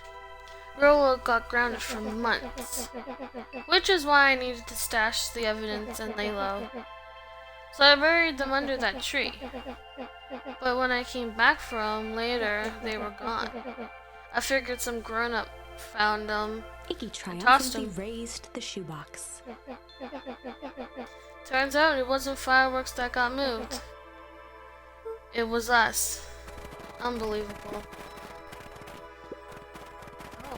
The fencing listened. Each chain link encapsulated with a translucent layer of ice. Looks like the stuff they put around we would. The stuff who put up? I don't know. Do you think this is a game? Newsflash, boyo. You're not a hero. You're a little brat who's in way over his head. A hero is just someone who refuses to give up. Comics these days are rotting children's brains. Everyone thinks they're a spaceman superhero. I was always partial to Hank Atomic myself. Is that so? Do you really think you have a chance against us? You have no idea how powerful we are. Perhaps for blast off, loser.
Okay. Oh.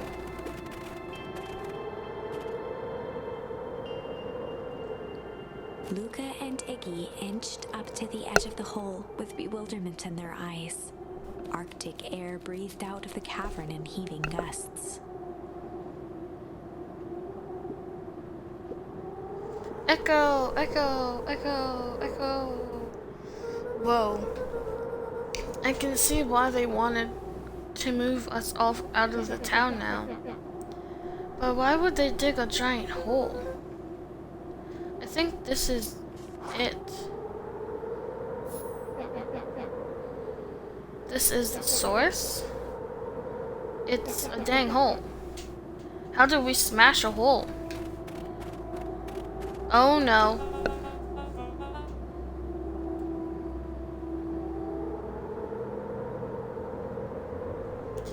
Oh, it's much more than my annoying little friend. Kerr. Where's Rollo? I wasn't lying before. He's safe. Well, safer than you two at least. Drats, it's cold. You just had to drag me all the way here, Mr. didn't Kerr you? gazed down the abyss in contemplation. It really is something, isn't it? What did you do to our town? What is all of this? Well, that's the doozy of a question. This is the source where they collected the unrefined, Kerr scratched the back of his head. Honestly, boys, I don't understand any of this well enough to explain it. The fact of the matter is I'm not paid to know. What do you mean you don't know? Ain't you in charge? Oh heavens no, my role is mainly the flash of winning smiles and manage various complications. Complications like us? You are a smart His boy. face contorted into a saccharine grin.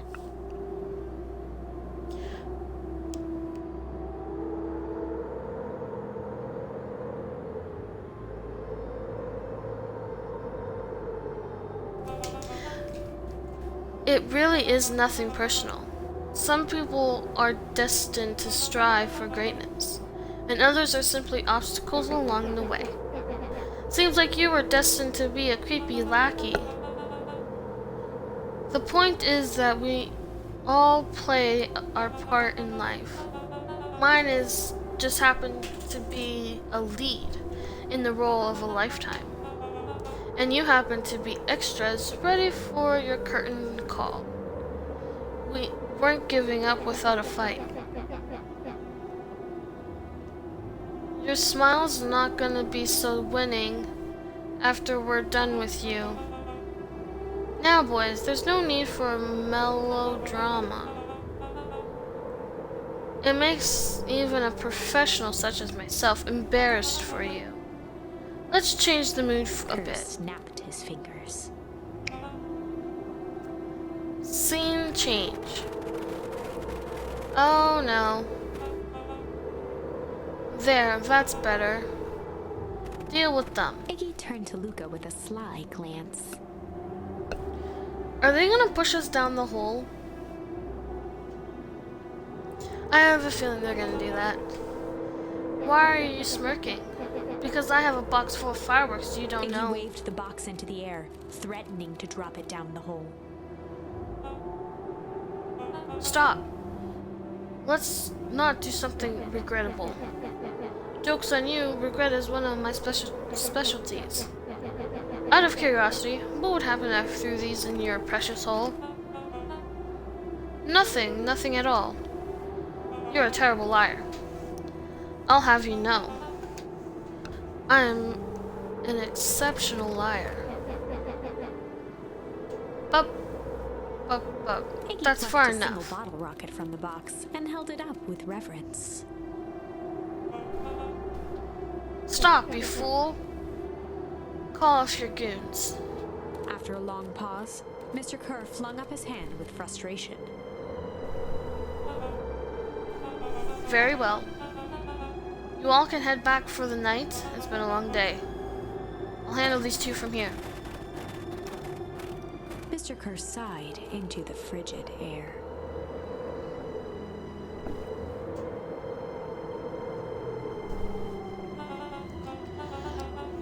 It's just us now, Iggy.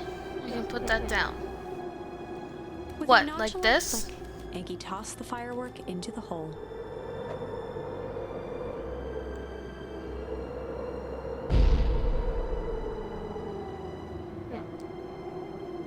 Ooh. With a growl, Kerr leapt at Iggy, crashing through Luca. Iggy tried to twist away, but in the struggle they both tumbled over the side. Luca dove forward, bracing Iggy's hand just before it slipped. His grip was made precarious by the cold, wet snow. He could see Kerr further down, clinging to Iggy's coat. You reckless child, what have you done? Luca, listen to me. Hold on tight and use the walkie-talkie to call for them back. What channel do I use? It doesn't make a damn difference. They're always listening. If you do that, the clipboards will just haul us up and snag us both. The only way you get us out of this is if Kerr's out of the picture. Just let go and save yourself. If he lets go, we both die. I don't want to die, but seeing the look on your face almost makes it worth it. Mr. Kerr, you've had a long life. Why don't you actually do something selfless and just let go? Gasped with insult. Long life? I'll have you know, I can still play 25. Yeah, right. You should have heard me sing the part of Phyllis. With a wild look in his eye, Mr. Kerr began to hum a proud melody.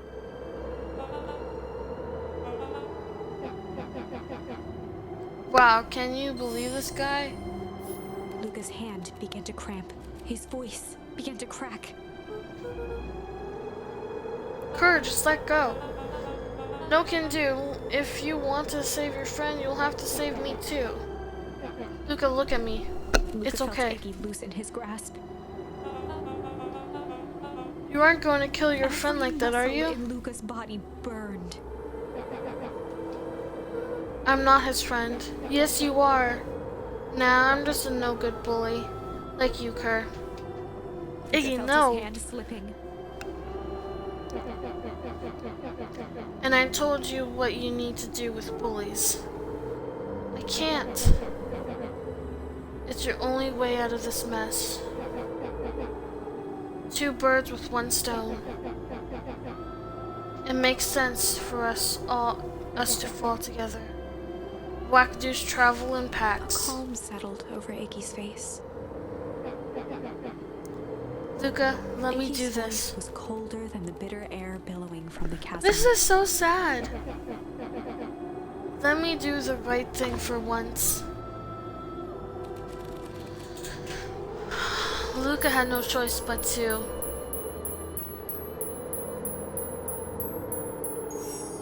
Luca had Refuse no choice Iggy's but request. to refuse Iggy's request. He tightened his grip and reached for the walkie-talkie in his pocket.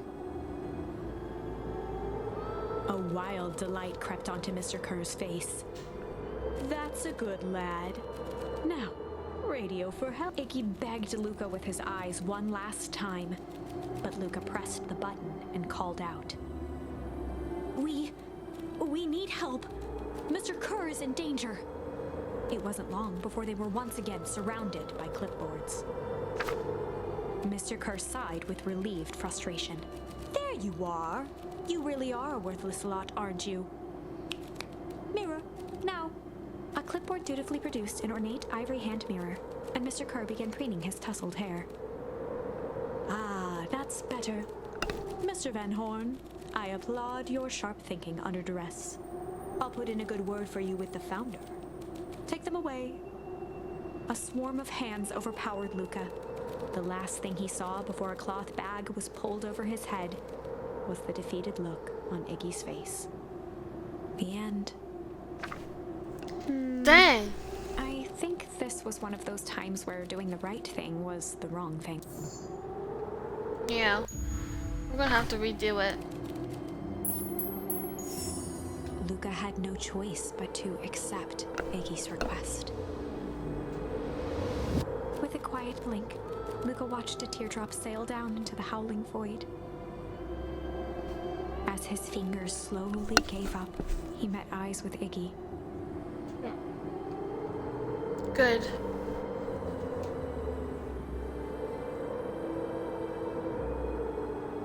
The two silhouettes were swallowed by darkness.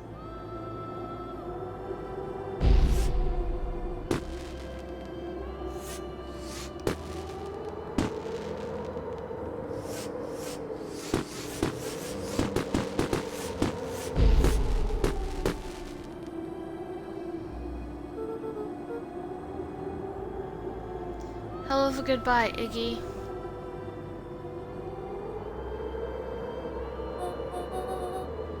Luca, you should really step back. What?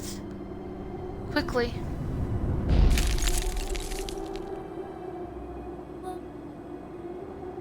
Curious. But of course. Those fireworks of Iggy must have been just the right amount of energy. We should get out of here before Paranal Harvest arrives. Not until you tell me what just happened. Your friend's sacrifice just saved this town. For a little while anyway. How? Tempus liquormine is a peculiar substance. It can change the relationship between matter and time itself. But doing so requires unfathomable energy. In a closed system, that energy can only come from its surroundings. A useful side product of this property being by adding precisely the correct amount of energy to it, one can create cryogenic cascade. So the gunk makes things cold and the fireworks made the whole freeze over. That's one way of putting it, yes.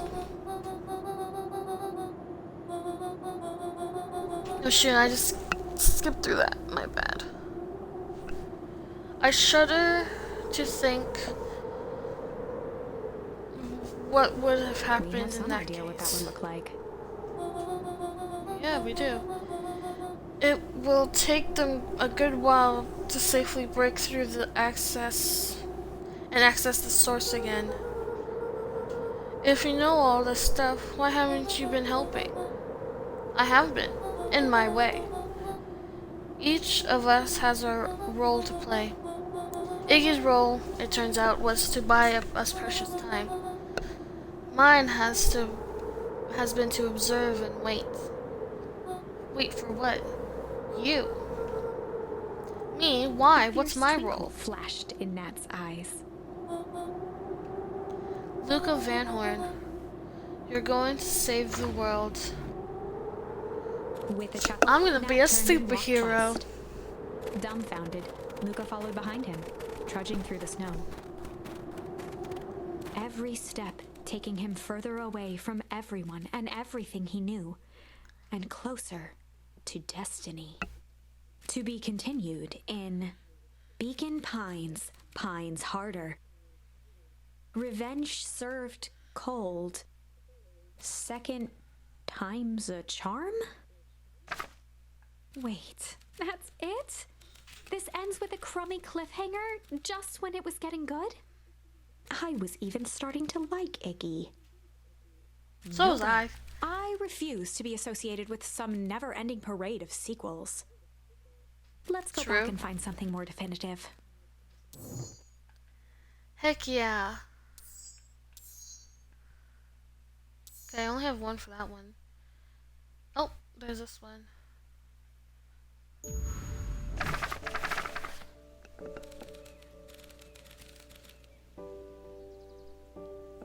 Hold on, I need some water.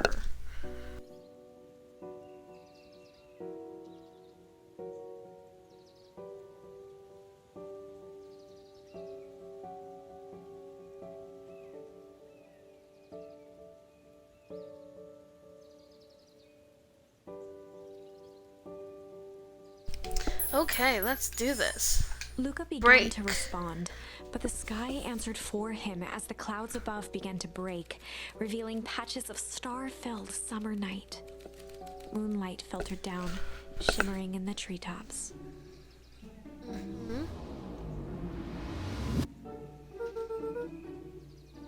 Sure, you can meet Rollo. You're not going home? No, I promised Rollo I'd tell him. Luca stopped About- himself mid-sentence. Promise you'll tell him what? Spit it out, bub. We're thick as thieves now. If there's a juicy secret, you gotta tell me. Okay. You can come to the treehouse and I'll tell you both what happened. Heck yeah! Let us do this. Luca saw Beck skulking by the gate.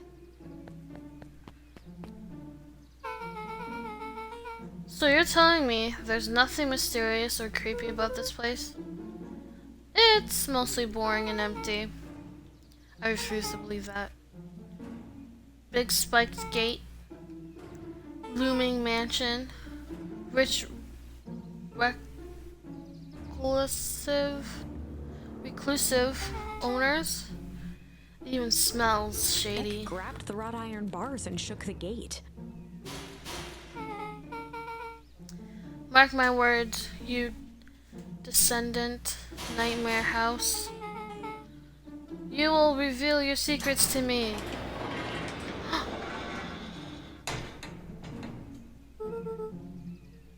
What did you do?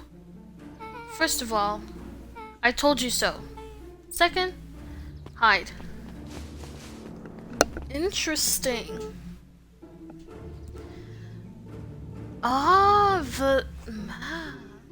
That's Harris Valentine. Who's that she talking to? Shh. I expect you to return that suit in working order. Of course. As long as everything proceeds as planned. There's nothing to worry about. The only thing I'm worried about is what's rightfully mine. If that means making some unsavory alliances, so be it. I couldn't agree more. There comes a time to suspend hostilities. I'll deal with our common threat. Now this is what Beck's I was voice talking was about. an excited whisper. Proper shady stuff. Someone in a suit like that tried to grab me yesterday. Seriously? Shh. You do understand that when this is all inevitably fails, I will deny everything. I wouldn't expect any less of you. You just worry about your part in this and let me handle the rest. I can't wait to see the look on that Rube Kerr's face. Well, you can feel the truth.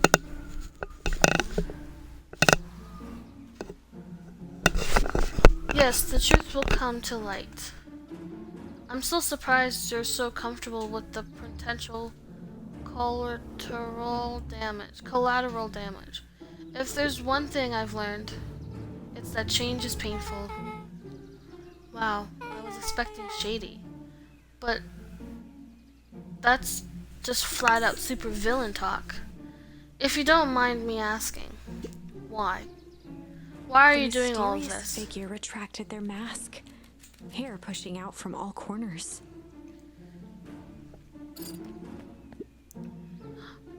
Family. It's Graham? A chill ran down Luca's spine. His vision blurred. Beck stifled a sharp wince, and Luca looked down to see himself wrenching her hand. An answer I can certainly respect. Gran tousled her hair back under the face mask. Just remember, keep everything nice and normal until the festival.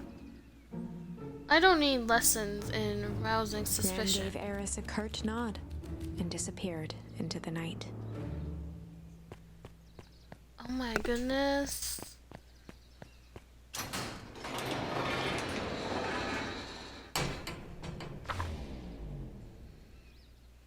Chapter 5.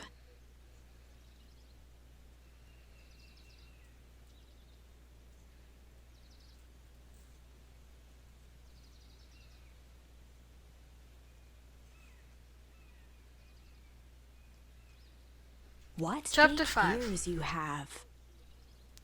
I can't believe it's his grandma. It's Luca Granny. sat shivering in the bushes, staring at his feet. After checking to make sure the coast was clear, Beck gave him a gentle tug on his sweater.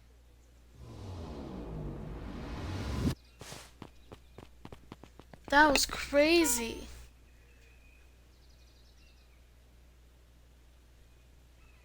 Crazy, I say crazy. What's wrong? You look like you've seen a ghost. Why were you so scared of that old lady in the hazmat suit? That was my gran. That was your gran? Yeah. Okay, well, I'm sure there's a perfectly reasonable explanation for all of this.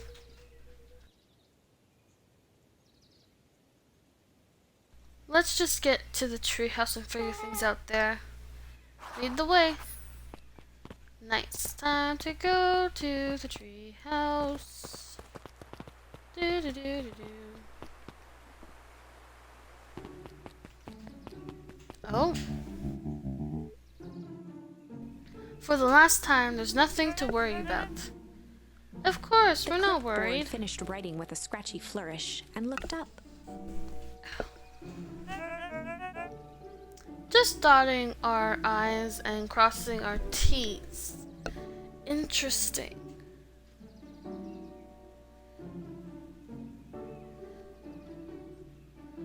Interesting. Well, maybe try minding your P's and Q's. Mr. Nuncreed, arms crossed over his paunch, gave an exhausted sigh. If there's anything you need knowing, you'll know it. Absolutely.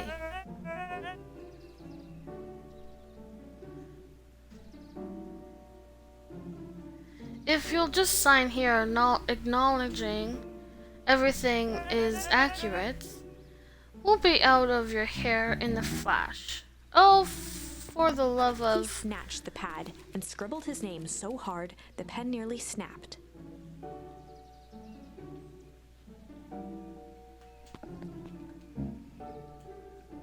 There.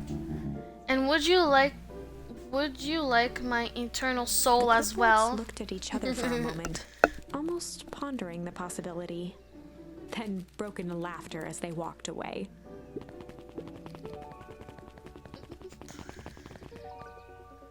Oh.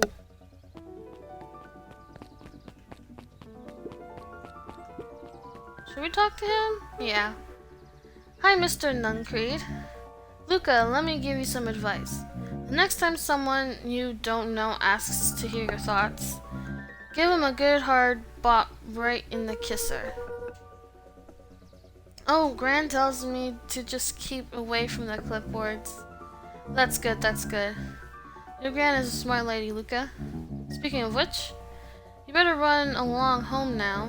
Too dark out to be wandering on your own. Okay, good, nothing happened. Do do do do do.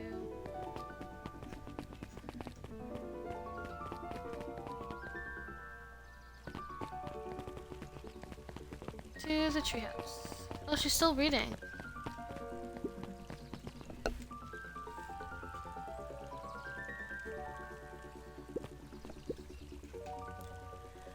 The answers you seek will be revealed to you in due time. The question is, the figure intoned, are you prepared to live with the truth? Interesting. Another day, another dollar. Hello everyone. Thank you for the raid. I hope the stream was good. We're playing Beacon Pines. It's a really fun game.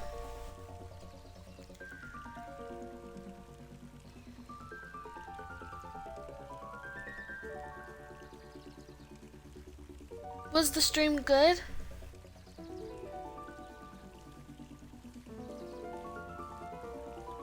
Oh,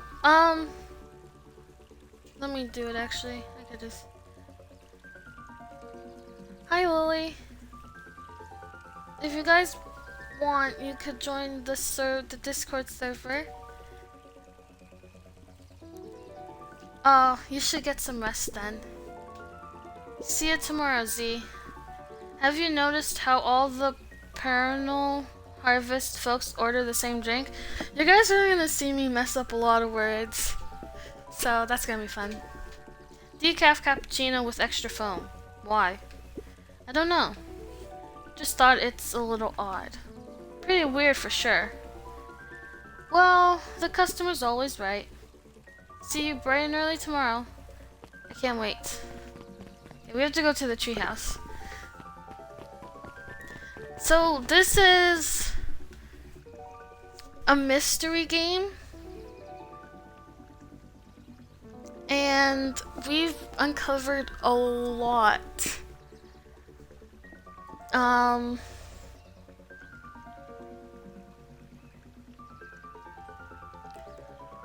Yeah, that's all I'm gonna say, because there's so much, I don't know what I would have to say. William Kerr and Gus Valentine proudly surveyed the half-covered festival banner. It's all coming together quite nicely. Couldn't have done it without you. A half-hearted shrug. Kerr? The guy in the green suit? He's evil. Thank you, Lily. He's evil. And what's his name? Gus. The dog? The mayor? He's good. I'm not so sure about that. Nonsense.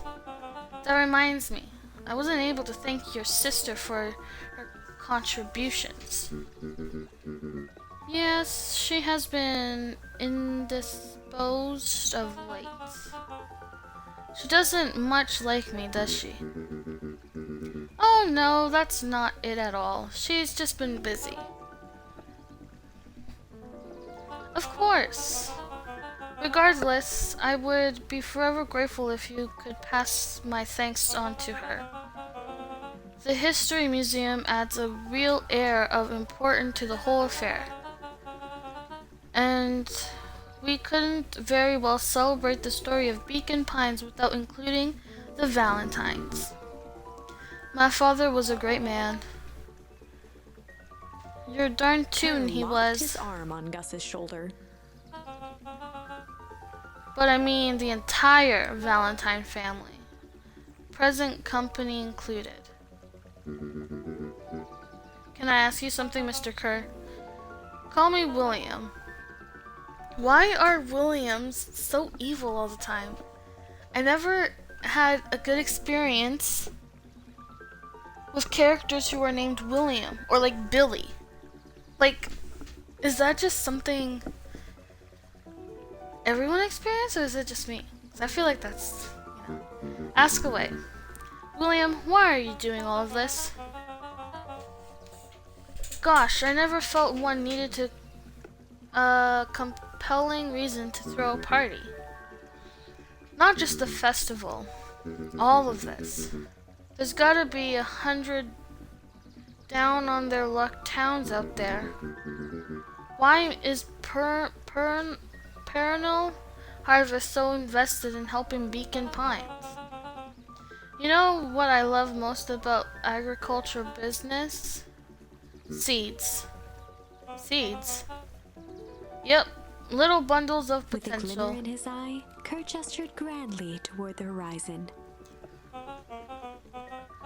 You treat a seed right, nurture it, feed it, and it can grow into something truly special. You see potential here? Undoubtedly. The seed of greatness is already under our feet. All it needs is a little nudge. And the right leadership, of course. Oh. Good night, Mayor Valentine.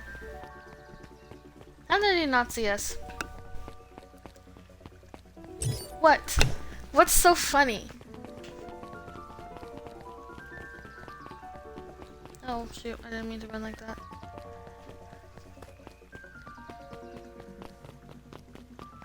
Can we talk to him? No. Okay, 2. Oh. Oh, this is nice. I'm trying. Reading out loud is very difficult for me. Yeah, the treehouse is just a little further on from here. So what's your buddy Rolo like? Rolo? He's Rolo. No, not particularly helpful. Sorry, I just never thought about it. Lots of energy.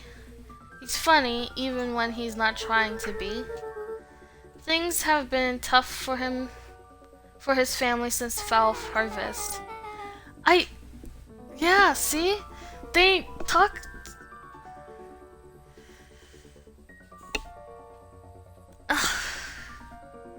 They've been talking about Fowl Harvest the entire game, and they never explained what actually happened. Thank you guys, thank you. It's very nice. Oh, I didn't even read that. It's kind of a long story.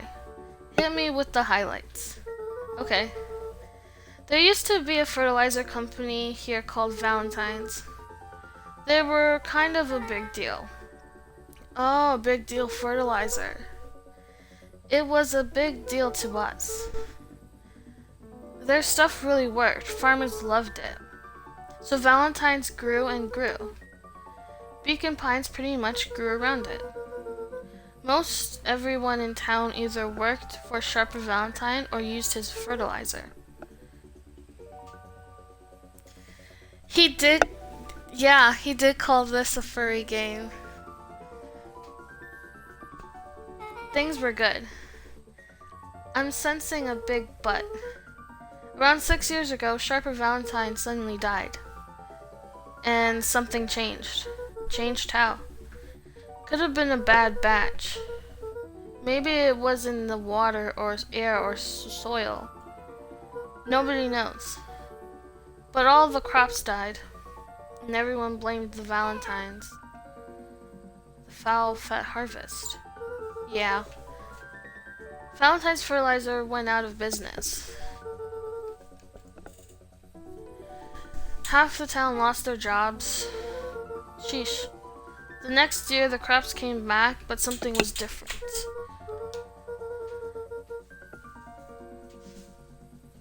You plant a crop, do everything right, and it's sort of a crapshoot. What happens? Shoot. Yeah. And no one knows why?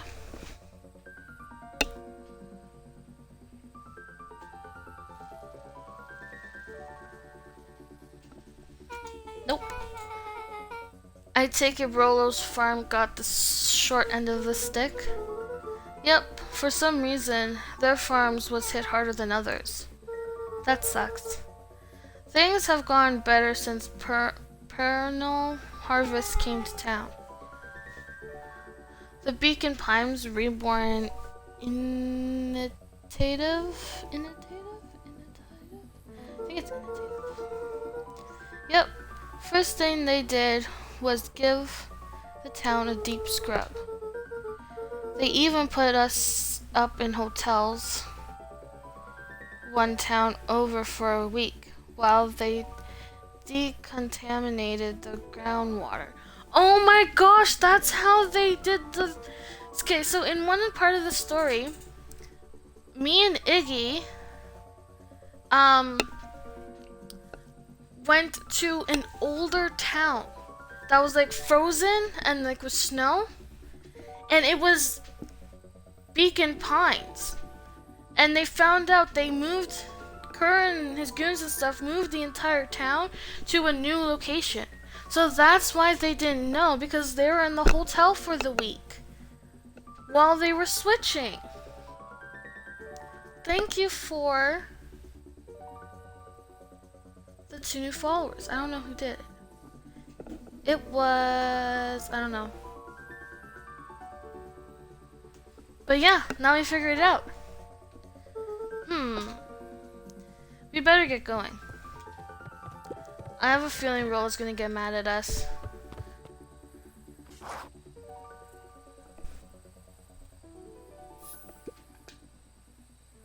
It's about time. I was about to give up and go home. Who's the new kid? Name's Beck. He must be Rollo. I see my reputation precedes me. Welcome to Mission waggled Control. his head with pride. You'll find we've spared no expense in construction.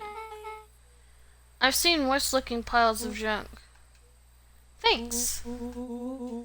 Hey, Luca, you know the security concerns we talked about? Yeah? While I was waiting, I made some improvements.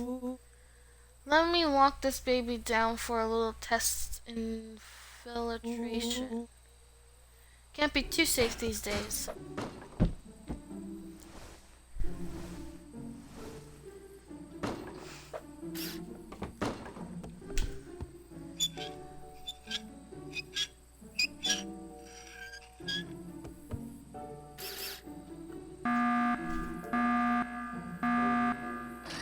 Oh my goodness. He goes all out, doesn't he? Always.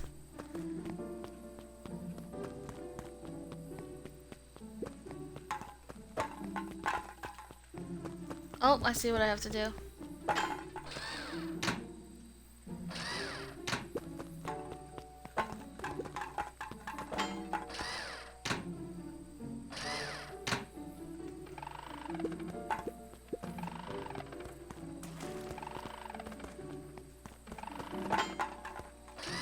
Nice.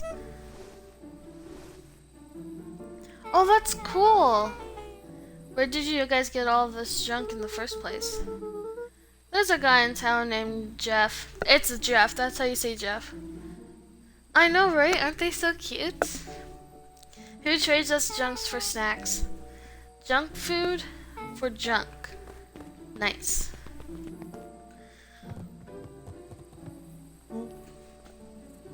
So, pretty sweet security, right?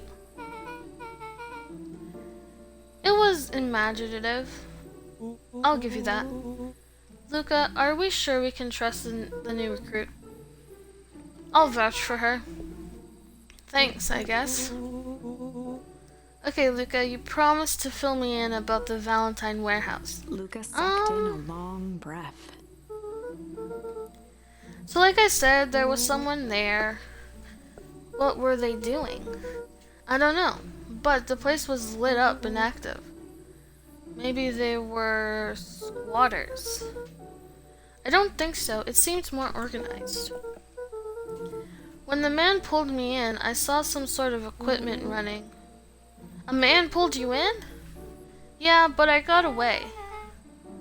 You keep saying it was a man. They were wearing a mask, right? Yeah? Then it could have been a woman. How did you get away? I grabbed a rock or something and broke their mask. They let go and I ran. Dang. That's intense. No wonder you freaked out when you saw your grandma. Yeah, that's the other part. On our way here, Becca and I saw Harris Valentine meeting with Grant, wearing the same sort of hazmat suit. Whistle. And they weren't there in an idle chit-chat. It was a proper meetup. I'm not saying that. I don't know how to say that. So let me get this straight. There was an operation in full swing at the Valentine warehouse. You were almost abducted by a strange man or woman in a protective suit. And then you saw your gran in the same suit, talking to Harris Valentine. Pretty much. I'm beginning to think this town is kind of awesome. Luca shot back a look. Don't laugh at me. Sometimes when I can't pronounce it, I just skip over the words. And I just skip over the swearing as well. No offense. And so we can logically conclude Aliens or alien zombies have infiltrated the town, and their leaders is your gran, and she tried to murder you. First of all, and for the last time, there are no aliens. Second, it couldn't have been my gran at the warehouse. I broke that person's mask to get away. The mask Gran was wearing wasn't damaged. But she's definitely hiding something. Maybe. Your Gran is weird, but she might be the most boring person in the universe. All she does is sit around and all day making jam. What could she possibly have to hide? I don't know. We haven't talked much since she moved in. Moved in? Your Gran isn't from here? No, she came here a few months back to take care of me after his mom went missing. Did you know your Gran before? Not really, no. I'd been here. It'd been years since I'd seen her. Luca, don't take this the wrong way. But are we sure your Gran is on the up and up? What? Luca gazed out the window. I'm just saying.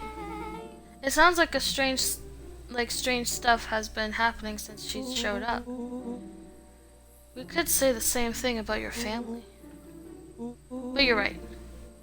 Luca, your Gran is hiding something. And Paul always says folks only bury stuff worth digging up. We need to investigate your house. If my Gran really is hiding something, I don't think it would have noticed by now. It's in the closet! Guys, please, there's no need to fight. It's okay. No need to fight.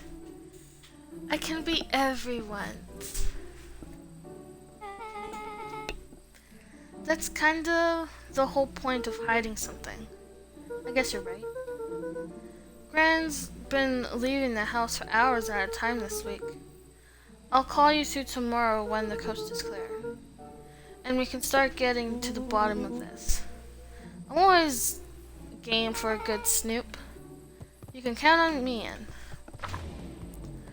Guys, it's okay. It's okay. No need to fight. Secret lair. I know exactly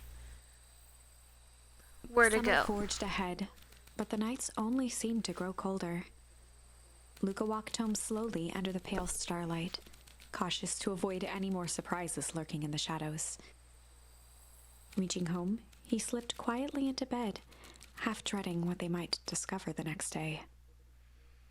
I really hope that Gran isn't evil.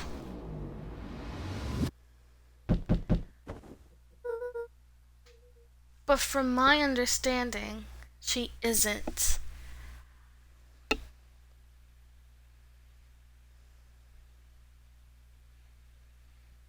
No. Don't fight. You guys don't need to fight. It's okay. It's okay. It's okay. What time is it? Oh, his little pajamas are so cute.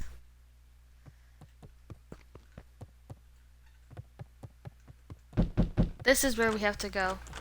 In this closet.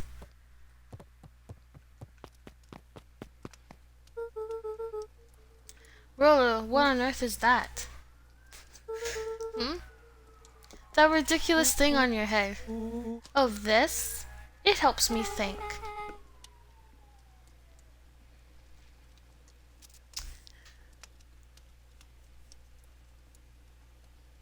Oh my goodness, you guys. You're gonna need a lot more of those. Joke all you want. We'll see who's laughing when I crack this case wide open. The coast is clear? Yep. Whatever she's been up to this week, it's been keeping her busy most of the day. Very well. The game is afoot. Luca and Beck rolled their eyes as Rolo strutted across the room. If I were a Gran, where would I hide my deepest, darkest secrets? Perhaps where you might least expect it. Rollo flung open the cabinet with confidence.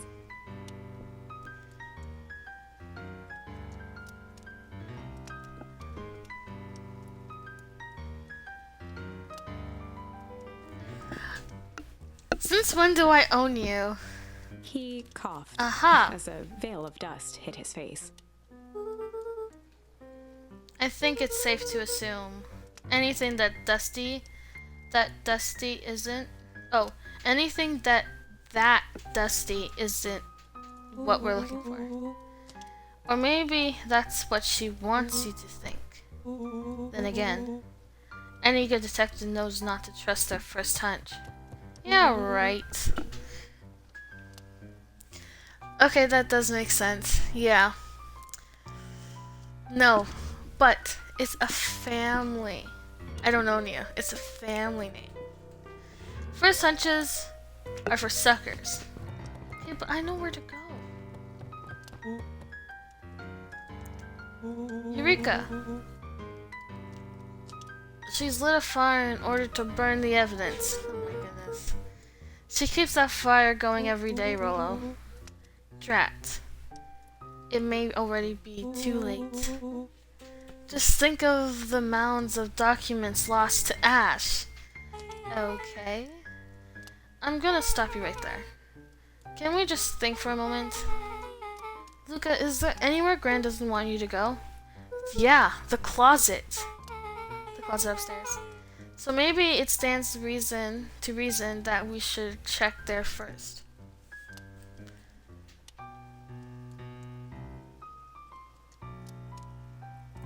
Oh my goodness.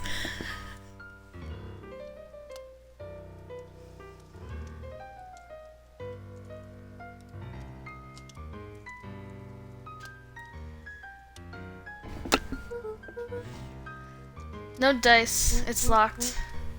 Well, well, well. Look who stands to reason now. And I have no idea where the key is. If it's really important, then she probably keeps it with her. Anywhere else? She has her berry bushes.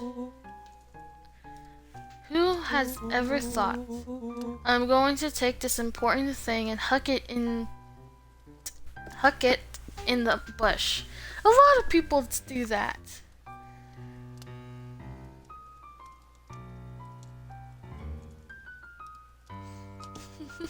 Oh my goodness.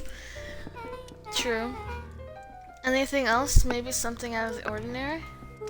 Well, she is always worried I'll break her fancy dishware in the kitchen. But it doesn't matter anyway. I can't reach the latch. A look of realization crept onto Luca's face. All three kids snapped to glance at each other, then sprinted in turn toward the kitchen. I'm gonna fix my thing.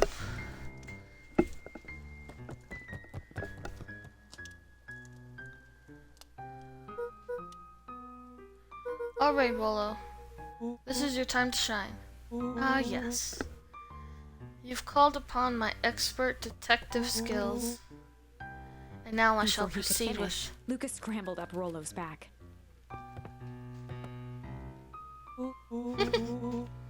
Hey, this isn't my idea of detective work. Every squad needs a good lockpick. And every good lockpick needs a sturdy head to sit on. This is beneath my standing. Stop complaining and hold still.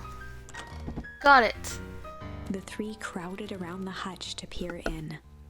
With the glass doors opened, a perfect porcelain display gleamed in front of them.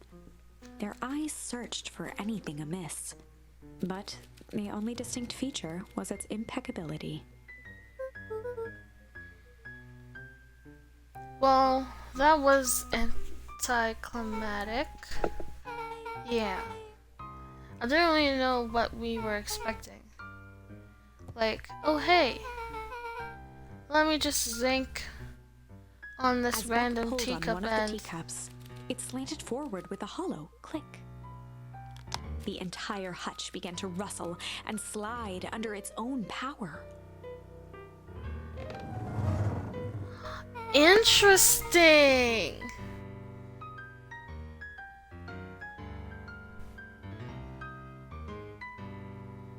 Oh, what is happening?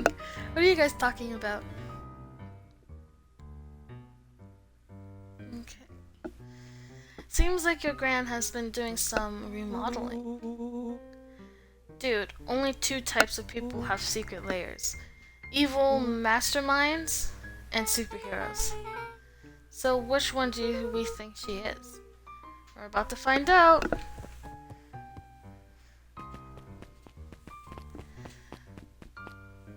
Simping for what?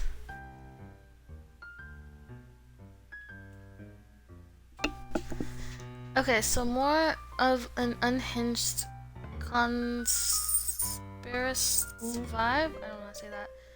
Oh, wow. Yeah, this cannot be good. We need to look around before jumping to conclusions. For the beam machine? That, oh my goodness. The beam machine. What do we have here? Barrels marked caution, explosive. And jam jars. That's enough jam to feed the whole town. What kind of insanitary jam is your gran making?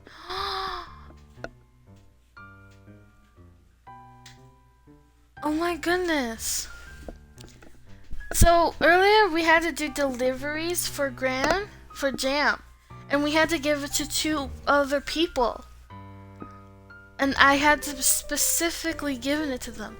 They might have been explosives. Dang. Oh, I accidentally took a screenshot. She wouldn't have had me walk around town. Oh, something's in the way for me. Delivering bombs, right?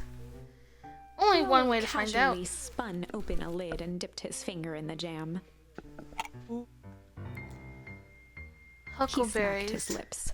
A hint of brown sugar. And ink? Rollo plunged his hand in the jar, fishing out a soggy slip of paper. Rollo offered the slimy note to Luca and licked his fingers clean. It's addressed to Miss Fratelli. A grand jam gram? It says last night I used the disguise. Oh, disguise, yeah. Harris provided to scout the location. The time window should be possible. Operation Spark Plug is a go. Oh man. Are they doing a heist? Whatever it is, it can't be good. So more bombshell than bomb, am I right? You're new here, so I'll let it slide. But I'm the bad joke guy around here. Oh. What, you're gonna leave us down here?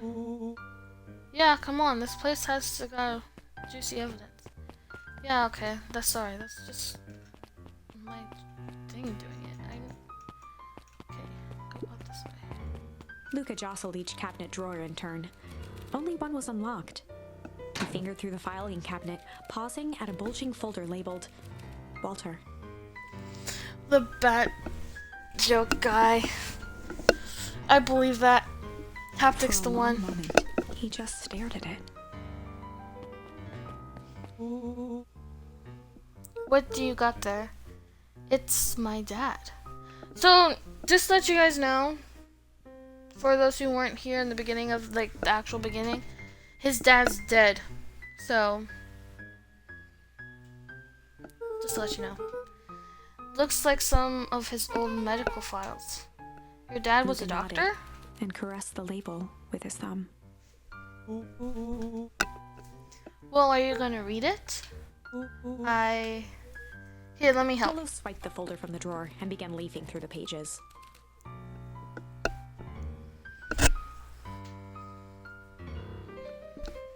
Thank you, Lily. That is very nice.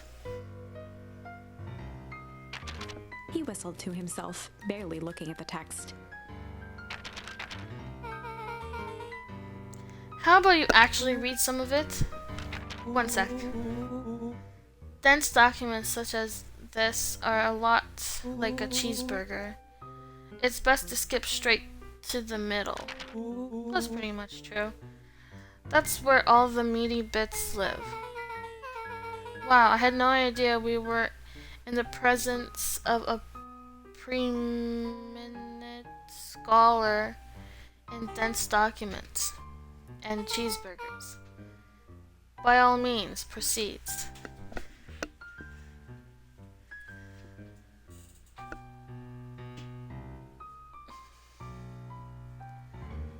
Interesting.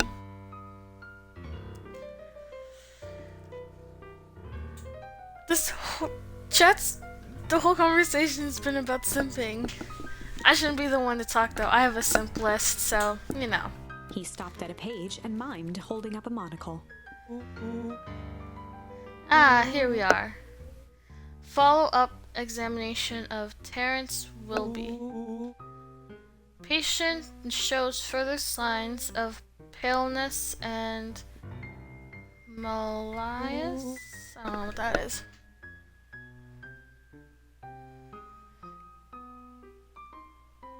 Yeah, I told Haptic about it.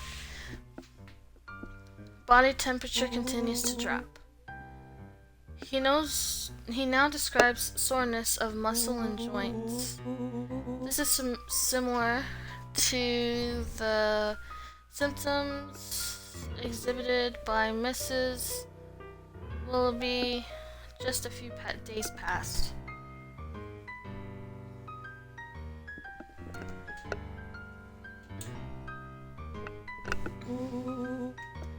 Still waiting on lab results from Lola Joseph. looked up with heightened surprise. Oh, Lily, you're number one on my simp list after I watched your stream.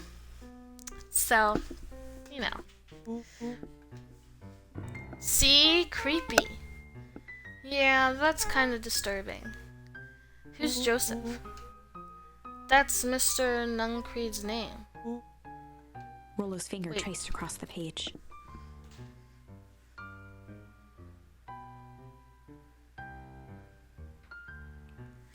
Yes, Wait, what about me? Exactly. 'Cause, you know, I have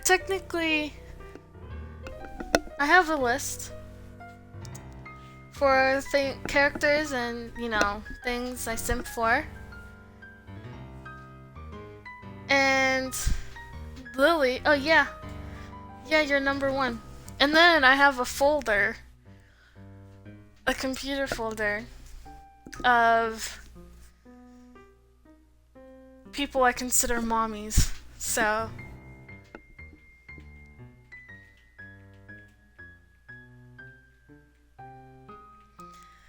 I just, expose myself, Why not? There's more scribbled in the margins. Could it be contagious? Mr. Willoughby claims the tap water at his home has been contaminated. Perhaps environmental. Lab results only raise more questions.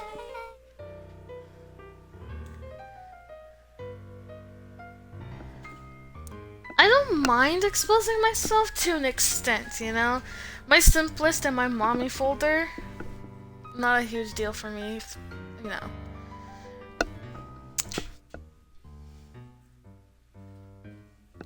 Do you want to be in the folder? I was debating on putting you in the folder, but I didn't know how you would feel about that. So, if you want to be in it, I will definitely add you in, because it's something I would do. It's like he came back to this report later, and made those notes. So it might be related to something else. Several more pages.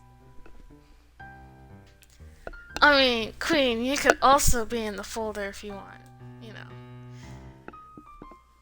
Because right now, it's literally all fictional characters from video games and TV shows. Here, the writing looks shaky.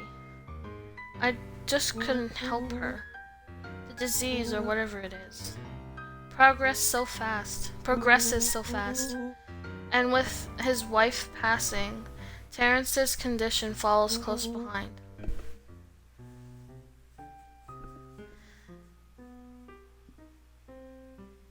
Okay, I don't... Enough is enough. I need to take matters into my own hands. Staring blankly at the cabinet this whole time, spoke softly.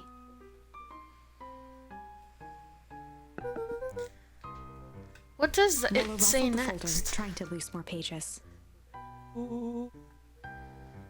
That's where it ends. What? There has to be more. Frantically shoved the remaining cabinet folders, trying to find another labeled Walter.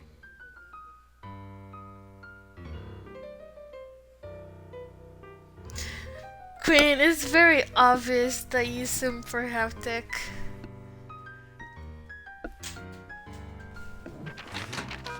I don't mean that in a mean way, by the way. Luca, I think that's the only one. It's alphabetical, see? What did he mean, enough is enough? How did he take matters into his own hands? What time is it? Okay. Yes, she does.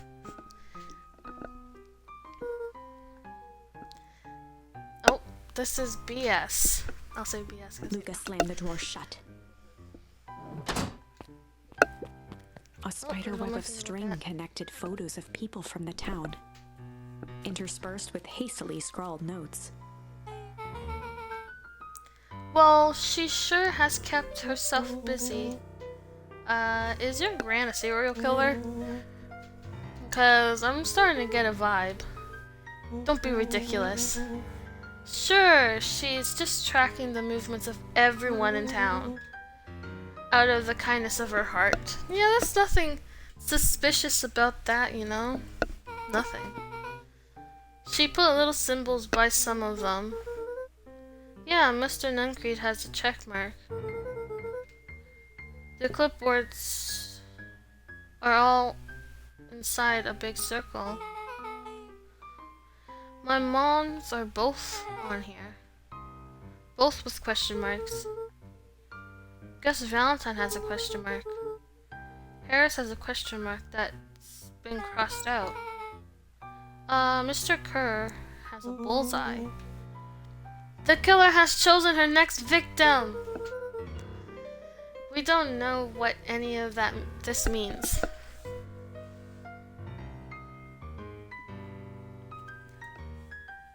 I could agree with that, Queen. I can.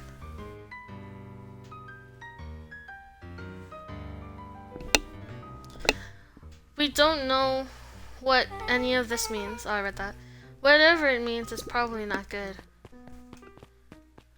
They crowded around a worn-down old map of Beacon Pines. Cool, this looks like a treasure map. Not every old map is a treasure map, Rollo. Yeah, but every treasure map is an old map. You can't argue with that logic, you know? Can't fault that logic. Oh my gosh, see? Look, there's even a pathway drawn on it. It starts at the entrance of town. Oh my gosh, we finally get to leave town? And if Rollo we carefully traced the path with his finger. He jabbed leads down to at the end point. Town square? Oh, never mind. That's the fountain in the middle of town. What a weird place to hide treasure.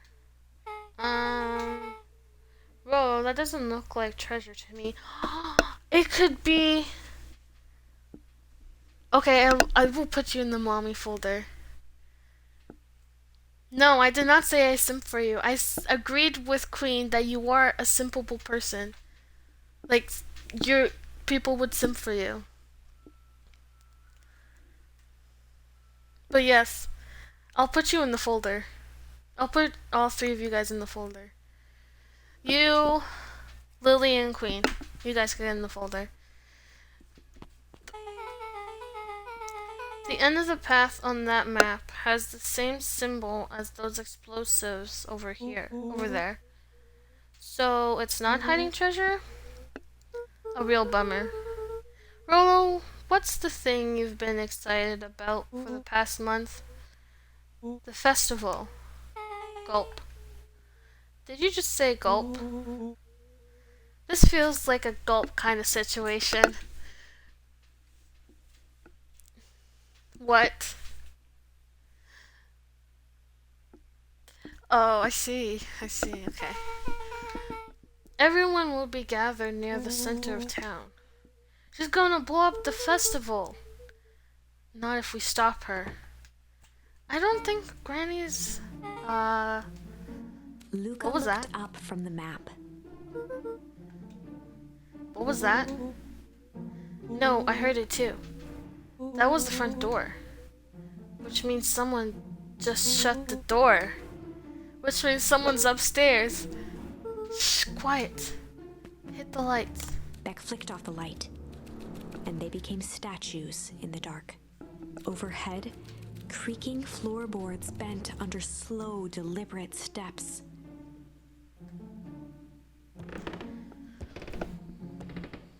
The kids looked up, the tilt of their necks following each footfall.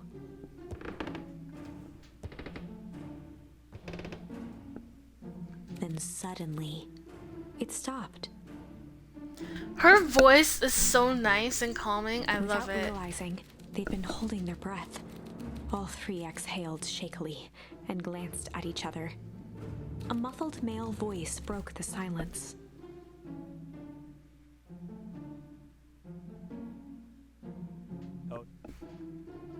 Hello? A final few footsteps reached the entrance above them, and the voice now echoed down the stairs.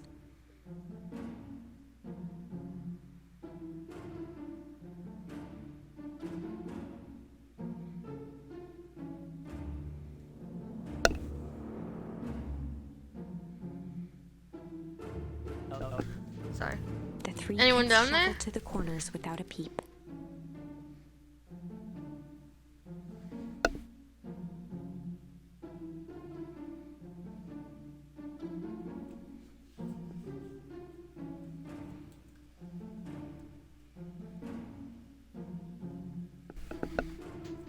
As he began to descend the stairs, the man's voice punctuated every new step.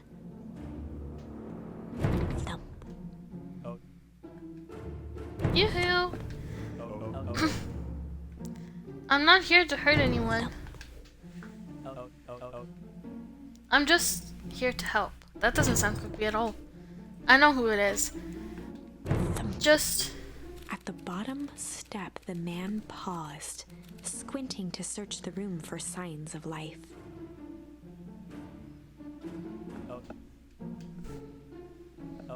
Huh? Rollo shifted Guess it's nothing. suddenly. Luca Oh, no. gave him an intense, chastising look and whispered through clenched teeth.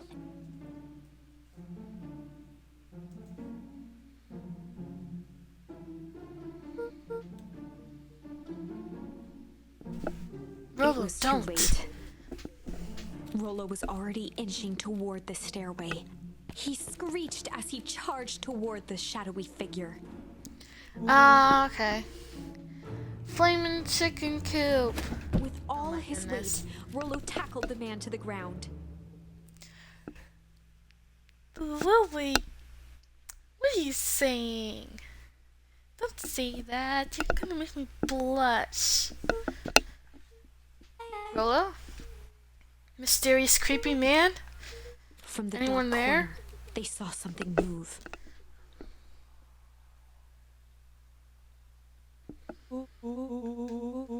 Well, I didn't know if I had it in me.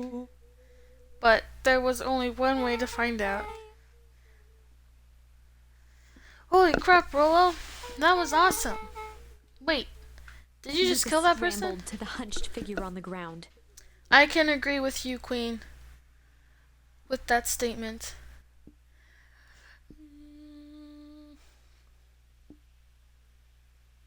Lily is the hottest.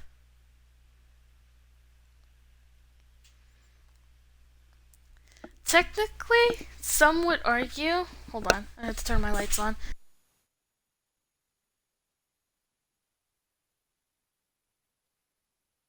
Okay, so technically, some would argue that I'd be blushing 24/7 because my face,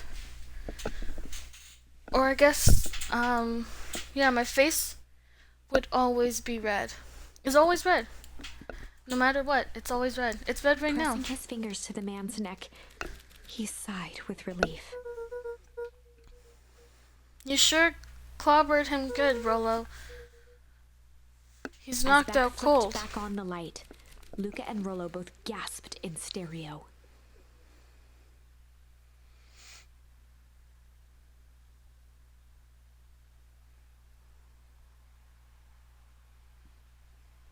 Yeah, I do got rosy cheeks. You know, I don't need the blush. Mr. Tolliver? Oh no. Chapter 7. This is the farthest chapter. This is the farthest I've been to chapter 7.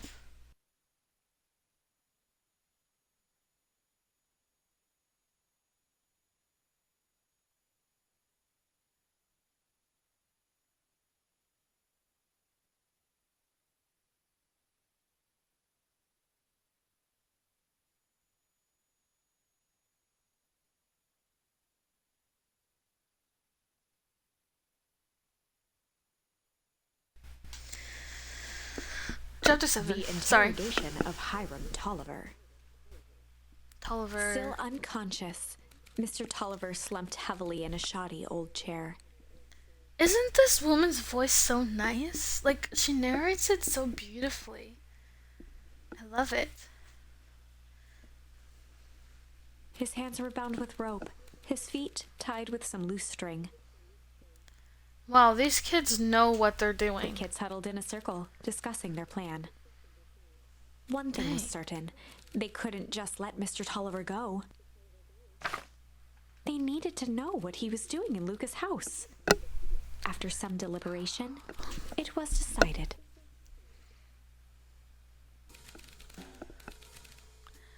Okay, so we get to decide. They'd run the classic bad cop, blank cop interrogation.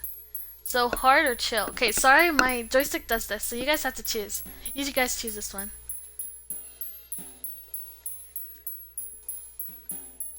What do you guys want to do?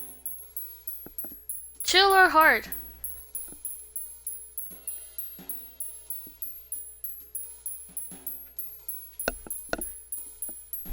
Pick one. Someone. Okay. Okay. We got one chill, one hard. Anyone else? Lily? Would you like to decide?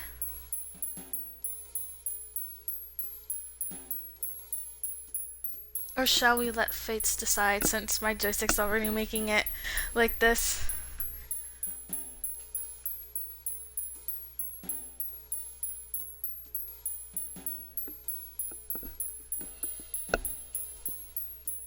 Hard? Okay. They'd run the classic Hard cop good it cop, is. hard Oh my cop goodness. interrogation. Always hard. Okay. Rollo brandished a steely gaze. I've got this. Read about it 100 times.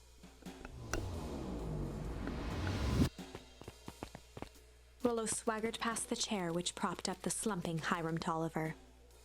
Without even looking at his captive, he began with a long, blustery drawl. This is okay, Lily. Well, well, well. Mr. Mr. Tolliver Tolliver. remained motionless. Rollo spun around to face him. He'd clearly expected to rouse Mr. Tolliver with his booming voice. Beck and Mr. Luca Tolliver? gave each other an unsure glance. Rollo slammed his fist on the table. I said, Mr. He grabbed Tolliver! the table lamp and beamed it onto the unconscious face.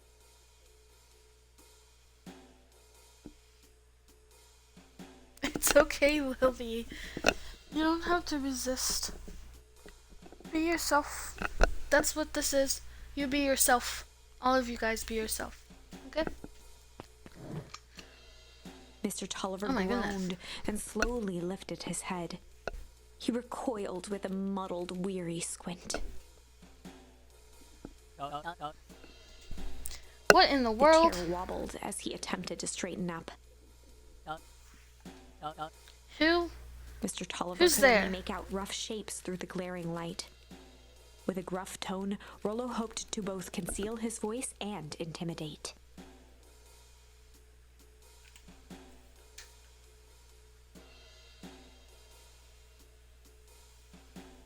I mean, okay. It's what I mean is I don't want you to, not like be a completely different person in chat. You know what I mean? Like if yeah, just be yourself. I don't care. Haptic will not tell you off. I'll make sure he doesn't. I'll be asking the questions here, punk. Now hold on. Let's just calm down. Oh, I am calm. Calm as a carrot in dirt. As for you, looks like you're The doubtful sweating. expression on Beck and Luca's faces transformed into awe. Of course, Lily. We can do this my way or... Well, let's just say I've never needed another Rollo, way. hitting his stride, was now channeling every detective trope his memory could recall. Dang, Rollo's pretty He slammed the good. table again. Now dance!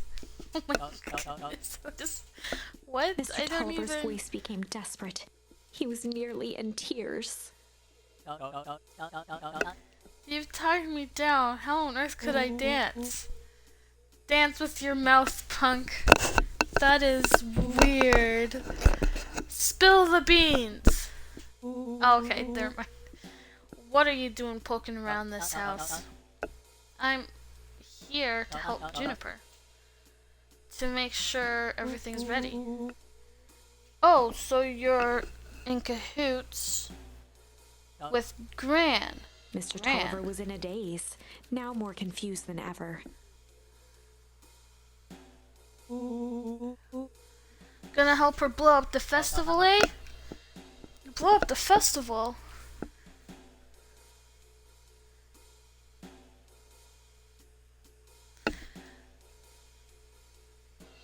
Bye, Lily. Take care. I hope everything's okay.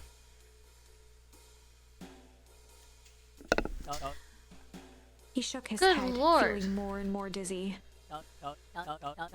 No, you've got it all wrong. Where is she now? She's headed to the source. Source? What's the source? His voice It's faded where- to a whisper. The old town is. The town began. Where it all began. What is Operation Spark With Plug? that, Mr. Tolliver passed out cold.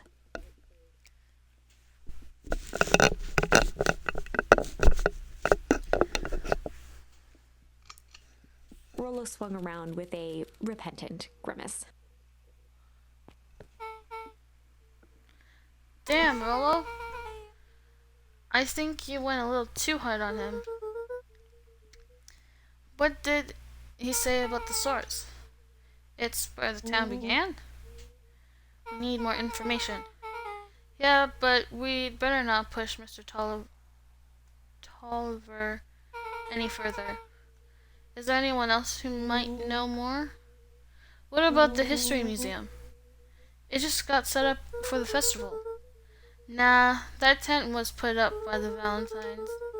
Everything they do is just a bunch of fluff to glorify themselves.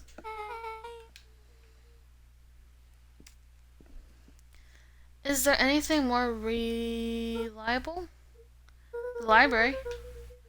If there's any information about the source thing, Kadu can't help us find it. Let's go get some answers. So they're just gonna leave him there? This is a dang nice library. Thanks. We work hard on it. Aren't you a little young to be a librarian? Oh, Kadu hung out here so much, eventually they gave him a set of keys.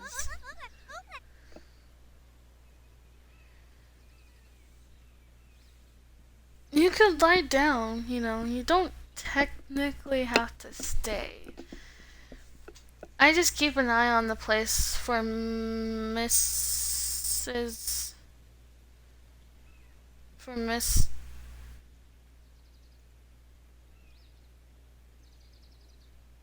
Miss? Yeah, Miss Novak sometimes. They got you working for free? It's quiet and I get access to all the books I can read. What more could a person want? Fair enough. What can I do for you all? We need a favor. I already told you and Rollo. I can't put you any higher on the wait list for the next Hank Atomic.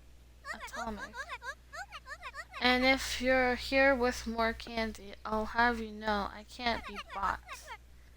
Call it a personal code of conscience. Actually, we're looking to do some research. Okay. Rest well.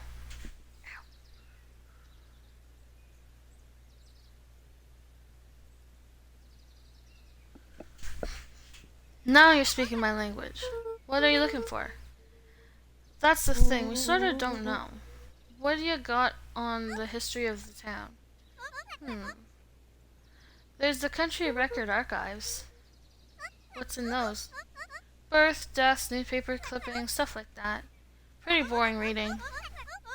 But they do go all the way back to when the town was founded. Great, we'll start there. Chapter 8. 6 feet under, 3 towns over. The kids spent the rest of the afternoon combing through dusty piles of old county records, desperately searching for anything that could help them make sense of Mr. Tolliver's cryptic utterance.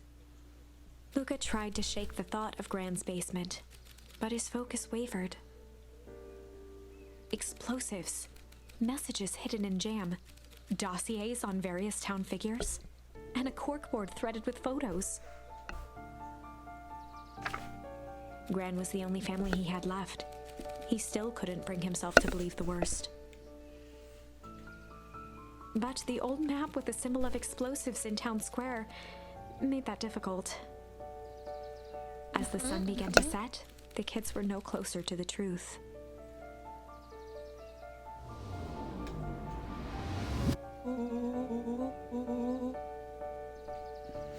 If I have to read any more records, my eyeballs are gonna pop. We have to keep digging. If I dig another word, I'm gonna end up in one of these death records. Rollo Cooter lived a full and wonderful life till he read so much boring crud that his brain oozed Rollo out of shut his ears. book with an assertive nod. If you've got a better idea, spit it out. You sound like my sister. Keep pushing your luck, pal. And it won't be boring county records that kill you. I'll put you in your obituaries myself. Rollo muttered under his breath. You're a county record. Really? That's the best you've got? When I'm done with you, you'll be the footnote in history. Beck slammed her Just finger like- down on the open page before glancing down to read. J. Hartford here. I love to see you try. Hey. We're all a little tired here. Let's just take a Something minute tickled and... the back of Luca's mind. Wait, what was the name back? In the Obit? J. Hartford. From the book Brookville Tribune 20 years ago. That can't be right. What is it? J. Hartford. That's my grand's name. Juniper Hartford. Maybe there were two J. Hartfords? Miss Hartford is survived by her young daughter E. Hartford. My mom's name is Eleanor. Okay, this is getting creepy. If your gran is 6 feet under, 3 towns over, then who am I living with? The question hung in the air. Ooh, it's getting good.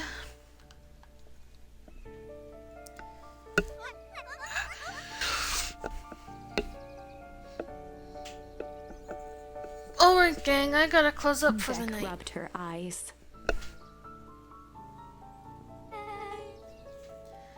How late is it? Almost 10. Oh crap, Pa is gonna kill me. I gotta go. Yeah, my parents will be worried sick. Okay, let's meet up as early as we can in the at the festival tomorrow. What are you gonna do about the unconscious man in your basement? I'll think of something. Goodness, these kids are having a crazy summer. Luca's heart was pounding as he approached the house. If he was lucky, Gran, or whoever it was, hadn't gotten back yet. And of course, there was Mr. Tolliver tied up and unconscious in the basement. Dealing with him would be the first order of business. Luca shook out his arms to calm his nerves before entering.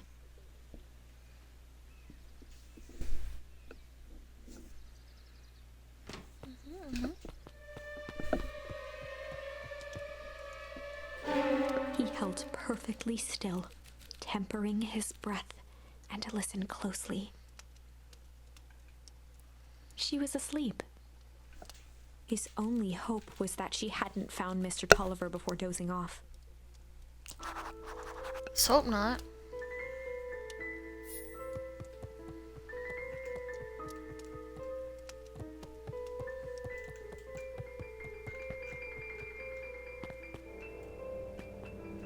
Oh, he's gone. Mr. Oh, Tolliver no. was nowhere to be seen.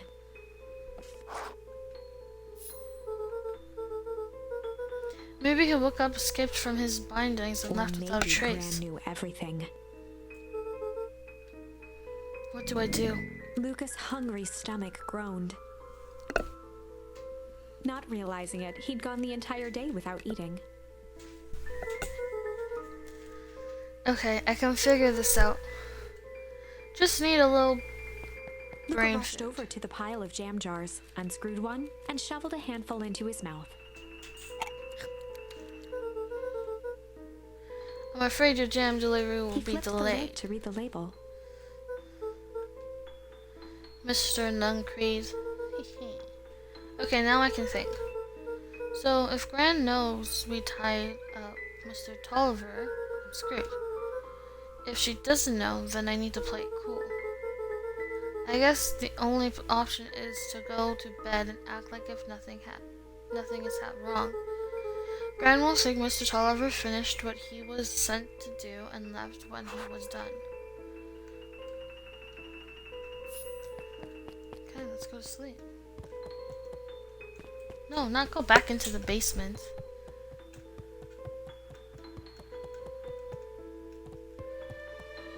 Oh, she's gone. Gran? Oh, stick to the plan. Go to bed and play it cool. As Luca climbed the final stair, the emotion of the day dragged heavily on him. With each consecutive step, his legs weakened. His stride began to falter. He tried to grab for the railing to steady himself. Something was wrong. Come on, legs. Just a few more steps. Luca groaned and tried to move. His limbs might as well have been bolted to the ground. Through numb lips, he mumbled just before falling asleep. The jam. It was the jam. The jam. Sorry. I'm pretty tired. But I kind of want to finish the story. I'm just laying down right now.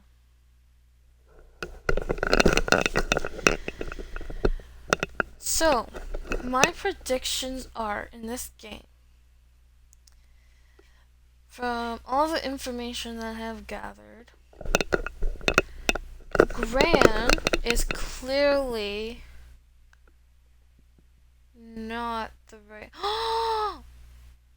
Oh my gosh.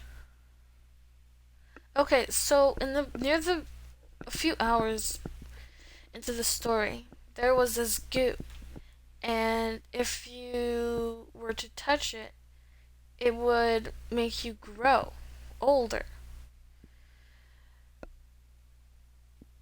So maybe Gran, who she is now, is actually Eleanor, and she touched the goo by accident, or had the goo all over her, and she ended up turning old, and now she's pretending to be Gran to hide her footsteps as Eleanor. I think that seems possible, in my opinion. I think it's possible. Because based on the information throughout the game, it seems very likely that that's what happened. So, maybe when he broke the mask of that person in the old warehouse, it was actually Eleanor. And when he broke the mask, he exposed her to the chemicals in the warehouse when he was trying to escape. Maybe that's how she grew old. Or maybe there was like a malfunction in the warehouse and she got like the goo all over her. It's like nuclear waste basically. And then that's how she grew old. I hope one of my predictions are right. Like, this seems logical in the game. So maybe that's what happened. If not, I'll be pretty sad. Okay, let's continue this game. What do you think, Queen? Based on what you kind of seen, what do you think it is? Or what happened? I don't think you were watching the entire time, so you may not know everything in the story, which is fine. But based on predictions, what do you think?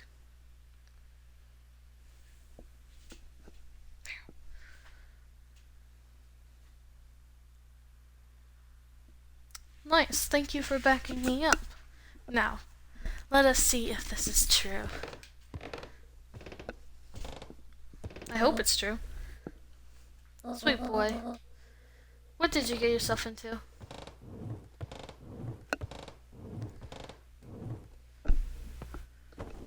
Interesting. Rest now, and let me handle everything.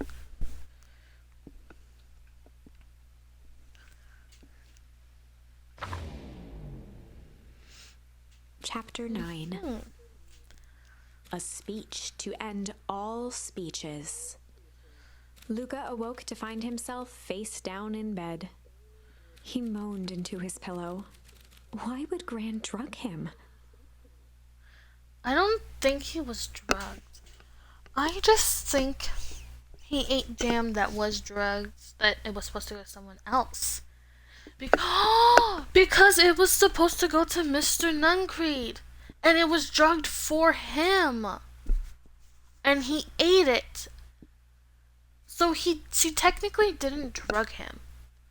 It was meant for Mr. Nuncreed, but he ate the Or jam. rather, why was she trying to drug Mr. Nuncreed? Oh, see? You know, my predictions. I'm just too good at this. Shaking the questions from his woozy head, Luca snapped back to the matter at hand. The festival.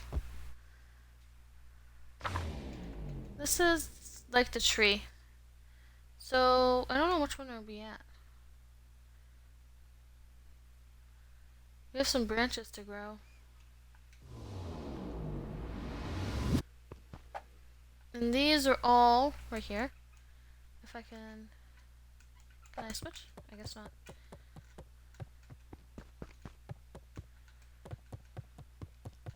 Can I open this yet? No. Can I go in here yet? Nope.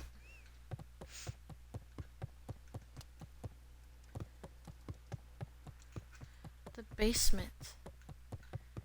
I'm surprised Nan hasn't closed it yet. But I guess since, like, we know about it, I guess she isn't gonna close it.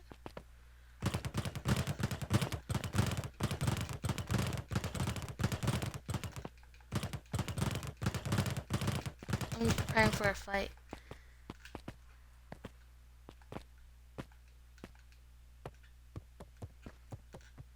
Okay, let's check out the backyard real quick. Take your time. Nothing in the backyard. Young Luca would spend hours hiding in the bush. She always Oh, yeah. enjoyed it.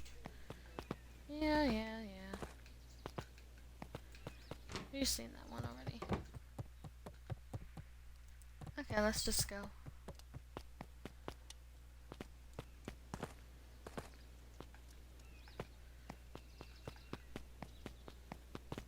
Oh!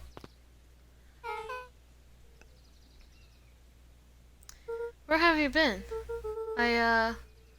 Gran put something in the jam. Yeah, we know. Secret messages for secret conspirators. Not this one. The one intended for Mr. Nuncreed. Put me to sleep. Whoa! Sly devil. Ooh, Sly.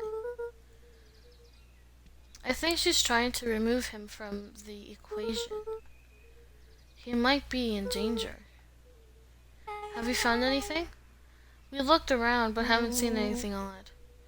Your Gran is nowhere to be found. But Mr. Nuncreed is just loafing around waiting for the speech. What speech?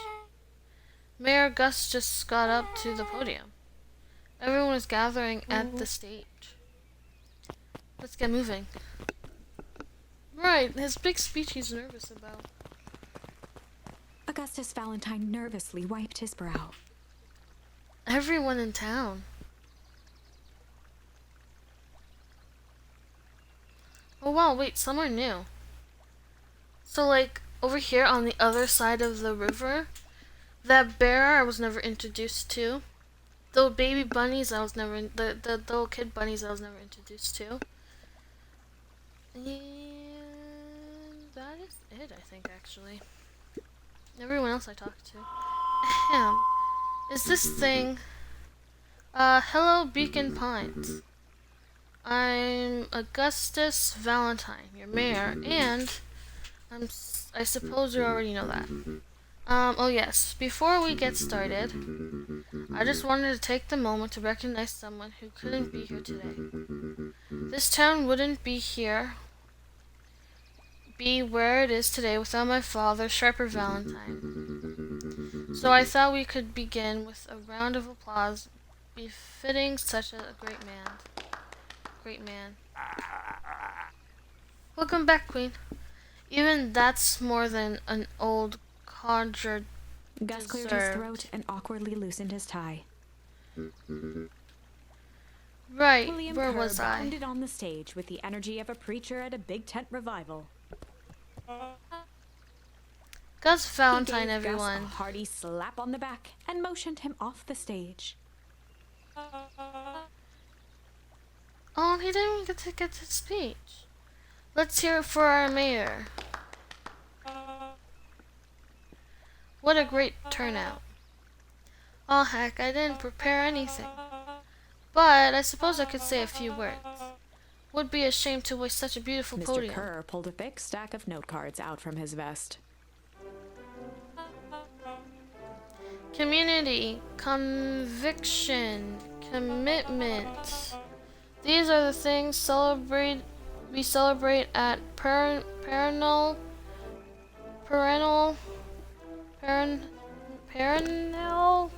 harvest. For us, these are the pillars of the bridge to a better tomorrow. But I think it's time to add a new pillar. Change. Change is a powerful thing. It's inexorable, unavoidable, and undeniable. And I am thankful for it. Change is the reason we're all together today.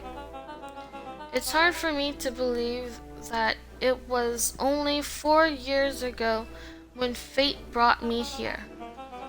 A simple business trip which brought me to a small town which would change my life forever. Mr. Kerr took a moment to survey the crowd. He wiped You know what? away a single tear. From the second I set foot in Beacon Pines, something about this place had held me captive. You see, change represents opportunity. It represents potential. It was change that helped me recognize the potential of this place. To see that the people of this town, despite suffering great loss, still had held on to the things that made them special. He thumped the podium to emphasize each word. Community, conviction, and commitment. Mr. Kerr Change. nodded confidently, biting his lip. The crowd was silent, in rapt attention. Fate made a perfect match that day. Nothing is more important to you all than community. And perennial harvest is a community first and Mr. Kerr foremost. methodically made eye contact with each section of the crowd. The only way you made it through the foul harvest was unshakable conviction. A conviction that a better tomorrow just over the horizon. Perennial Harvest was founded on the conviction that we are that horizon. This festival is a symbol of our commitment His to voice each other. began to build to a crescendo. We now walk hand in hand into a future we all still shape together. And that is what change is all about. Grabbing the future by the scruff of the neck and making things happen. Change is a choice. And I am tickled pink that we will all be making that choice together. How great is that? Just imagine what we could accomplish. Oh. What was The crowd that? began to look around nervously. Don't worry, a little thunder isn't going to ruin this day. Everyone remain Mr. Kerr calm. quickly flicked through his note cards. Where was I? Through all of my travels, I have learned one true thing. One always reaps what they sow. We have all planted a lot of good in this town, and so it is with a happy heart that I can He raised proclaim his hands up to the heavens. our harvest awaits. Are you serious again? We froze over. At that moment, a merciless wall of impossibly cold air ripped through the crowd, instantly freezing everyone and everything it touched. For a man This like is not the end, William is it? Kerr, this was a fitting way for things to end. On a stage, with an entire town frozen in rapt attention for the rest of time. The end. There's that ice again. Whenever I think we're getting close, it comes along and ruins everything. I know, right? Maybe we should just quit? Maybe you should just close the book, walk away, and never think of me again. No, Thank you. I don't mean that. We got a little closer this time. We just need to try again. Please. Yeah. Yeah, okay. Okay. So we could either do...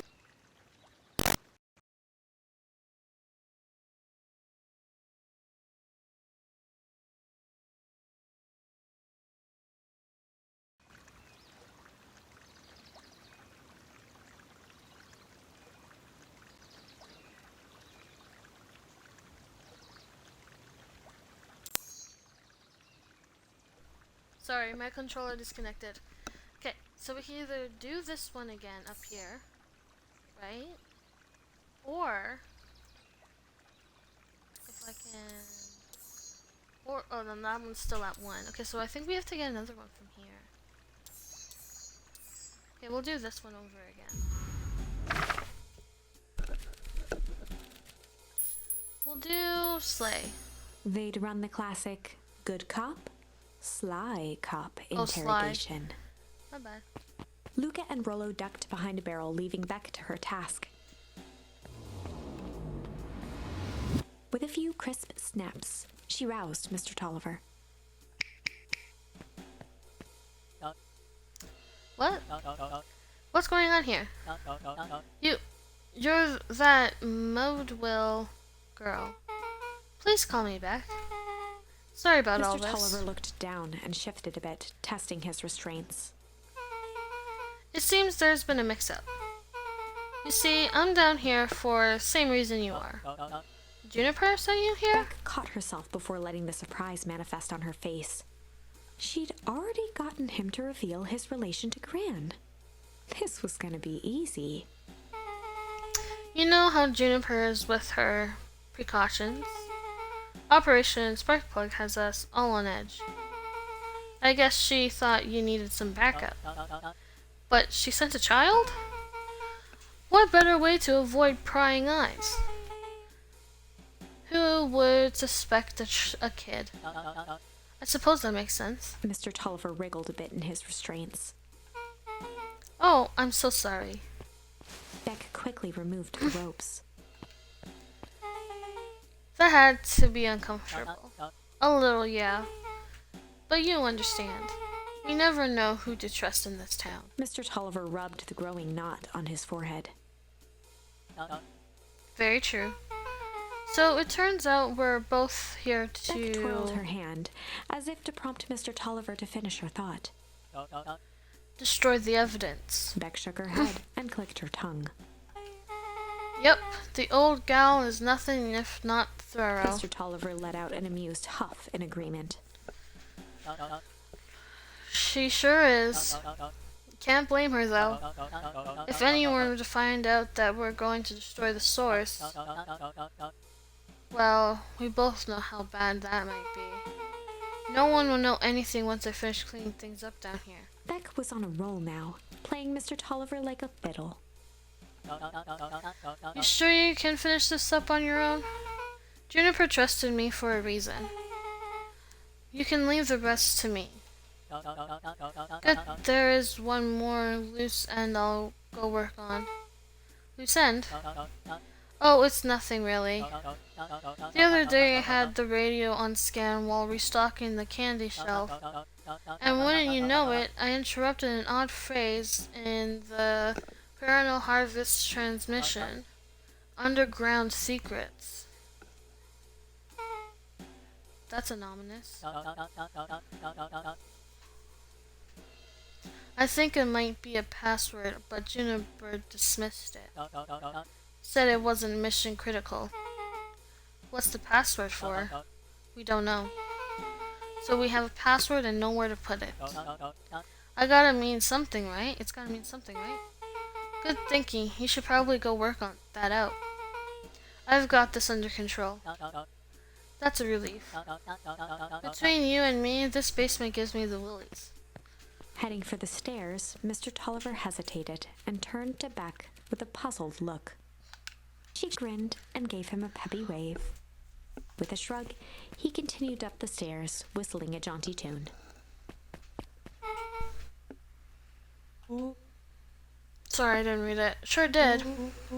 This whole time, Mr. Tolliver had a candy shelf.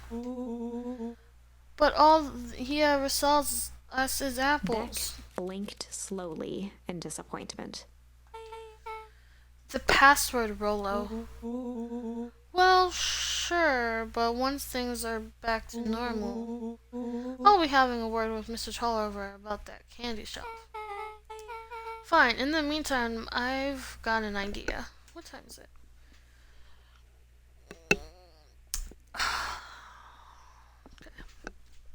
She turned to the table and began tearing small scraps of paper.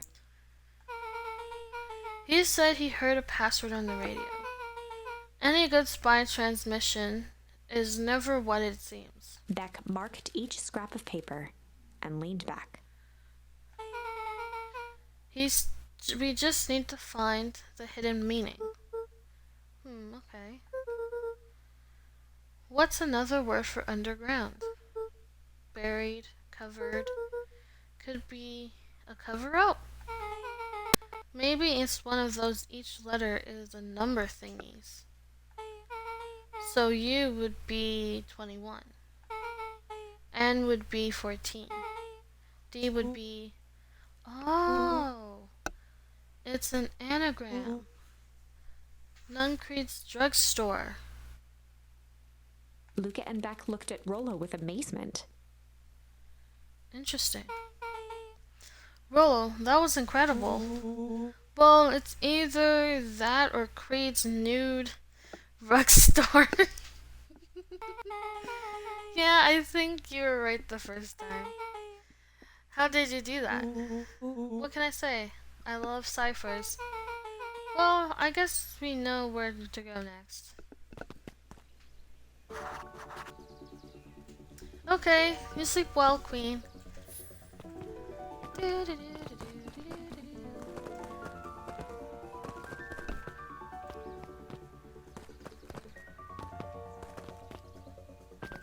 I'm only gonna be streaming for another hour anyways. Or till 5, I mean. 'Cause I gotta cook dinner. You scared me half to death. Sorry. You kids haven't seen Mr. Tolliver around, have you? Nope. He's got me waiting around like the last slice of pie.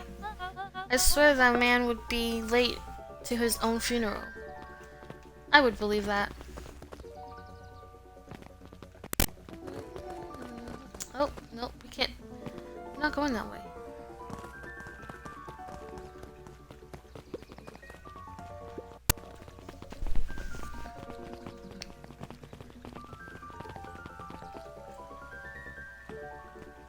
Oh?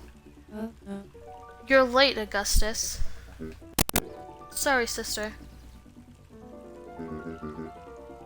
Was caught up with work. Work? You? I had a few more details to lock down for the festival. Oh, what do you mean? What do you have to report? What is this Inspited Town Festival really about? I think Gus looked around nervously. Mr. Kerr really does just want to do something good for the town. He's actually a pretty nice guy. You should spend some time with him. I didn't pull strings installing you as mayor so that you could make friends. Your job is to help me figure out what Kerr and Parental Harvest's true intentions are with this town. We have a responsibility. This is our father's town. Was. Excuse me? This was our father's town. He's gone, Harris, and he isn't coming back. Father left us with nothing but problems. Mr. Kerr came here and offered to help us. We accepted that help. We didn't agree to them turning Father's warehouse into a toxic dumping ground. That's just a temporary arrangement.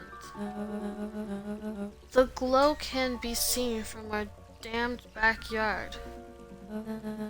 They're dumping their nasty little secrets on us. When this all goes wrong, who do you think will be blamed? Eris's cry hung in the air. We have a new choice to make now, sister. This town is going to change whether we like it or not. We're going to choose to be part of that future, or be forgotten in the past. It's a shame. Father named you Augustus, but you'll always just be a Gus. Good night, Harris. I'll see you at breakfast tomorrow.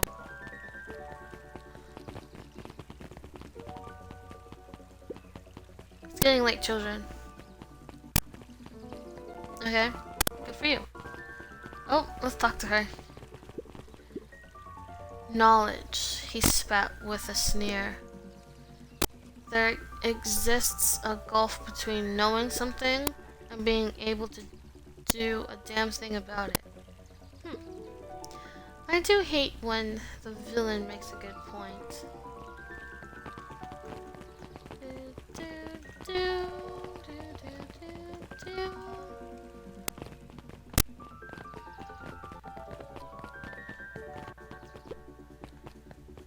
Solomon stood proudly at the entrance to the drugstore, holding a brown bag overflowing with black licorice.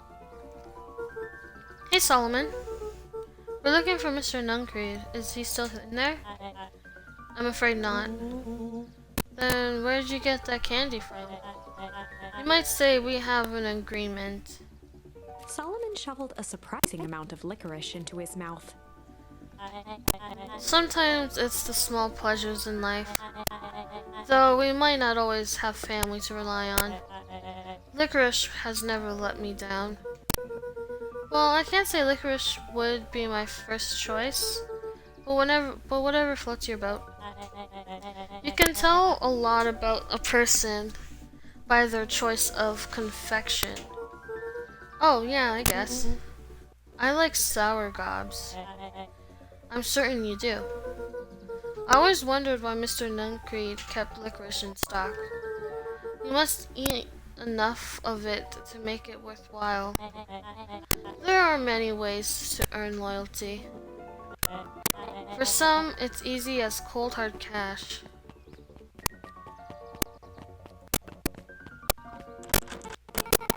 Well, he's right, it's locked. There's gotta be more clues. Okay, let's see.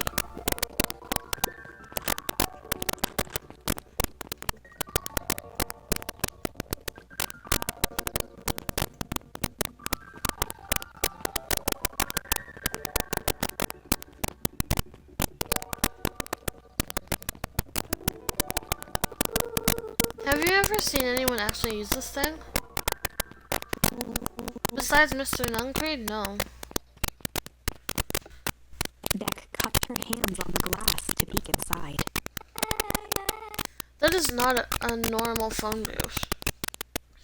Hi, Honora.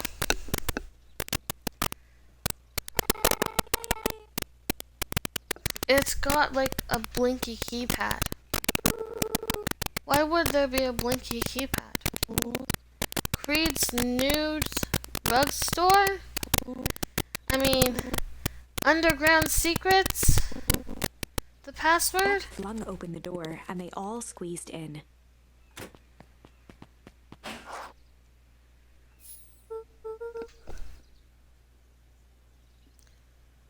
Oh, yeah, I didn't know that. Alright, let's see here. Luca cracked his knuckles and entered the letters into the keypad. Underground secrets. Sounds like that did something. Great, now what? Guess we... Oh, The inside of the and phone we booth fall. dropped loose from its shell.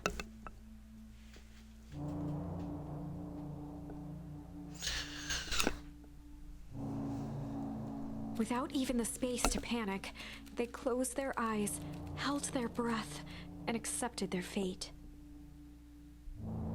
Suddenly, the chaotic descent slowed to an effortless landing.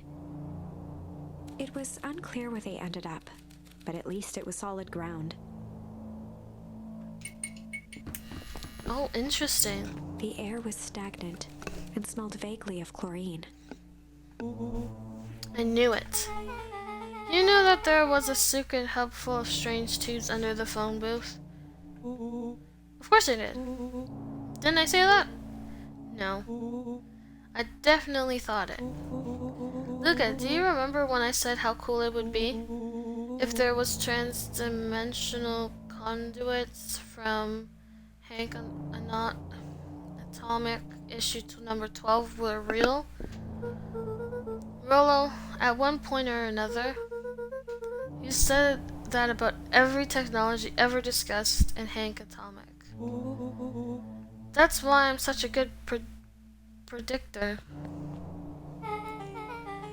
It looks like each of these has something written on them.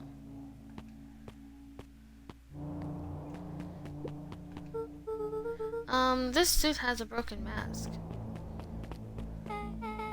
So we found our mystery warehouse creeper. Oh my gosh! The person that took him and broke his mask, was it Mr. Nuncreed? And not my first prediction? Dang, that's crazy.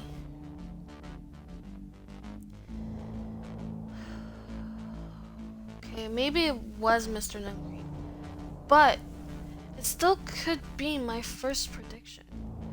But the thing is, they said only Mr. Nuncreed ever used it. So it couldn't be Grant that went down there. But then again, I think Mr. Nuncreed's on the evil side. That works for Mr. Carr. Or William. Or Kerr, I mean. So, that means it must have been Mr. Nuncreed in the warehouse. Or could have been someone else. I don't know.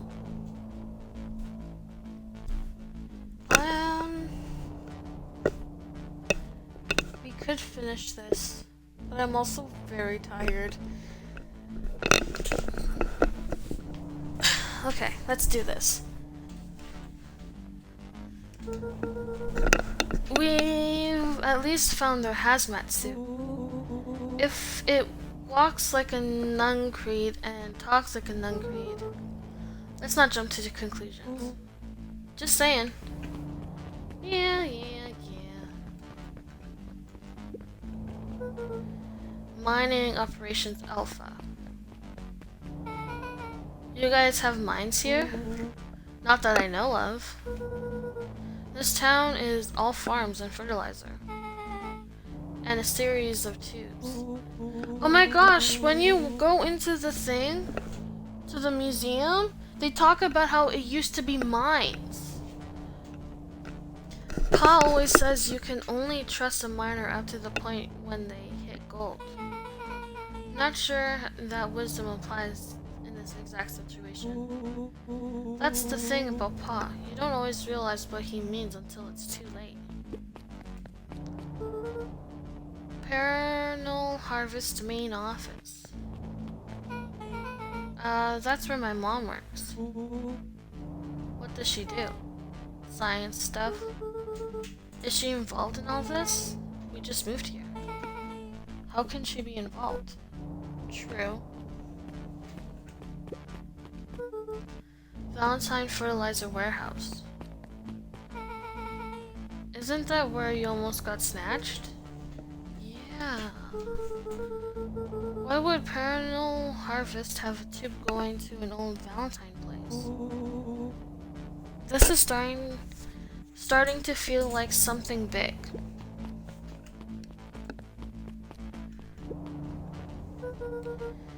That's a lot of buttons.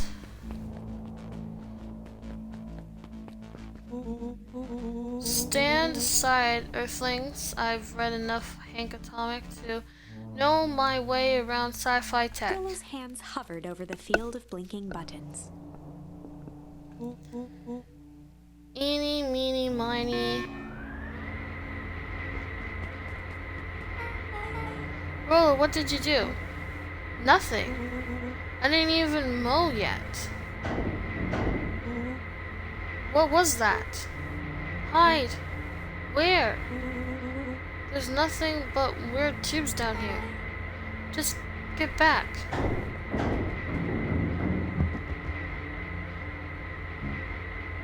Oh. Awesome. You all need to come with me now.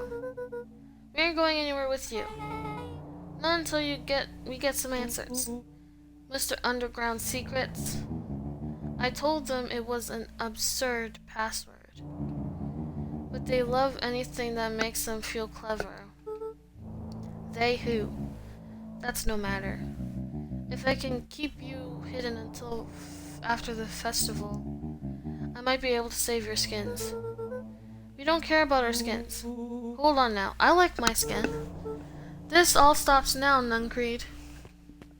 Joseph waited for a moment in silence.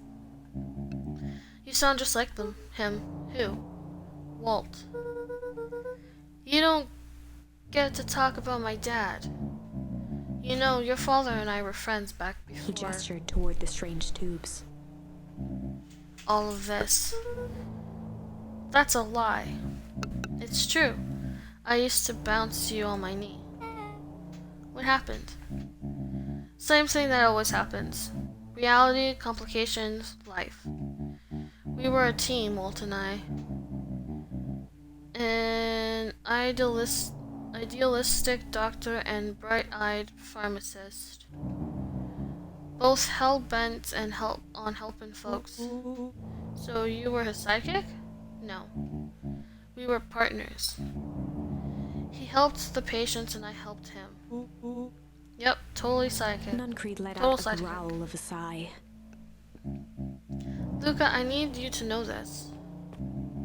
I need someone to know this. One day, Sharper Valentine comes to us. Says he's got an opportunity. He found something he didn't quite understand. And he was willing to pay us both handsomely to help him understand it. And my dad said no. Your father and I both believed in helping people. And the thing I could never get him to understand was, it's a lot easier to help others if you help yourself now and then. Classic sidekick into villain plotline. Walt loved being righteous, almost more than he loved his family.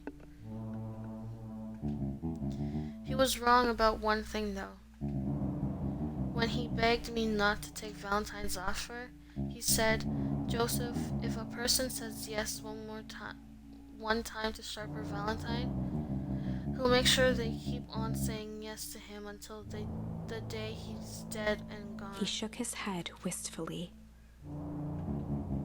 Sharper's long gone, but he's still got me saying yes. Is there a point in this sob story? Not really, no. Just an old man trying to delay what needs doing. Nuncreed took a menacing step towards the children. I tried to keep you safe. I tried to keep you and Juniper out of this. But you forced my hand. Luca began to laugh. What? You really don't know? My gran isn't out of this. She's been scheming right under your nose. Juniper? Seems like she's planning on crashing the town's party. She's going to disrupt the festival? Why would she... The color drained from Nuncreed's face. How does she know? Apparently she knows a lot of things. What?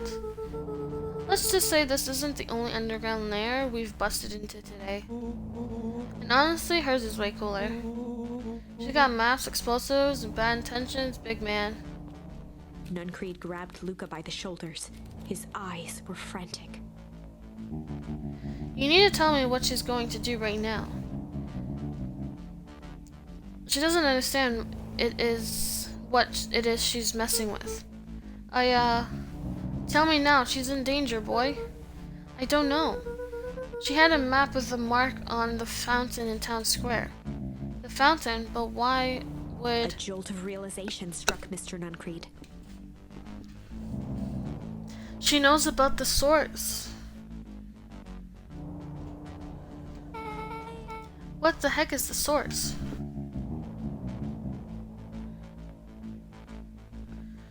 If she tries to destroy the source, it could catalyze and... Dear God, she's going to freeze us all.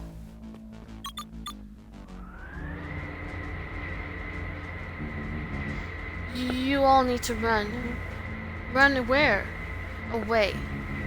As far away as this town as you can get. Head west and don't look back. That did not go how I expected. So... we totally following him, right? Totally. See you on the other side. No, you should run. You good? Yep. I love this town. I want to run though. 8. The cold, hard truth. Okay. I am gonna stop here for today. And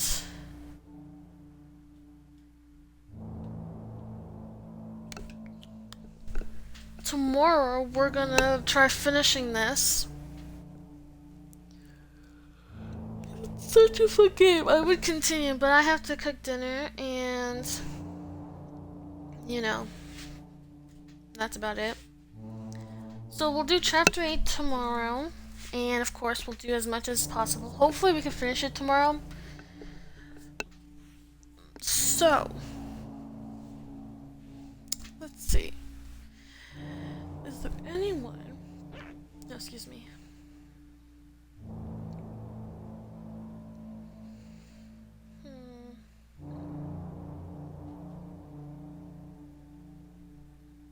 I guess we don't have to rate anybody. I don't really feel like rating anybody today. I'm hoping that I could exit the game with it being saved.